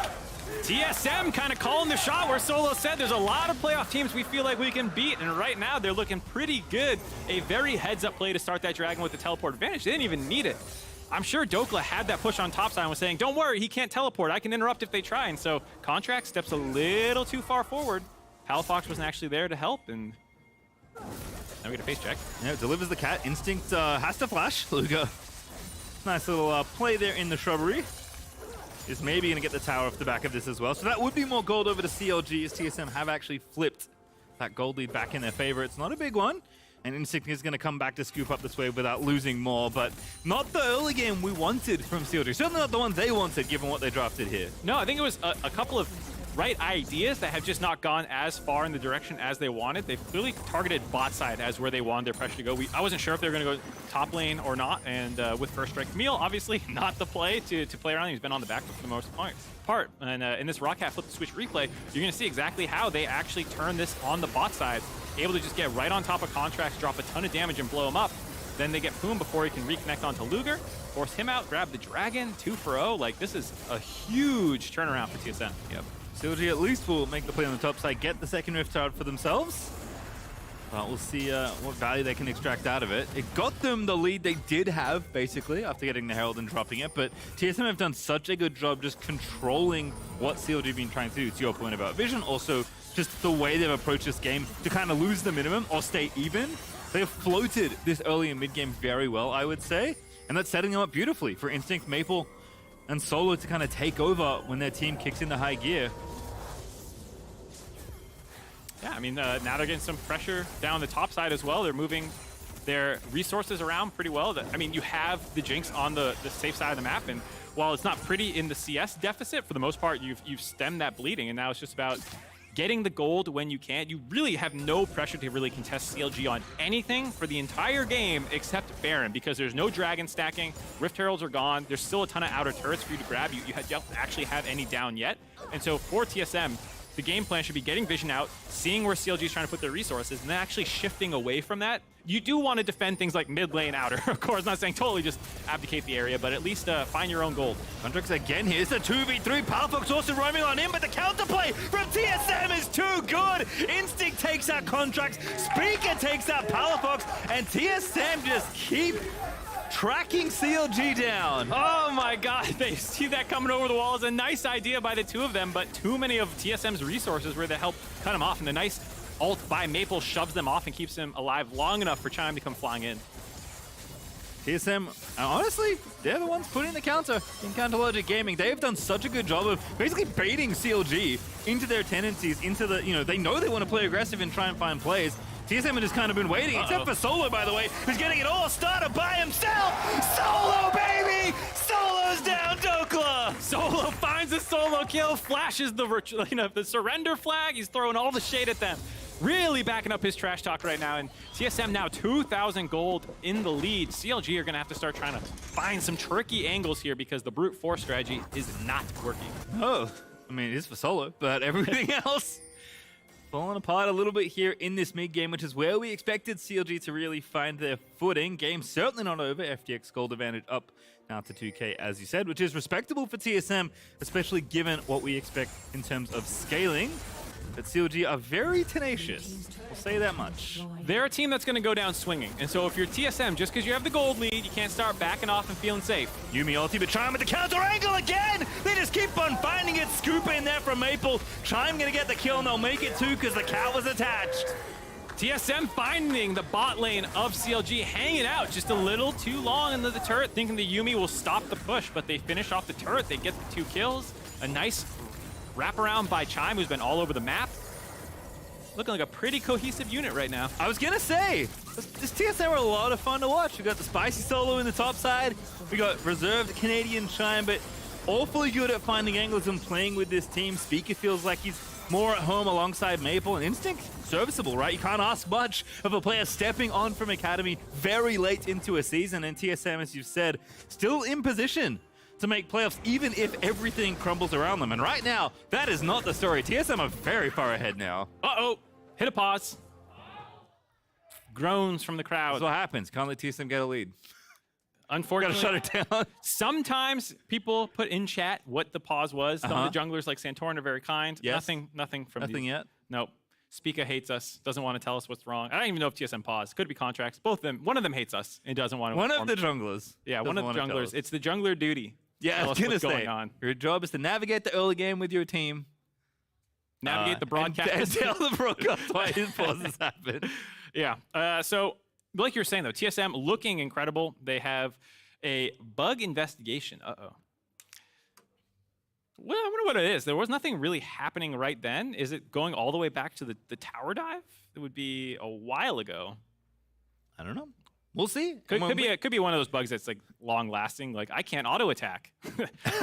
That is one that even if it's not happening in the middle of a fight, you do kind of need to dig into. We'll see if we get an update on it. But I like your point about TSM having a pretty well balanced team in the sense that there's actually a lot of leadership and veterans on the team. The entire top side of the map has over a decade of competitive experience. Spica is kind of that journeyman, kind of between rookie and veteran at this point. But the bot side of the map being put on weak side, focused on scaling, and the top side of the map being the solid part is actually a pretty solid way for this roster to function. And I do like how this draft kind of backs that up. And Chime is, for his credit, done a great job of actually working with that top side and making sure that he's not just sitting in lane and well, at least I'm not losing lane. He's done a really good job. New rookie AD, new team. New top-side to coordinate with. Chime definitely slotted in surprisingly quickly. I mean, I think that's true for this TSM roster in general, given how swiftly it was cobbled together. And our speaker on leadership has also spoken that, it's just it kind of becomes a default at some point. I feel like you hit a certain year mark and then the expectation changes for you as a player. But speaker has had to step up on this team. He's had to be more of a captain, had to be a louder voice. And I mean, when speaker's playing well, he takes over games. So wouldn't mind on-form speaker being the leader of my LCS team. I'll tell you that much. No, definitely not. And for CLG, flipping it over to them, I feel bad. I feel like I cast a curse them. I was like setting up this little narrative about can they be in all-pro voting? They can. This is not the game to Correct. make a good ballot case. I think it's also a situation where because they're so young, we're talking about name value versus not name value. They're a team that I think a lot of people are tepid about and believing in a sense, where it's like this pool, you're sticking one foot in, seeing if the water's nice. The CLG fans are already in. There's a lot of people in this arena who are clearly CLG fans. They've jumped in the pool, but they've been in. They've been in, but the broader community is like, yeah, you're looking pretty good. We respect it. You've definitely gotten better, but are you legitimately going to make a threat in the playoffs? And there's a lot of fans who clearly believe they are, but I don't know online if it's the same belief quite yet. A strong end to the regular season would have helped. Certainly would, and going to be a fun Super Week for all the teams. Obviously, CLG looking to position themselves as best they can. Douglas shaking his head. I think he can't believe he got solo boloed by a guy called Solo. Kind of feels bad. You should believe it. You were almost getting solo killed many times before that. Finally got one on him.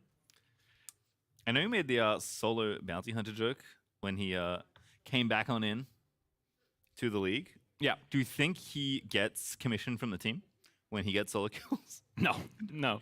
I bumped into him behind the stage. He approved of the mullet jokes.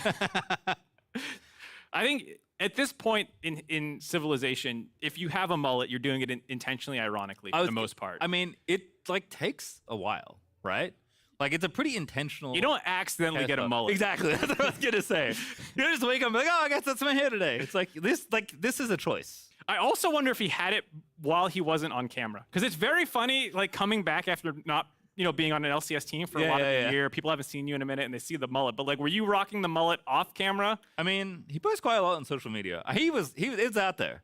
I'm sure I could figure this answer out very easily if I looked. You could also the mystery is fun though. The J.J. Abrams mystery box. I don't know. Maybe he did. Maybe it's a mullet. Who knows? Could be anything. Could even be a boat. Still don't know what's happening. Again, when we have more info, we'll pass it on to you, but we have none yet. Speaker and Contract, I believe, are currently delegating responsibility of who's supposed to relay information to us. No one's saying anything in chat either. Unlucky. Very serious game, kind of feels like, for both teams. We're kind of trolling a little bit up here, but it doesn't feel like the teams are approaching with the same levity. I mean, it's a very alive rivalry to this day still, despite that fact. All right, maybe not. Maybe, maybe I'm trolling. Never mind, talk us over it. It's a terrible day to have eyes. All right, I'm going to need that caption and this picture on social media instantly. Thank you, Mark, for teeing that one up. I mean, look, he's been around. He knows what to do on a pause. Lie back and vibe. Get the hand warmers. His hands are warming up. He didn't play for 20 minutes. Well, he's got to warm the eyes up. Yep. He's not seeing these Ornals coming at him. No, I think it's, like we're saying, this is still very much a live rivalry. It's gotten me in for a little bit, like, oh, it's dead. And there was definitely a time where it felt really imbalanced, but with CLG kind of getting the better of them this year, at least. Yep. I think for TSM to at least end the regular season on a positive note of like, yeah, we got the last punch in though. Like, you're above us in the standings. They can't catch them in terms of record right now, but landing a haymaker before going to playoffs and then maybe bumping into each other in playoffs is very exciting to me. Yes, that is really exciting. And I was going to say, despite the disparity in the standings and maybe in the season so far in summer, like, the stakes are very real for both these teams, right? This game, I mean, most of your games in week 8 of the regular season are going to matter a lot in the LCS, but this one is definitely going to matter maybe for different reasons for these teams, but picking up wins and trying to position yourself in top 4 versus getting into playoffs for TSM, and maybe you can do a bit better if you win out. Yeah, and I talked about how TSM could go 0-3 theoretically this week and still make playoffs.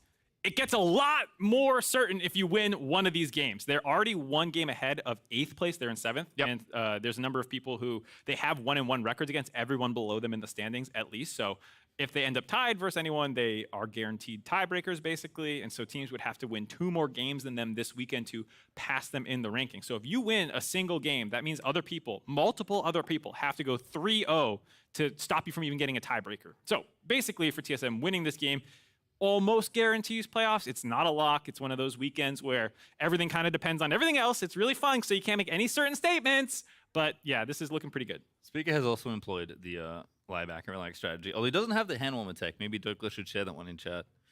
I did see, look, I am not pointing fingers at anyone, but I did see Luger talking initially to someone on stage when we started. Now, I am not saying it's Luger's fault. That's fine. But what I am saying is there has been a historical, not trend because that implies it's happened a lot, but 80 carries and bugs on the LCS stage, we've been here before.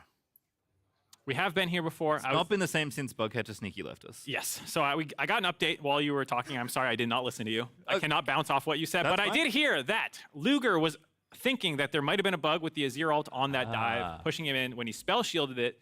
Turns out that was not the case. It was not a bug. It got procced. It got procced by something else earlier on. Yep. Some kind of spell hit it, and that's why it got knocked in. As you can see, we are back live. We're back. Let's go. All right, we've reset. Spell shield's still working as intended. Good to know. The Speaker is going to go ahead and start this dragon up here for TSM. Pretty good one to get as well. Yield Infernal as Contracts is dropping the Herald top. They are just gonna have to trade. Okay, so I hope TSM can maintain their focus during that pause. It was a pretty long one, and you can see people starting to relax, shutting eyes. And while TSM is in a very good spot, they have a scaling advantage, they have a big gold lead right now, you don't want to fall prey to CLG finding you kind of asleep at the wheel because they have so many tools for jumping on someone if they're out of position. There is still a huge threat of just someone getting caught out, instantly blown up with the CC and gap closing that a Sivir LeBlanc sped up kind of comp can do. Yep.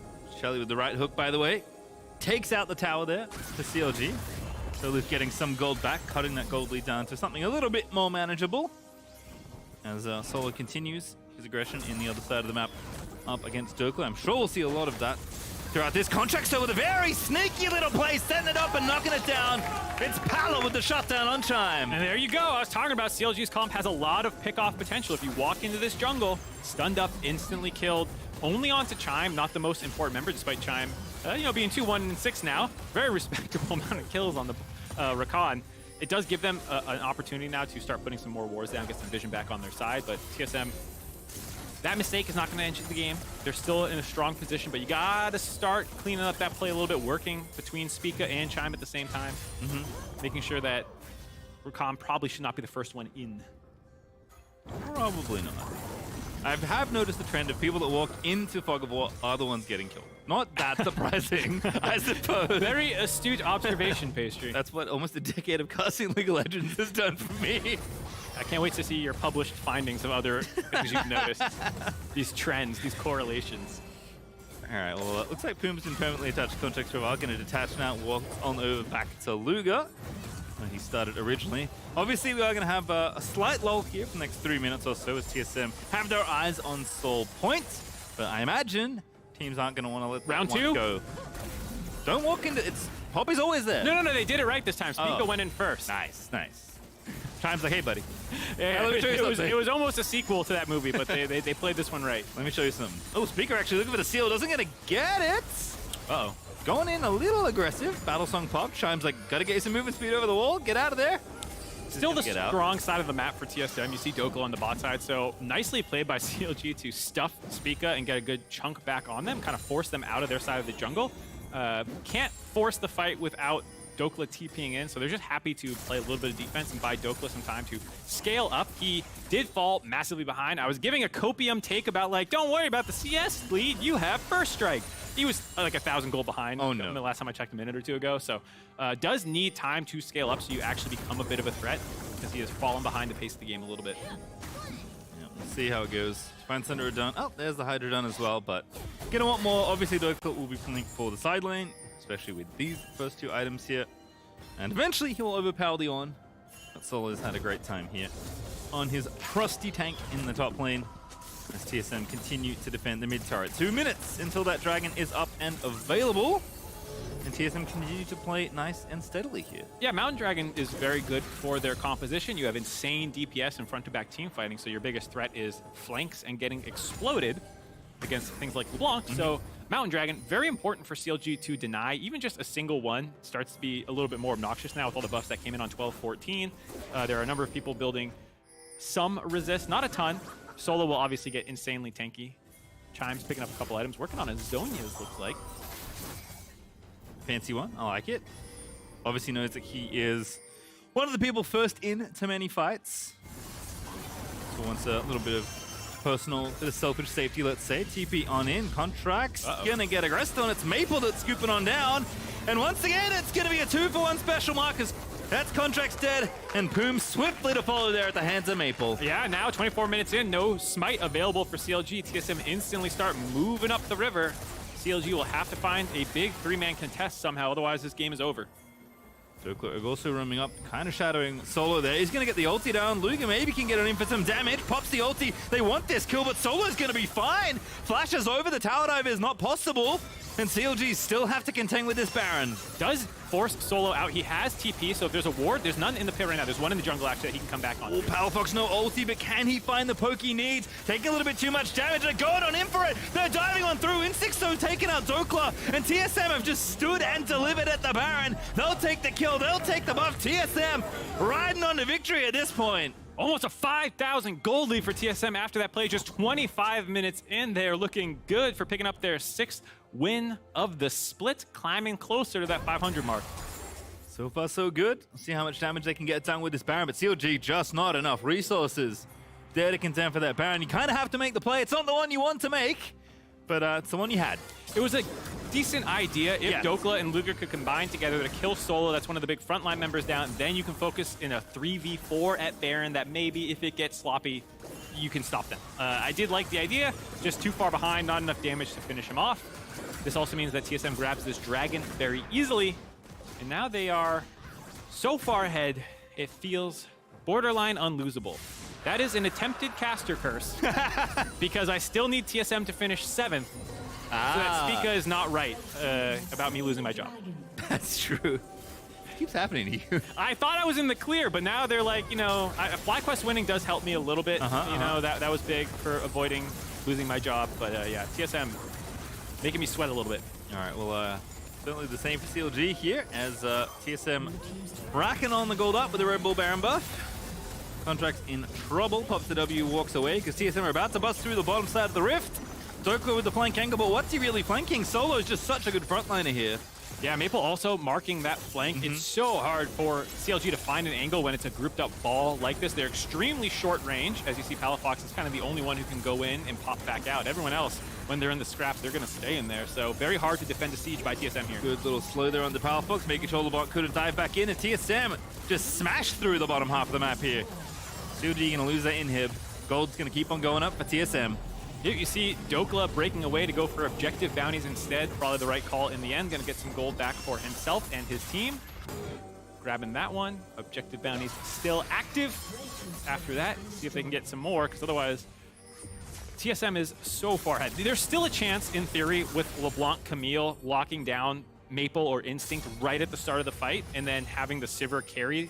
You know, they do still have that combo. I don't want to make it sound like they're 100% out of the game, but it's very hard to find those sorts of angles when you're behind, because you can't come in unseen and kind of get that insta-give. Yep. Don't want to face check TSM.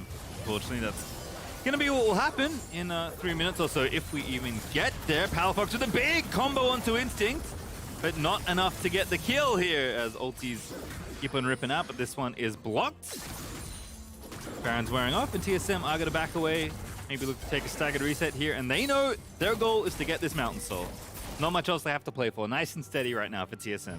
Yeah, they're more than happy to let Super Creeps get pressure in the bot side of the map and just kind of sit between mid and top, controlling this side. Like you said, Mountain Soul, what the main objective is. Actually, they're going to go for a fight. Very nice fight in the choke here. Contracts caught out again. Chime finds the engage. Maple executes Poppy with the Emperor's Divide, and now Palafox has to get out of there, eating too much damage out of Instinct and Chime. Solo in the front line, taking a lot of punishment, but not down just yet. Dokla committing to the kill. 1v4, flashes out to safety. Speaker low as well. Luger also in trouble, but the ulti pop by Poom to keep TSM at bay. Yeah, 2 members of TSM low, but able to get out alive. They finish off Contracts. Just the 1 kill, so nice footwork by Palafox. And then the fact that Luger and Dokla got everyone else low enough that they couldn't actually chase onto Palafox allowed him to get the reset off.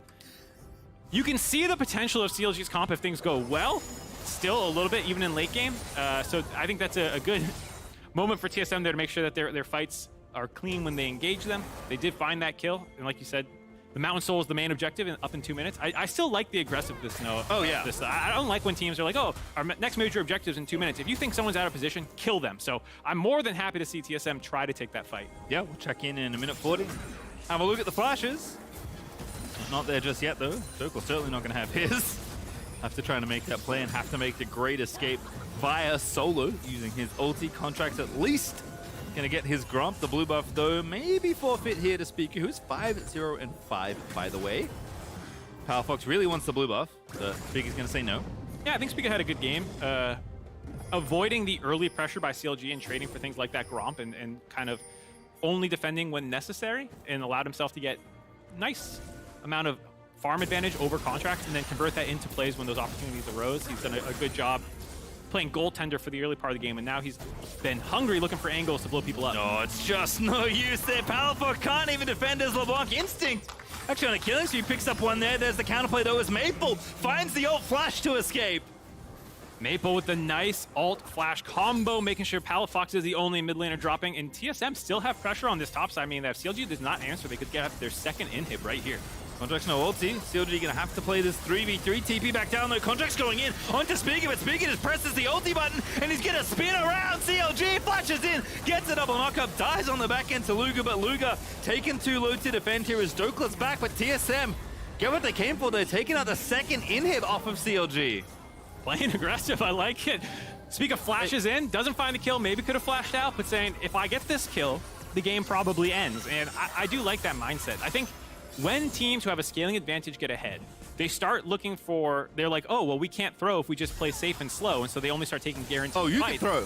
But you can throw. And if you start giving up fights that are 80-20 to take fights that are 90-10, the standard distribution of plays that are 90-10 is actually not that many, and it gives the enemy opportunities to find plays for themselves, 50-50s, Baron flips, whatnot. So if you see the opportunity to punish them, just go ahead and take it. Neither jungler is currently in the area for this dragon. Speaker's coming back off the fountain. Contracts is doing the legwork to try and get there. CLG will be... Oh, no! Oh, Oh my No, god! I saw it in slow motion. Instinct's W. Channeling the power of Sneaky, stealing away the soul. Instinct W snipes the House of the Dragon Soul right there. Dreams away from CLG. Any chance of stalling this game out just fell apart. Neither team's jungler there to do anything about it.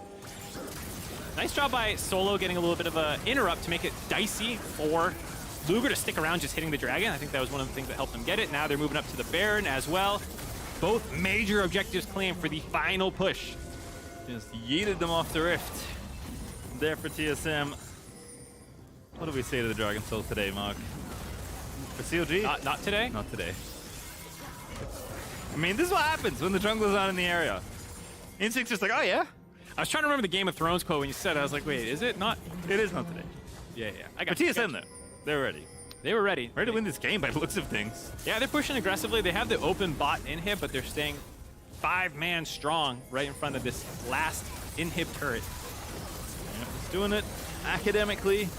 Back in my day, we told us the tutorial win, and TSM gonna take everything off of CLG. Both dogs been around an awfully long time, but it's TSM today that are looking like the victors. CLG, despite all their success, can't get away from El Clasico as TSM even retake the bottom inhib. Maple's just been casually tanking the tower, wanting to get this game over and done with. Must have a dinner reservation.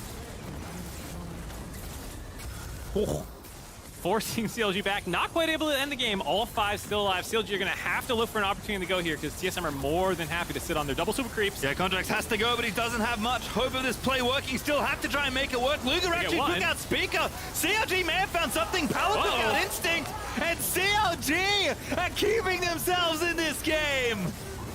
CLG 4-for-1. Dokla drops, but they get everyone but Chime to stop this push. It is double super creeps. It's 30, 40-second death timers. Probably not enough time to get anything serious, but maybe can grab some turrets, get some more gold back in their pockets, get these objective bounties claimed. There are some wards in the base, but no one with TP rezzing for another 30 seconds. There is a turret still up as well, but I think I saw it was pretty low, so I think backdoor potential is there. I don't know if that's the play TSM want to go for, because in theory this should be okay. Just a lot of members were low, and a nice brute force there, getting on to Instinct, forcing that stopwatch while also fighting up on the top side of the map. Speaker finished off. The split fight working pretty well for CLG there, focusing on down different members at the same time. Nicely done for CLG. Really the last chance they had to make a stand, and they keep their game and their Nexus alive. Gold lead's been cut significantly down as well, by the way, and Baron is basically going to wear... In fact, it does wear off because four people lost it, but apart from that, even with the timer ticking, TSM aren't going to have time to go back in. So perhaps they'll play for Elder, Mark Z. Perhaps.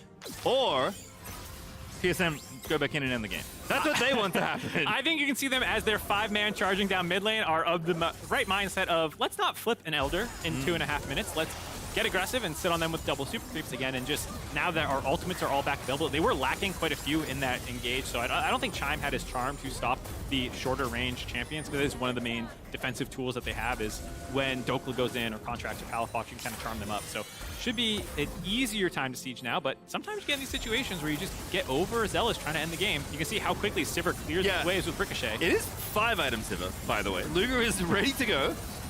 Everything done.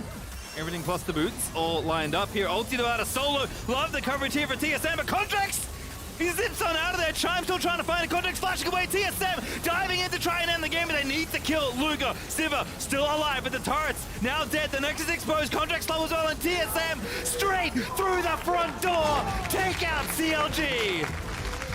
TSM get the last word in on the regular season, taking them down, going to 6-10, nearly guaranteeing 7th place for themselves and playoffs. It's not a lock yet, but in a great position for the rest of the weekend. I feel like we started the top of that game talking about Solo's on, and he certainly delivered. Even that last play is like, just throw the on at it. They can't kill us before we kill the Nexus. He did it at a perfect time too, because Contracts was charging the Poppy ult. He lets it time out for the refund, and that's instantly when you see the ultimate from Solo saying, their main disengage tool's down, I'm gonna go now. And you said they had to kill Luger, but they didn't. Yes, they only needed to kill the Nexus. Smart idea there, not tunneling on kills, grabbing that win while they can. Very good team play out of TSM, taking the scaling comp and doing a really good job of just surviving through CLG's very impressive early game this split. It's worth noting that this was the bloodiest early game team in the league that they took a scaling comp into and survived. Yeah, great defensive vision, as you said. Great awareness, even though Contract's still there. Navigating those early pathing, getting that first blood, getting off the races for CLG. TSM just had it covered. Looking solid as CLG, a loss they did not want to pick up here. Almost assuredly, they'll be on playoffs, but it's always a matter of where. It's much more of a this feels bad loss than a problem heading into playoffs, in the sense that they were almost locked to be between 3rd and 6th, and that's just choosing matchups in the first round and kind of what your seed is throughout playoffs. But more or less, you're going to be starting in the same spot no matter what. So if this does drop them down to 4th place where they are now, considering that Team Liquid won earlier in the day, 4th, 1st, 3rd is just, well, I play 5 instead of 6. And that can be a big deal if, you know, you think there's a difference between what looks like right now Cloud9 and FlyQuest. It can matter, but I think for teams with Worlds aspirations, which it sounds like CLG has based off things like Dokla has said, like, you need to be good enough to earn your way there. You're not going to get there because you finish 1 seed higher or lower. Yeah, makes sense there. After the break, Triumph is going to be joining us, State Farm Analyst Desk, so don't go too far away. We'll see you there.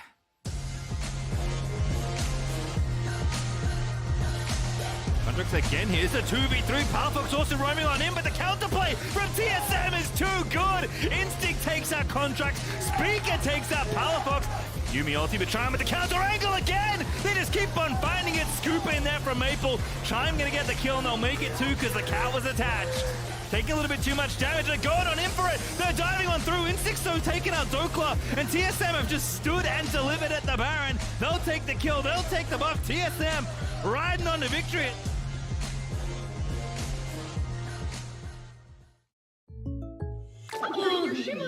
What you playing? A very serious game, but these in-game purchases are adding up. Oh, State Farm has rates to fit your budget.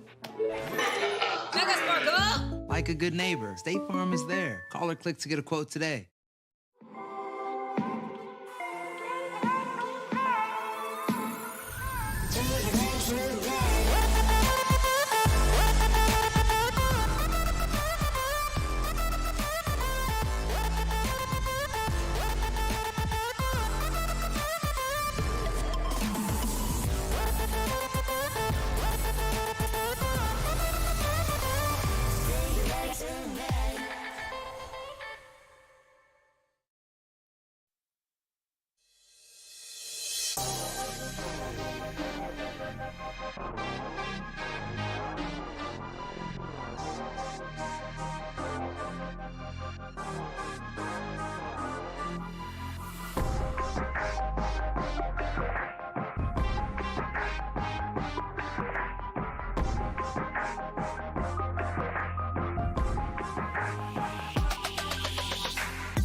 Welcome back to the State Farm Analyst Desk. We're joined by TSM's Chime after taking down CLG. Chime, first of all, congratulations on the victory. Thank you. But I'll have you know that we prefaced the entire game by talking about this long-standing rivalry between TSM and CLG and how for so many years following the couple of splits that CLG got the better of TSM, it was all about TSM until today. Today, CLG. Today is CLG's day. Today is CLG is definitively considered the better team, and they're favored.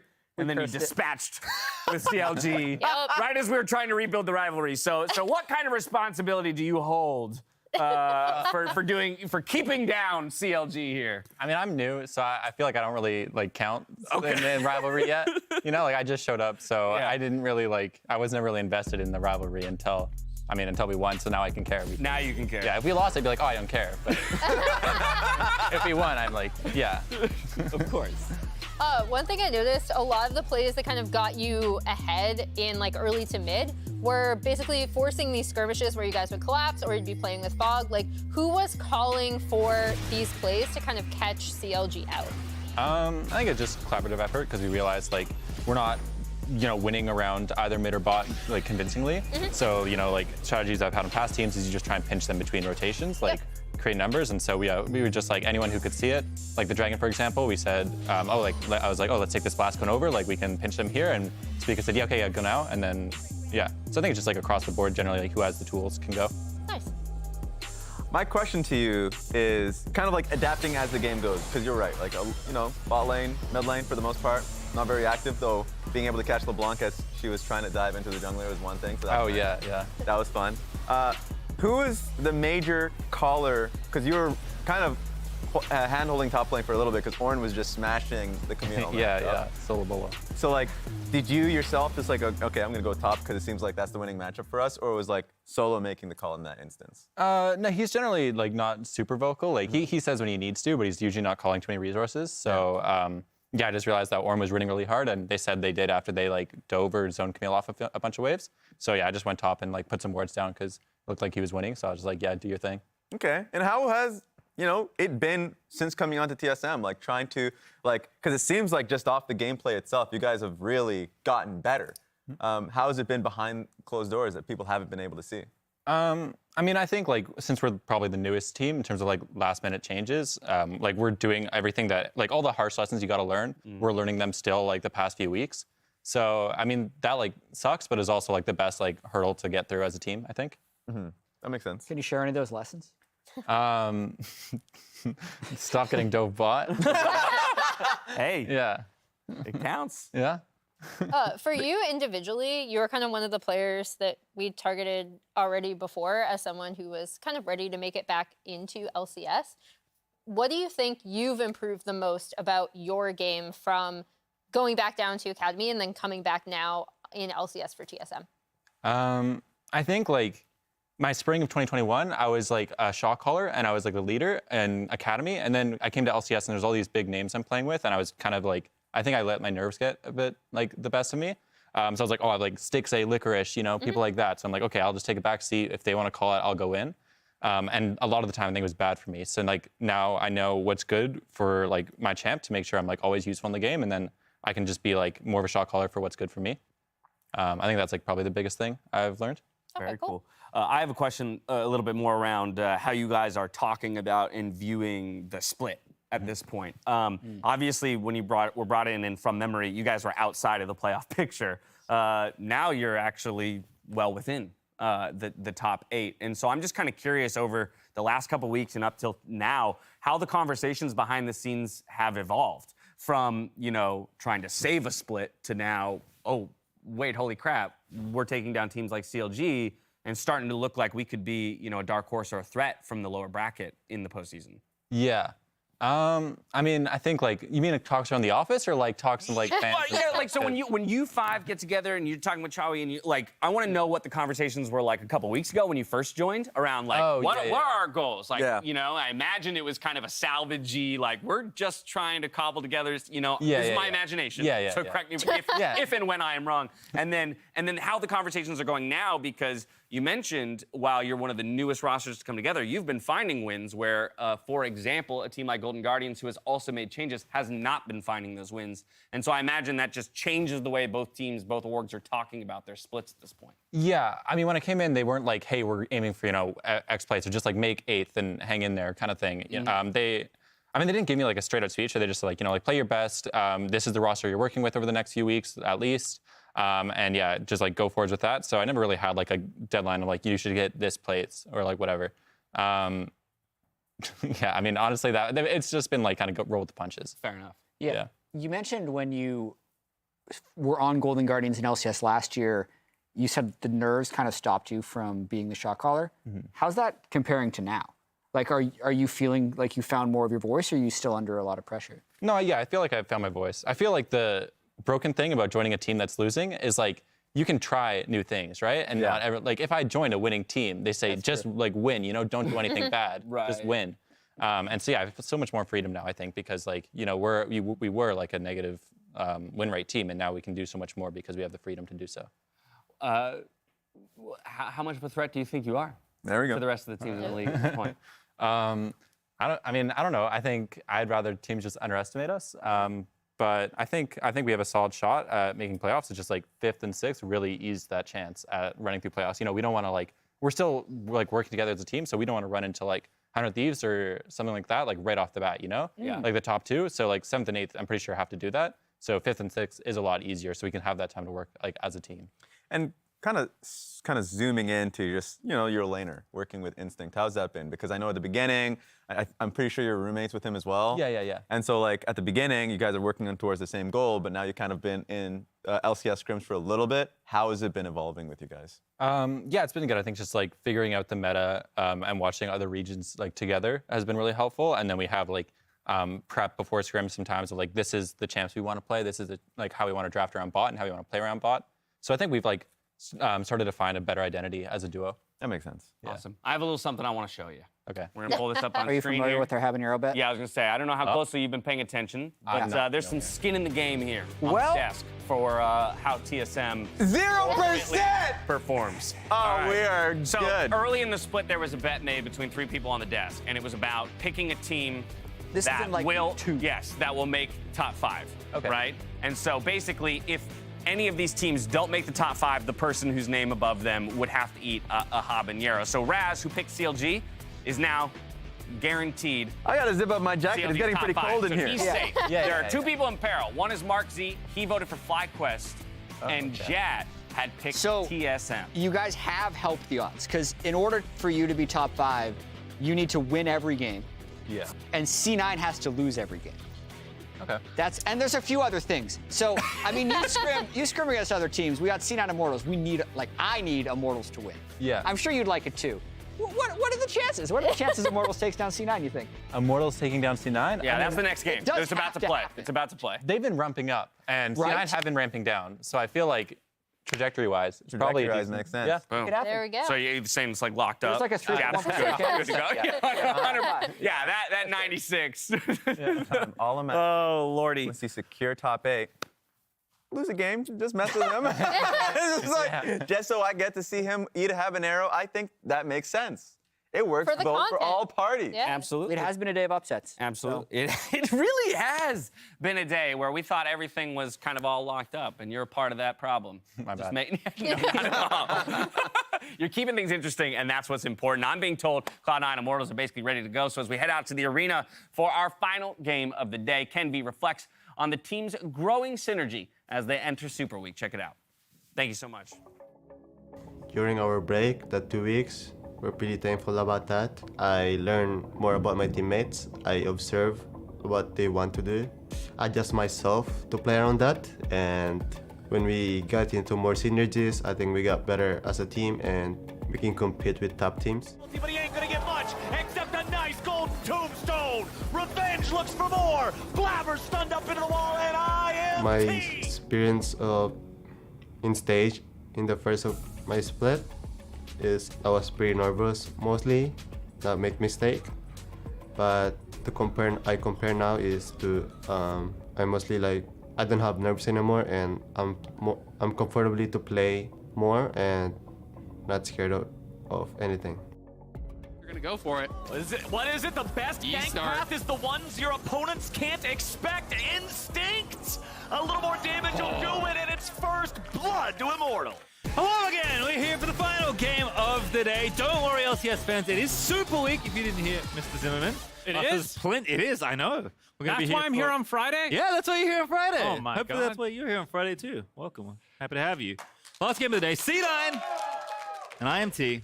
Big stakes. Yes. That's what happens in week 8 of Super Week before playoffs. Well, I just mean also with what they're talking about the pepper bet. Oh, There's a lot true! like every end of the regular season, to your point, there's a lot going on for playoffs that matters. But now there's a lot of other bets going on. Yeah, we put the lives of the mouths at least of our analysts on the line as well. Yeah, I mean the Love most that important for us. thing is that You don't need help in it. Jet has. Oh, I don't, if I have, You don't care? Yeah, You just I'll you go need down to- with him, but he I has see. to lose. So I respect that. he was saying he needs C9 to lose every game. Good luck, buddy. That also helps my not eating it. So I think we're very anti-C9 broadcast right now. I am now heavily invested in Cloud9 winning. You're at always least a one of Cloud9 these homer games. anyways, though. You don't need any extra motivation. Well, we'll see. IMT, I mean, they have had heartbreaking losses throughout this split, but still alive, still with a chance here to make playoffs. Nothing is determined just yet. Obviously, as wins and losses happen, we will narrow that down pretty swiftly throughout the weekend.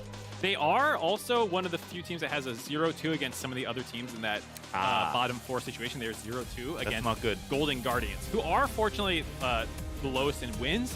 But if they do end up tied with them in some way and it's going to have a playoff implication, then that's a tough situation. There's also a high chance of 3-way ties. You know, like anything can happen from here. But basically, the lesson is the same as always. Try to win Immortals. Yep.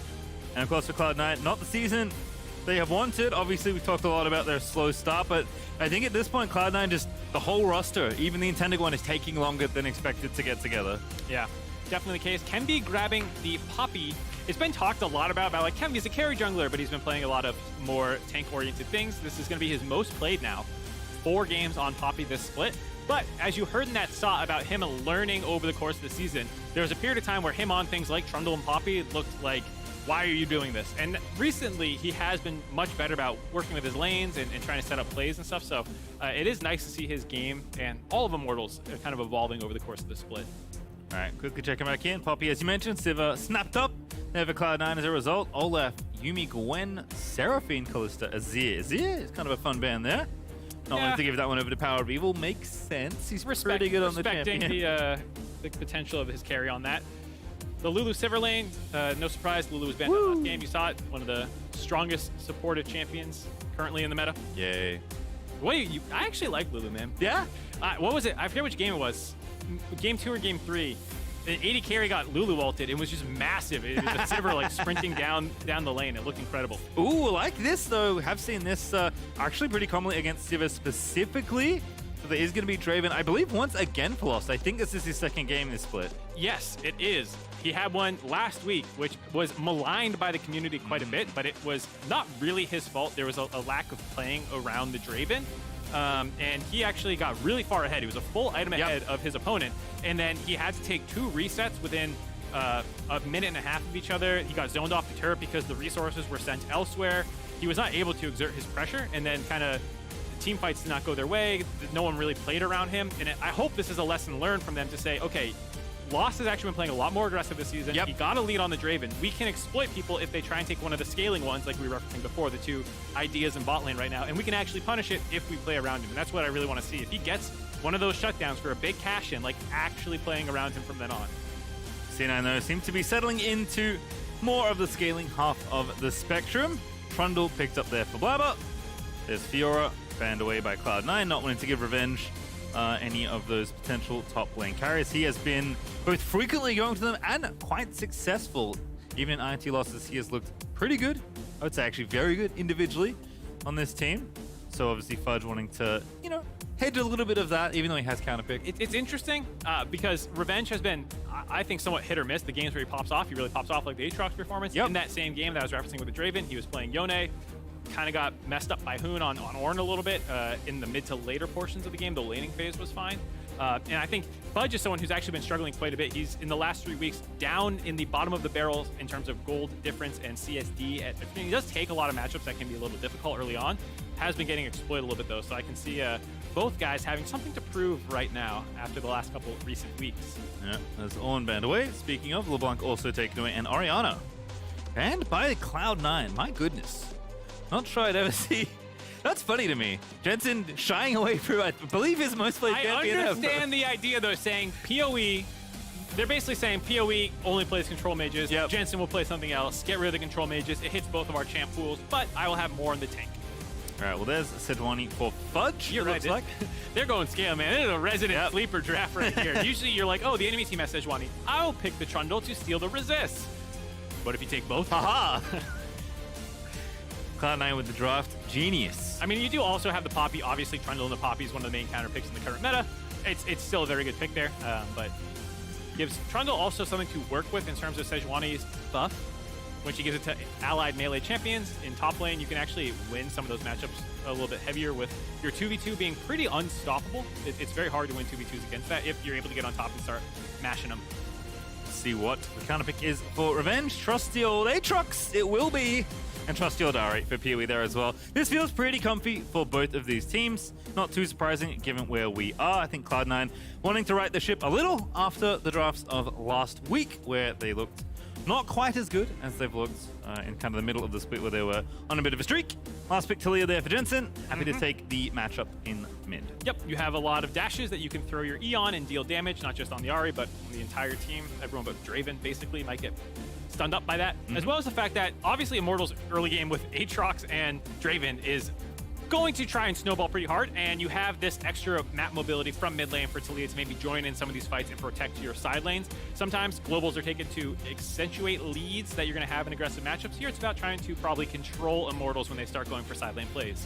Yeah, we'll see how Cloud9 can contain IMT because, as you said, we saw it kind of before it, but definitely with the Sejuani looked in for Fudge. They are looking for late on the Cloud9 side. Looking for late. They've got the scaling lead. It's about can they get there, or will IMT be able to snowball, see if this Draven gets some fatty cash-ins, start picking up some early items. And as to your point as well, curious to see how IMT want to play around this Draven. Certainly a pick you do want to enable Draven's whole thing, both, I guess, lore-wise and gameplay-wise, is that he is greedy and wants to get ahead and stay ahead. He's also a showboat. He is a big showboat. And there's no better way to show off than with gold. Lots and lots of gold. It's true.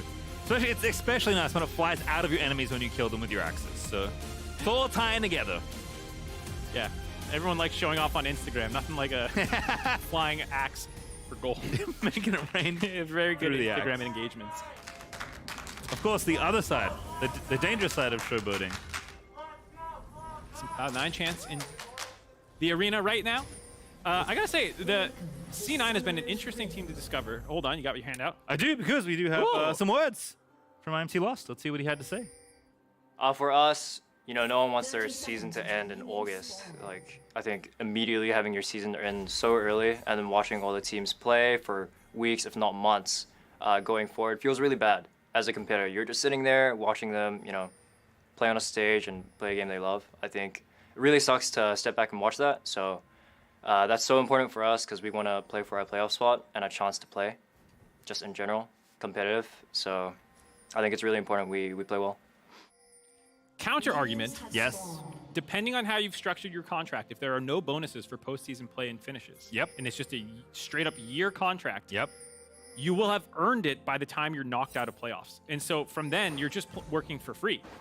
So don't make playoffs. You have your money and just go home and go do something else, you know? It's more efficient.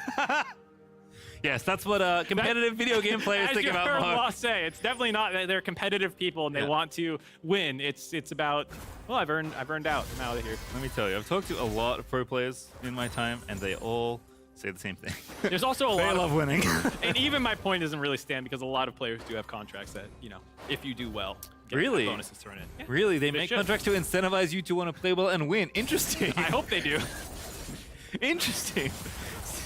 Seems like a smart strategy there, as Igna already off to the races in the 2v2. Nice hook there, but not too much damage onto Zen. Yep, getting some lane prio in level 1 though, controlling this wave now. They'll be able to get that level 2 first, or they should be able to from here. And if C9 don't respect this all-in potential, then you can very easily find a quicker cash in. Sometimes you like the fat stack, sometimes you're very happy to just get a first blood right out the gate. Nice sweep there actually from Igna. clearing out vision for the brush, setting up for the second hook. Sven, though, with the very quick fingers on the shield, does keep himself safe.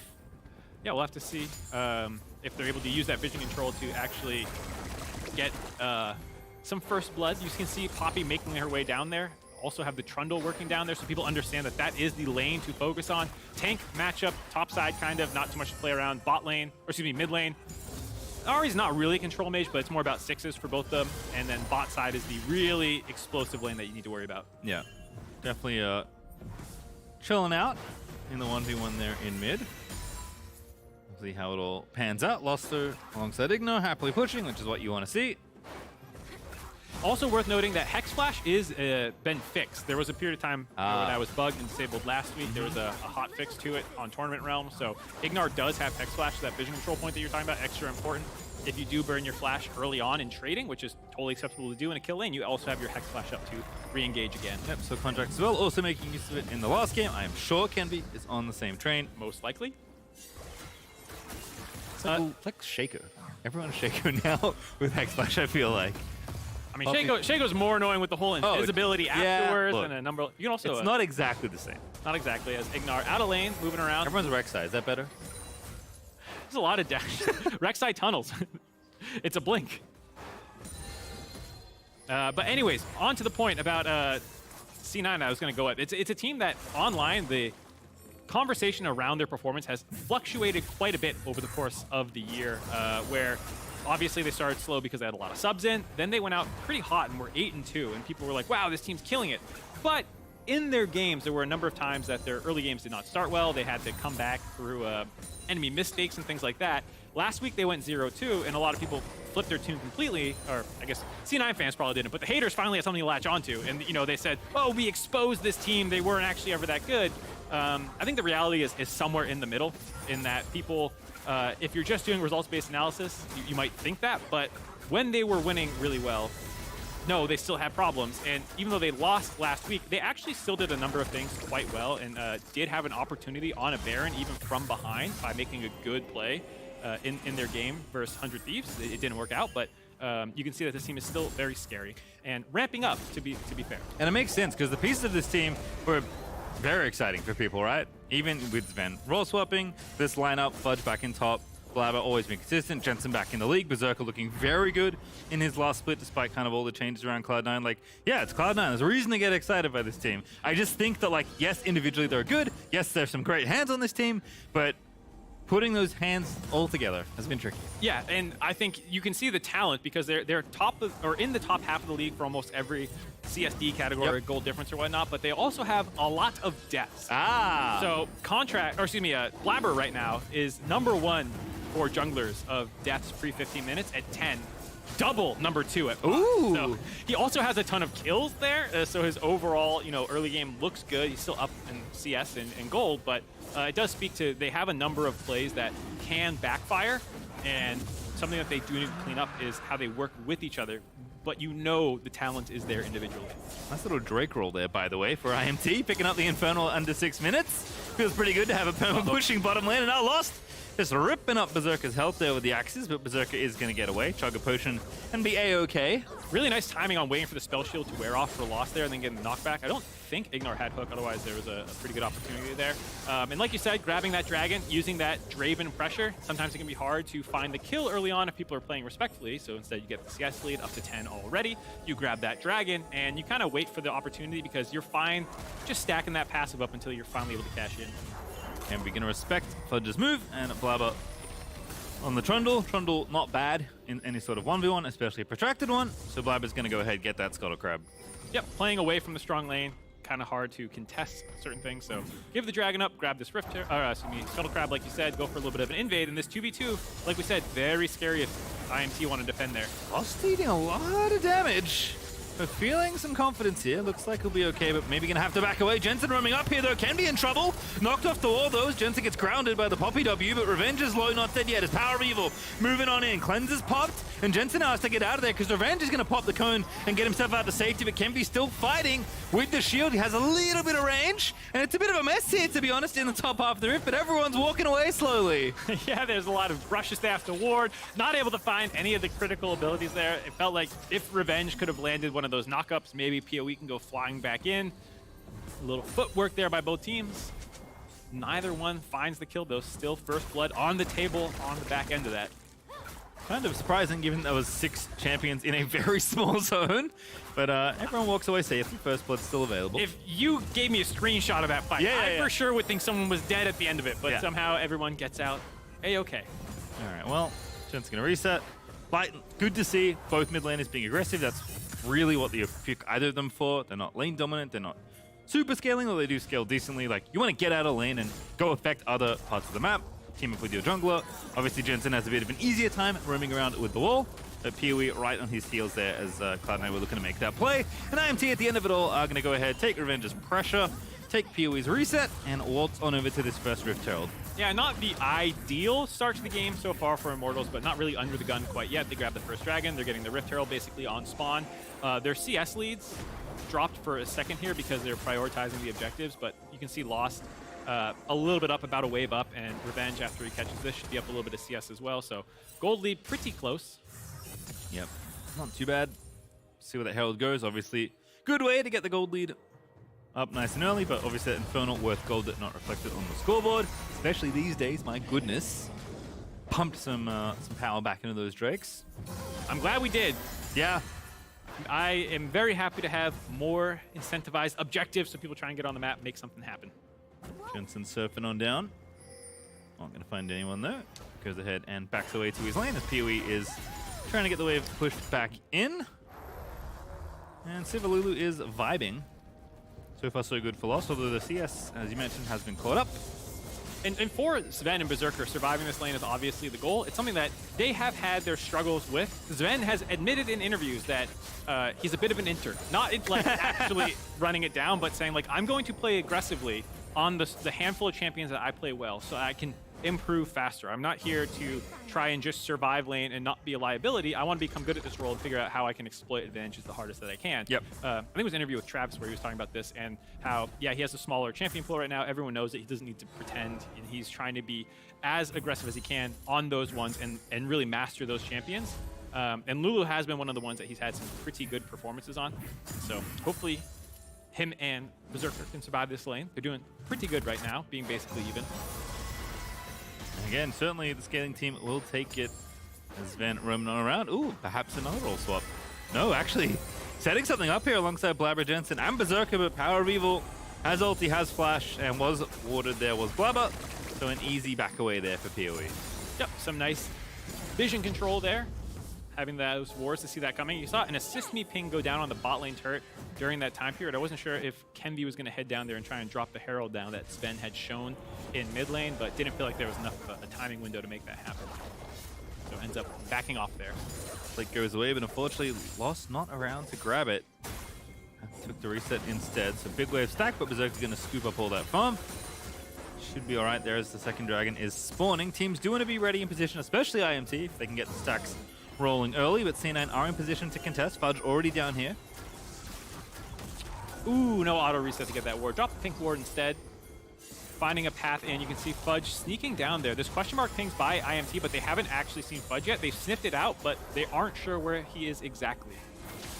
There's the Herald drop mid again. IMT trying to get some counterplay as Jensen has busy dealing with this wave. IMT have made their way in. They're sweeping out the vision, but Cloud9 are sticking on this dragon. Jensen has the wall. It's going to pop it. Ignite's going to be trapped. Oh no, right in front of Cloud9 as Jensen's going to grab first blood.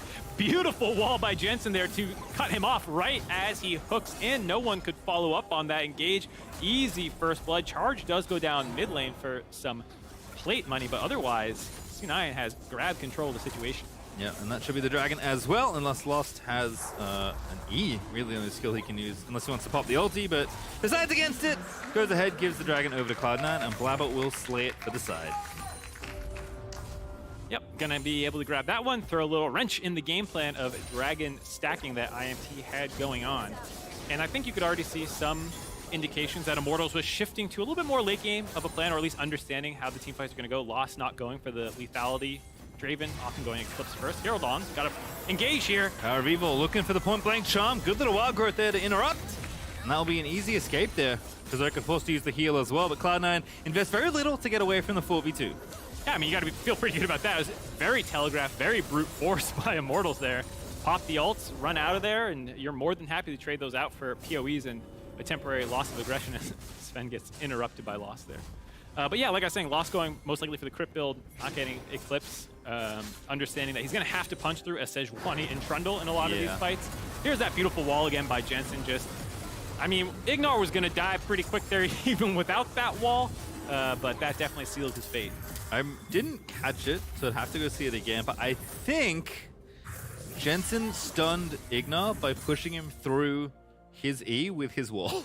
And if that's what happened, it doesn't matter. Like, there's plenty of damage in CC, but if that's what happened, that's just adorable. I need to go back and look at that after this game and see, because that sounds like a very cute setup if It you is can actually pull that off. Well, Jensen with the extra angle there on Talia.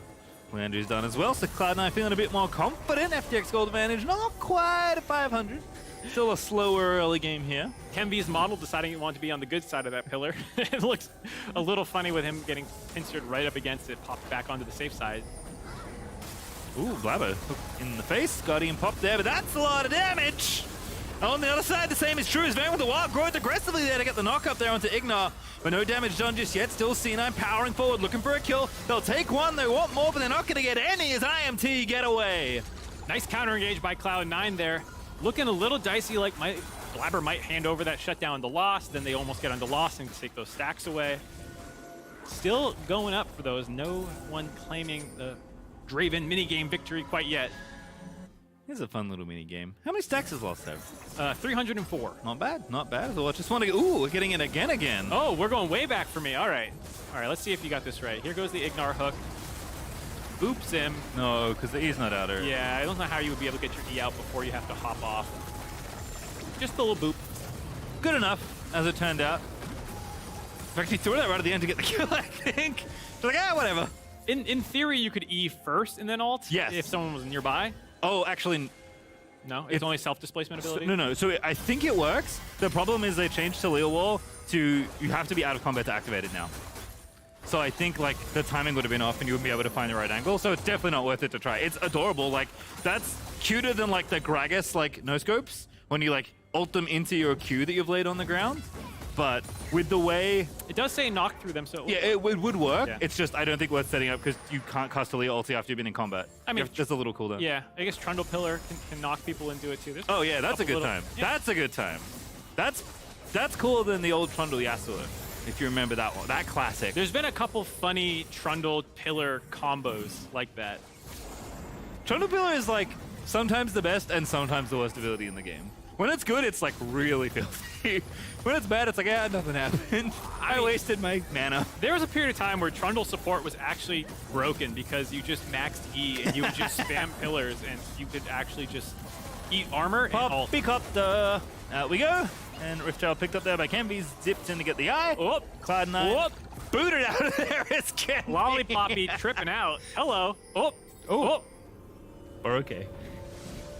I mean, theoretically, you could pause for that bug, but guys, can I get a chrono break? Can we remake the game? Ref, I moonwalked. They got first blood. I don't like this. Can we remake? My lollipop. I'm so shameless, dude. I will try and like win any game. I won an ARAM because someone asked if I was the real Mark Z, and he said yes. And he said I'm a big fan. I said if you were a real fan, I was losing this ARAM. I said if you were a real fan, you would surrender. Enemy team instant 5-0 surrender the ARAM. I will take my non-existent hidden MMR any day of the week. If you're out there listening, do not do that for Mark Z. Nice ball here for Jensen. Blabber looking to get the play happen on Ignar again. Evaporated once more. This time it's Blabber that claims the kill, but that's 2 for 2 on Talia Horse, killing Ignar. Ignar's greatest enemy, a wall. I mean, it's not. It's contributing. Ignar, you know, Nautilus is notoriously a champion that you die quite a bit on if you don't get ahead. Very squishy champion, and so far C9 have been picking on him a little bit. Now with a 1.5k gold advantage, there is still the Rift Herald, but getting their second dragon here does feel like this kind of early game snowball plan that Immortals went for has come off the rails officially. Yeah, gonna have to play it a little bit more fair, or maybe a little bit more on Cloud9's terms come this mid-game, as Drake does go over to Blabber. Clubs on down the dragon, as Berserker scoops on in to vacuum up this wave here. Again, hasn't died, has 2 assists, and has more farm than the enemy AD. Berserker's winning. That's what he thinks. Just wait till that cashing comes. That's how you get back That's in with the gold true. lead. Right now, there's a 400 gold lead for Sivir, but just imagine there's this big pile of gold that Draven has but just can't access yet. It's like locked away. He just needs that one cash in. Let's see if he gets the cash in. Almost 400 stacked now. Going to get right there as he takes out this wave. Continues to go ahead and catch those axes. And again, Cloud9 game still certainly in touching distance here for IMT. It seems like both teams have settled in for a bit of a longer one. Certainly with the Dragons being split early, we are going to be hanging out for a bit. Yeah, I mean, it's still possible for Immortals. It's not like their comp can't find kills early. It's just there's not a ton of sustained damage to punch through the front line of C9. So if they're not finding flanks, which is always kind of like in League of Legends, the like trump card of like, yeah, your team comp's better, it scales, but we killed Sivir instantly. Yeah. It's very hard to do with a Lulu and the front line, but if you can do it, then you can always find a way back in the game. And like we said, lost over 400 now means it's over 1,000 gold that he can cash in on, which means that gold lead, if you get it, will be neutralized. Certainly will. As teams are going back, working on their next items. A lot of attention here in mid. C9 going to go ahead, try and take out Lust. Draven notoriously not a lot of dashes. Jensen going to take him out. No flash used there by Lost. Was likely dead anyway. Yeah, I gotta feel like there's a bit of a greed on the flash. You do have to commit it. C9 aren't done. Yeah, Kenby knows, has to flash away. Certainly, once Lost was in that bad position, couldn't use it. Blau actually going to get chummed up, but the turret goes down. That's first brick over to Cloud9 as well. Fudge zooming on in, pop the ulti already, looking for revenge on revenge, but doesn't get another kill, but they'll take it. That's 1,000 more gold now in their pockets. Yeah, they have drained the stacks from IMT. They also get, like you said, the gold themselves. So big swing. It's some of it invisible, but a big shutdown there onto the Draven. And like you're saying, I mean, I was trying to hype Lost Draven a little bit before the game, but that's a big mistake not blowing your flash. There's 1,000 gold flash that you just let yourself get flicked back into the enemy team. Now, Cloud9, if there was any concern about like the one play that Immortals had potentially back in the game, you just kind of dismantled the biggest threat in the game. Yep, and opening up the map as well for yourself, also getting bonus gold has to feel pretty good. Game was kind of not a stalemate, but you know, lots of posturing back and forth. With these towers being up, now C9 can maybe open things up a little bit more. That's a very nice charm out of PoE. Everfrost, though, I don't think quite connected. Now Revenge actually going to get flicked back as well. Forced to flash away. Tower is down in mid thanks to the power of the Herald. The Cloud9 still holding on to the majority of the gold lead. FTX gold advantage up almost 1,800. Playing for Drakes and feeling pretty good. Jensen on top of the world right now there in the gold Jensen's graph. actually been killing it for a little bit now. He was #1 in kills and assists at Big T, I believe, and had only died 3 times in the last 3 weeks pre-15. He's been very good about, while the team around him, there's been a lot of bloodshed. We were talking about Blabber dying a lot in the early game and some of the times the bot lane themselves. Jensen has kind of been a rock in the mid lane. Fudge has also, like I said, been struggling topside a little bit recently, and Jensen has kind of been the backbone for this team, and you can see it in this game as well. Not making like the flashiest plays, but always landing these big walls. Here, getting this flick back, making sure to actually connect that onto Draven. And that's it right there. He thought he was out. He was wrong, but he thought he was out. Had heal flash, could have popped either one potentially to get out. Not the case. Blabber in, I was going to say trouble, but I think it's actually IMT that are in trouble. Wow, Growth Trundle ulti, the man's unkillable. Kick him out of there. Bouncer Kenby pops him out of the club, but Jensen moves on in. Aggressive flash, finds himself on a killing spree. Jensen hooked up. Damage is there for Revenge, and that will go down to Kenby, but Jensen gets away with a double before that. Revenge now likely can't get away from the rest of Cloud9. And Sven on the Lulu with 10% mana is shepherding Berserker in, who's flashing on through. Berserker one last order is going to do it. And that's a Bud Light ace for Cloud9. Cloud9 finishing off Immortals in that river. You saw how healthy Blabber was at the start of that. He's the same health at the end of that team fight, and now they're on to Baron. Cloud9 with a very explosive sequence there. Gonna bust themselves up all the way up to very far ahead and goals. So watch this one again. I was like, Blabber, what are you doing? He's like, don't worry, I had a plan. I don't need an exit strategy. Yep, has Lulu in the back pocket, has his ult running, becomes very tanky, and you can see how strong the front to back is for Cloud9 here. They had, someone needed to go over to make sure that they didn't disengage that fight. Jensen does find that first kill, it gives his body up, but it allows Berserker, Sven, and Fudge to kind of corral the rest of them in. PoE tries to finish off Sven. Sven's throwing the taunt saying, you guys can't kill a Lulu 1v2? Oh, here's my boy Berserker, by the way, and shows up, grabs those 2 kills. Yeah, uses the heal, more than worth it there to get the ace there for Berserker, gets himself an extra kill, and a bunch of extra gold to boot. Now we've got ourselves a Red Bull Baron and a whole host of damage done by Cloud9 of that team fight up 5k as Revenge caught between the pillar and the enemy team. Sven gonna go ahead and collect one. Nice easy kill there collected right on Dragon. Gonna pick this one up. Still have the Baron for 2 minutes as well. Fudge, maybe. He's fine. Now whenever I think someone in Cloud9's in trouble, I'm gonna go ahead and check if Sven has ulti, and if he does, I assume everyone's alive.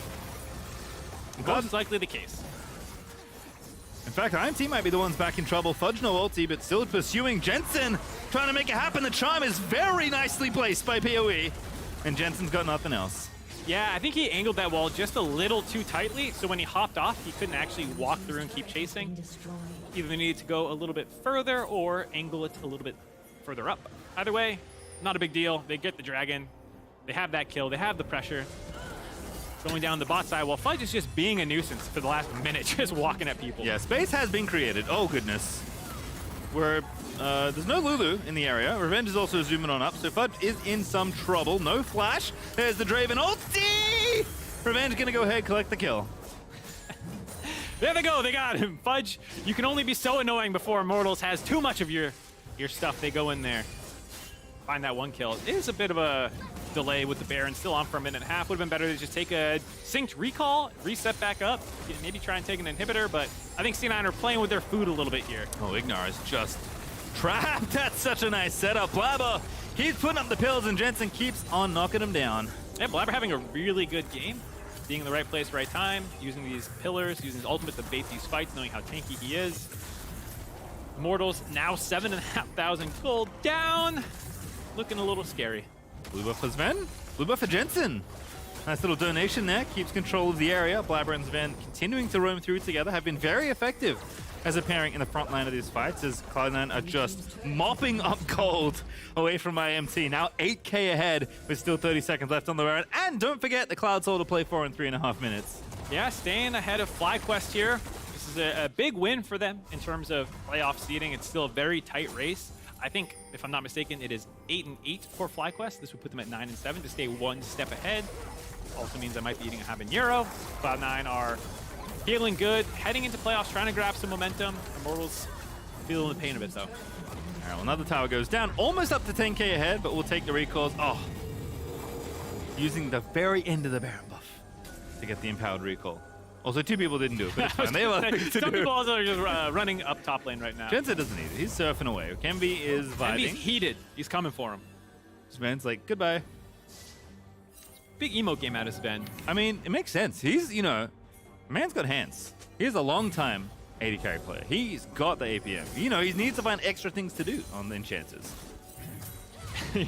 Enchanters are relatively low APM compared to AD carries. Yeah, relative to most AD carries.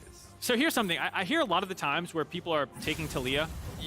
You can sometimes, the casters often say, like, oh, it's really good to get set up with Taliyah. You need to do this, this, or that, whatever. Yep. That's only true for junglers. Yes. They don't have mechanics. Most jungle champions, cough, Poppy, Trundle, are a little easier to pilot than, say, Taliyah. Yeah, and I think so. I see a lot of mid laners take Taliyah with not a ton of setup and find the flicks still. Yep. Like, Decoy had an insane game without much setup, Jensen, for the most part, has done these unset up. I mean, a Trundle slow, I guess, but not like guaranteed lockdown CC. It's only true.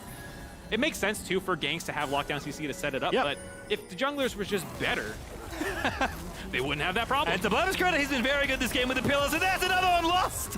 Caught completely in the wall and the cone, so he's going to have to go ahead and flash away. This time commits it and does not get punished. But Cloud9 knocking on the door of your inhibs as IMT are surfing on over to Fudge. Everfrost pops, Revenge is there, Charm is good, Blabber is here, and Sven goes wee! Oh, everyone goes wee!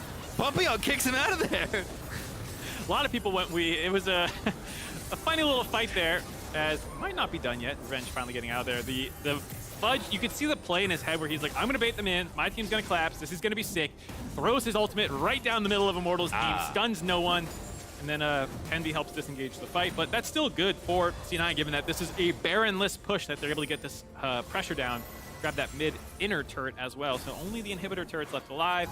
Soul point spawning in 45 seconds in time to get this recall off. You now have all that vision already set up in the bot side jungle. You can see there pretty much every path to the dragon warded out from where they were just pressuring. So kind of checking their boxes before they reset. Yep, was under a minute till the Dragon when they left the area. Now about 30 seconds away is Cloud9 doing their diligence with their vision.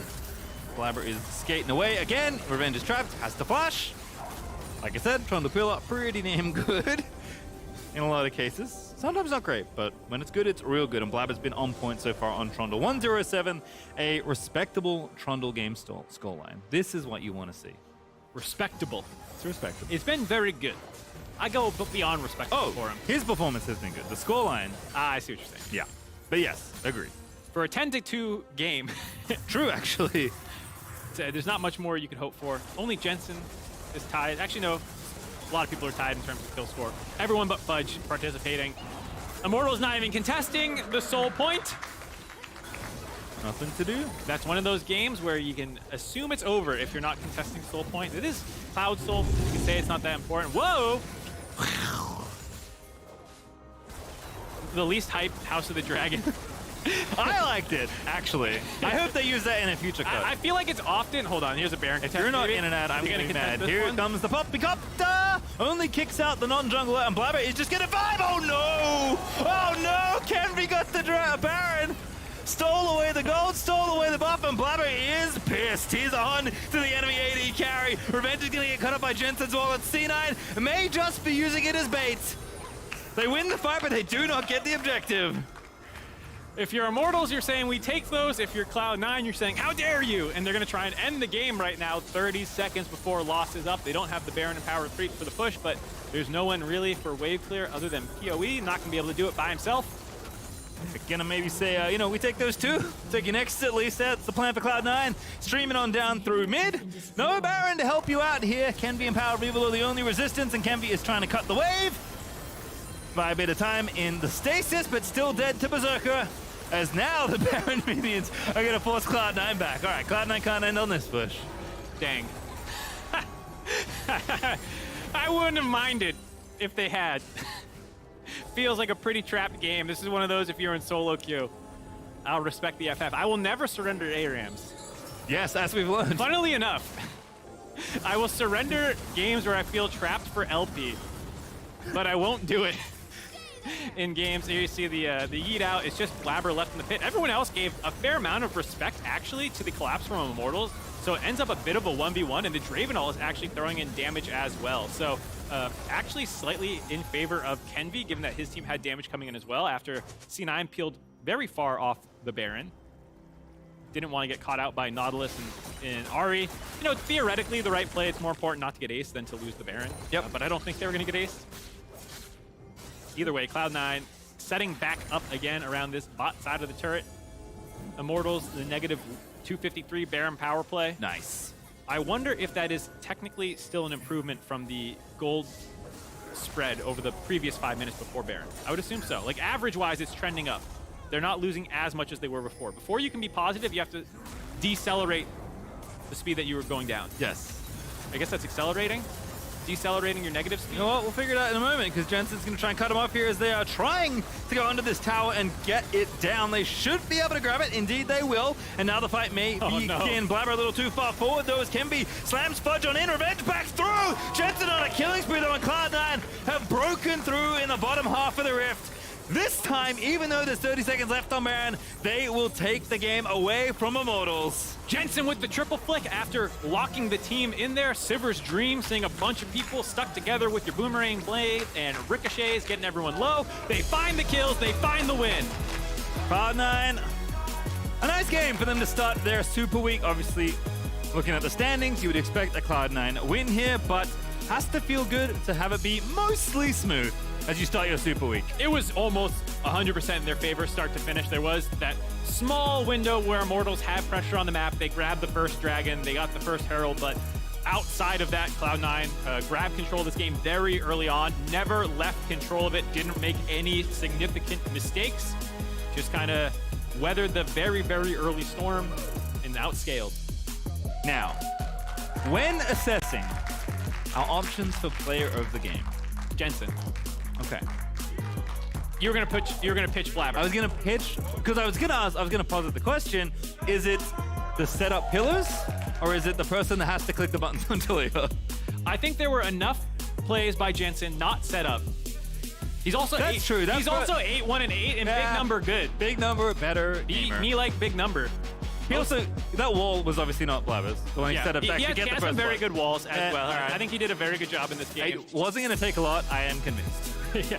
I know you want to give it to Trundles and junglers. But, I more just want to highlight how good Blabber's pillars were, but I do agree. I think Jensen had the most impact on the game for Cloud9. Not that it was a particularly bumpy ride for them in any case. No, I think this was just a good bounce back game from them after dropping last week, going 0-2. You know, there were some mistakes in the early game. Blabber's Wukong was leaving a little bit to be desired. Here he comes back on Trundle and just kind of controls the whole game. It was just one of these things where it just felt like there was never a moment where they were sweating it all over this game. Yep, and I think you can tell, like, with the way they picked, pretty safe draft, wanting to scale, having a lot of solid picks, right? Nothing that's going to require too much attention, nothing that's going to need gank assist to really get going. Fudge is playing Sejuani, he's playing respectfully against the Aatrox instead of just running and trying to get every 1v1.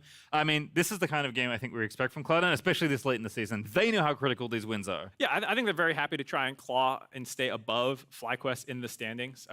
Third place team right now is Team Liquid, and so if you get the choice between trying to fight Team Liquid or CLG, should they stay fourth or whatnot, you know, there is probably a preference for a lot of teams in the league to avoid Team Liquid early on. So for Cloud9, very important win. Certainly is. I see. There's people on stage. I don't know if they're ready yet, though. I see them. They're looking at me. They're giving me waves and thumbs up. They waved. Are you ready? The prompter's not scrolling, but they look ready. I don't know. I guess there's other people who have jobs that might need to wait to be ready, like the entire control room. I don't know. Yeah. Who knows? You know what, Mark? They're ready now. Because we are going to be catching up with Blabber and the Tigress in our Verizon post-game interview. Welcome to the Verizon post-game interview. You feeling ready, Blabber? I'm ready. Yeah, you ready? I'm ready. I think we're ready for this. How ready were you feeling coming into Super Week, the last 3 games of the regular season? Feeling pretty good about Super Week and going forward into playoffs next week, I believe. So I think it's next week at least. So I think our practice this week was pretty good. A bit sloppy, but I'm glad we were able to win today. Well, on that note, though, feeling like your practice was pretty good coming into this week, how would you say it compares to going into other weeks? Is it on par with how you're normally feeling in terms of team confidence, or has it wavered? Not really. I don't think Super Week was any different than, I would say, another week for us of practice. I do think that in general, when it comes closer to playoffs and Worlds, teams start to try a little bit harder, as in they start picking tanks in the top lane. So that's generally what changes, I would say. Yeah, that's something that you definitely have to anticipate when going against these teams in this last stretch of the regular season. Cloud9, interesting position to be in. Obviously, we talked a lot about having to come through once you got the roster together and kind of picking up from there. But what pressure does it apply to you and the team kind of being in this middle portion of the pack, still looking at playoffs, but also scrapping your way there? Yeah, I definitely don't think we're like one of the best teams in the league right now. I think we are, like, we can be for sure, and I think we do decently well versus them in practice at least. But I think our stage matches haven't been so good, and we are probably going to ramp up going to playoffs. So I'm still really excited for it. In terms of that ramp up, you do have 2 more teams coming up. You have TSM tomorrow and EG on Sunday. What do you think it will take for C9 to be able to compete and take a game off of EG? I think we're just going to play our game, draft the way that we normally do. I think that EG are definitely the best team in the league. They're looking strong, but I think they are looking weaker than they have been, I would say, at the beginning of the split and in the middle of the split. So I think we got a good chance of beating them. Definitely looking forward to that matchup. It's going to be a good one. Blabber, congrats on the dub. Thanks for the interview. I'm glad you're ready for it. Thank you. We're always ready on the stage here. That is the end of our LCS day for our first day of Super Week. Lots to come. Let's go ahead and close it out on the State Farm Analyst desk. Wait. We're not ready. Oh, no! Oh, damn. Okay, I guess we have to do it.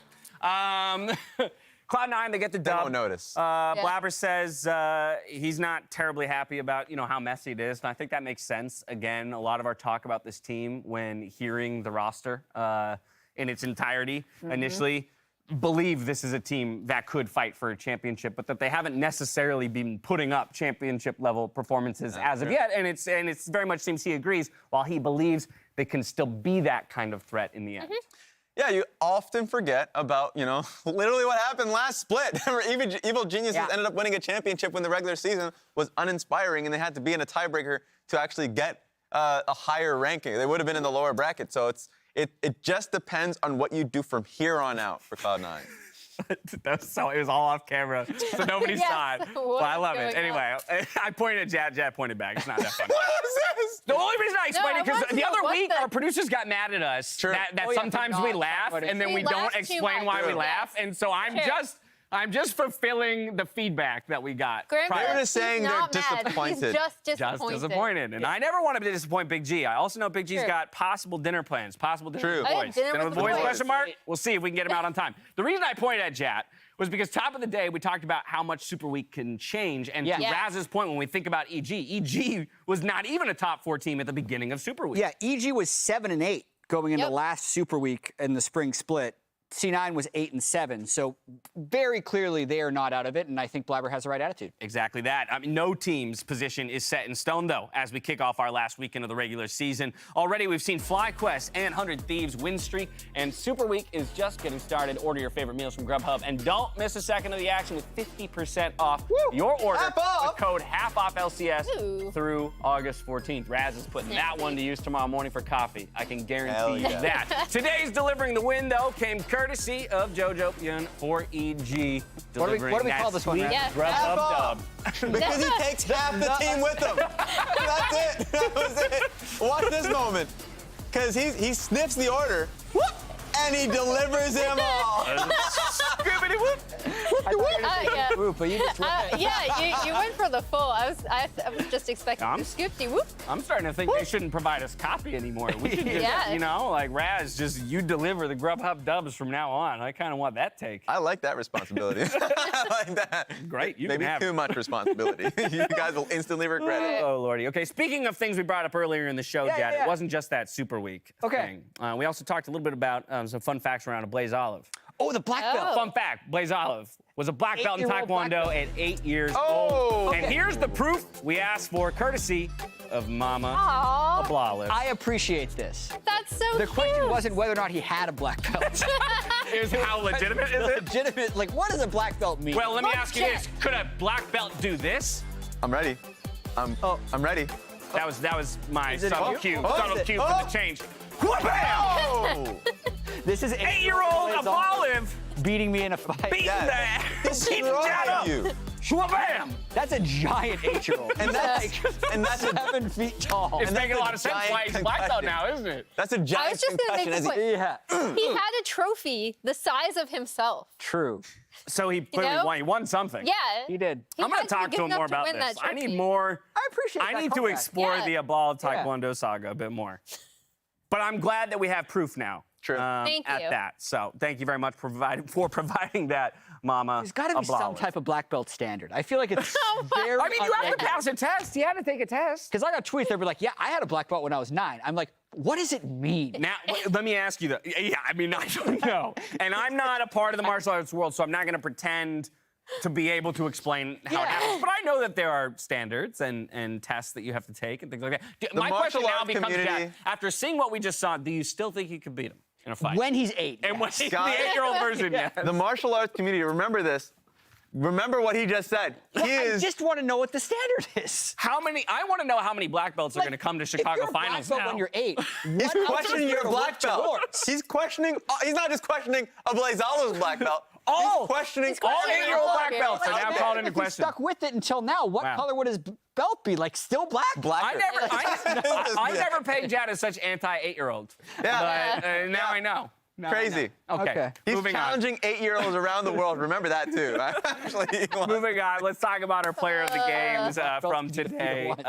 We're narrowing in towards the end of the split, so each of our players only have a few more games to make their case for best player in the league, that MVP status, or all pros. But today it was Bjergsen, Danny, Takui, Solo, and Jensen. Let's flip on over, though, to our all-time or split-long leaderboards, where we still find Takui up there in the top spot, followed by Someday, Inspired, Palafox, Bjergsen. I know there's a whole bunch more behind them in hot pursuit, but we only can fit 5 on the ground. Yeah, I mean, Takui in the 8 FlyQuest wins has been player of the game in 5 of them. So that's kind of by far the most impressive of the player of the game leaderboards that we see. And then from the previous graphic, I do want to call out Solo. Like, I think I'm stealing this from a Reddit comment, but like, what a life to just chill all year and then show up in the LCS and just be the best player in a game. Well, and I had asked you while we were watching the game, and we don't have a definitive answer on this, but I was like, is Solo the best player? At the time, I was like, that's never played a full split on a team. And you corrected me, he has played one or two full splits. But this guy has an incredibly impressive record, I think, for a mercenary. For the fact that the teams never seem to be built around him, that he is having to come in and slot in, not have others slot in around him. Yeah, I think he's always incredibly smart about the game, and so and he's completely fine being put in any situation you throw him into. When he was on the successful FlyQuest roster, I forget what there was a specific stat was just comical of like having 0 jungle proximity. Yeah, 0.0%. Yeah, it was just like, the jungle doesn't come here, but I'm on my own and I'm doing a damn good job. Like he is just that player, so it's nice to see that. I can't wait for the carry opportunity for him because he's doing it on Ornn. Solo Bellows on Ornn. There it is. It's a scary man. A reminder that FTX is hosting the Nexus Stars tournament this August with hundreds of limited edition and in-game items, a gaming PC, and $10,000 in cash up for grabs. The open qualifier kicks off on August 27th and 28th, with the finals taking place on September 3rd and 4th. You can learn more at nerdstreet.com and check out ftx.us. That's going to bring us to the standings, though, with only 2 days of play left. Here's where the teams fall. It's Evil Geniuses up top the table, back in first place, as 100 Thieves had fallen earlier today. It's Team Liquid there in the 3rd spot, CLG in 4th, 5th goes to Cloud9, and 6th for FlyQuest. TSM and Golden Guardians rounding the playoff picture out in 7th and 8th before we get to Immortals Progressive and Dignitas sitting on just the outside. So, interestingly, we actually sit with no ties in our playoff picture. True. At the end of today. Well, yeah. In our playoff picture, no ties at the moment. That's all I'm saying. We went from having a few ties at the top of the day to no longer. Wow. Crazy. It's wild. Oh, is 8th the tie? Well, it is. Yes, it was, my bad. but you were so 9-10. confident. I thought you were like, you should have stopped me way sooner. I was about to, and you were like, no, in the playoff picture. You let me say that twice. All Big right. G had to stop me. I was trying to. I can always count on you, Also- Big G. I can always count on you. Oh, my God. Love you, too. Jat now has to eat a pepper. Jat, you gotta eat a pepper. I will have to. It's confirmed. Oh, C9 won, Lordy, so how you TSM feeling? can't finish top 5. How you feeling? I feel okay. I'm definitely going to go eat something spicy tonight. Tonight. Yeah. I Is need that to a good Start training your idea? stomach. I think so. He's trying to not Are you feel his not- tongue now. Are you not doing damage to parts of your body that are going to take more damage later?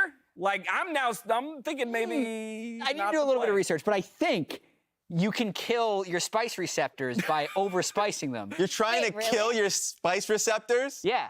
You may as well what just if- take a lighter what if to your you just tongue then, eat, sir. like, I mean, what? A whole bunch of like Tonight Sichuan is- peppercorns and like cloves. You know what I mean? Like just numbing spices. Okay. I'm going to do some research. You know, this is the person you should listen to. when it Personal comes to spice. research. So whatever she says. My spice tolerance is so high that people should check.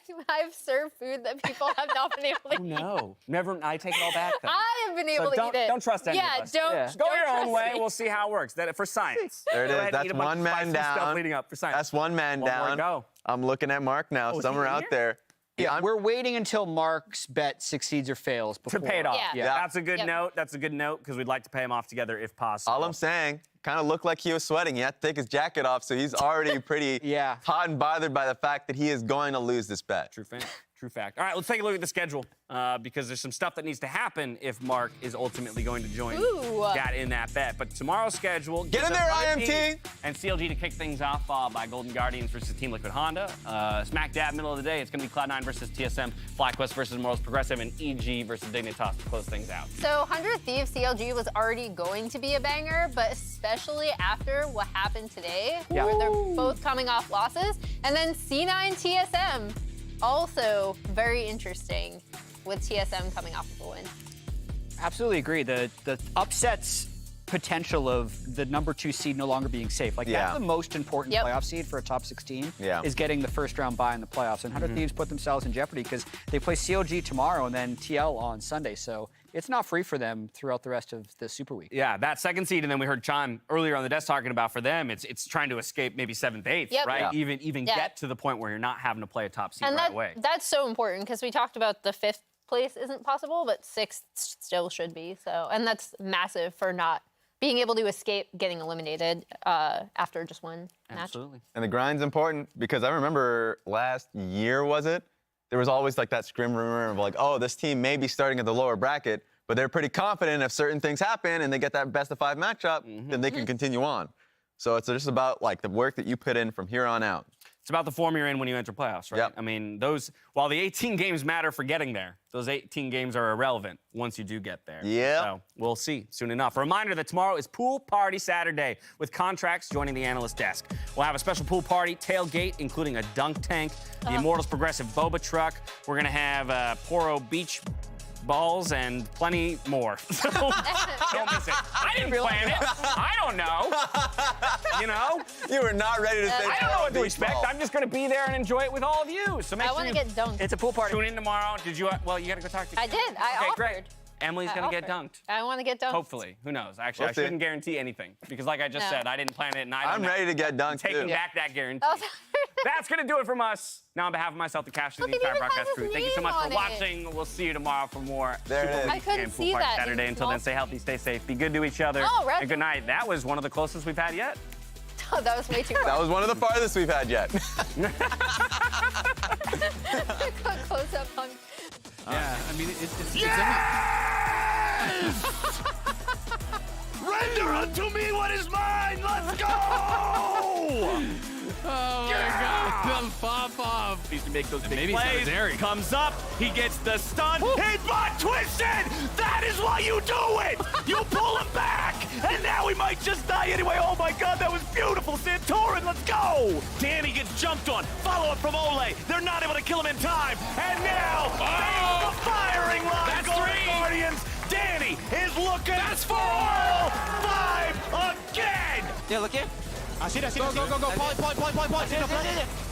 We go. Take your time. We got this. Turn our root. Slow. Can we kill him? We got him. Johnson, I just buff you.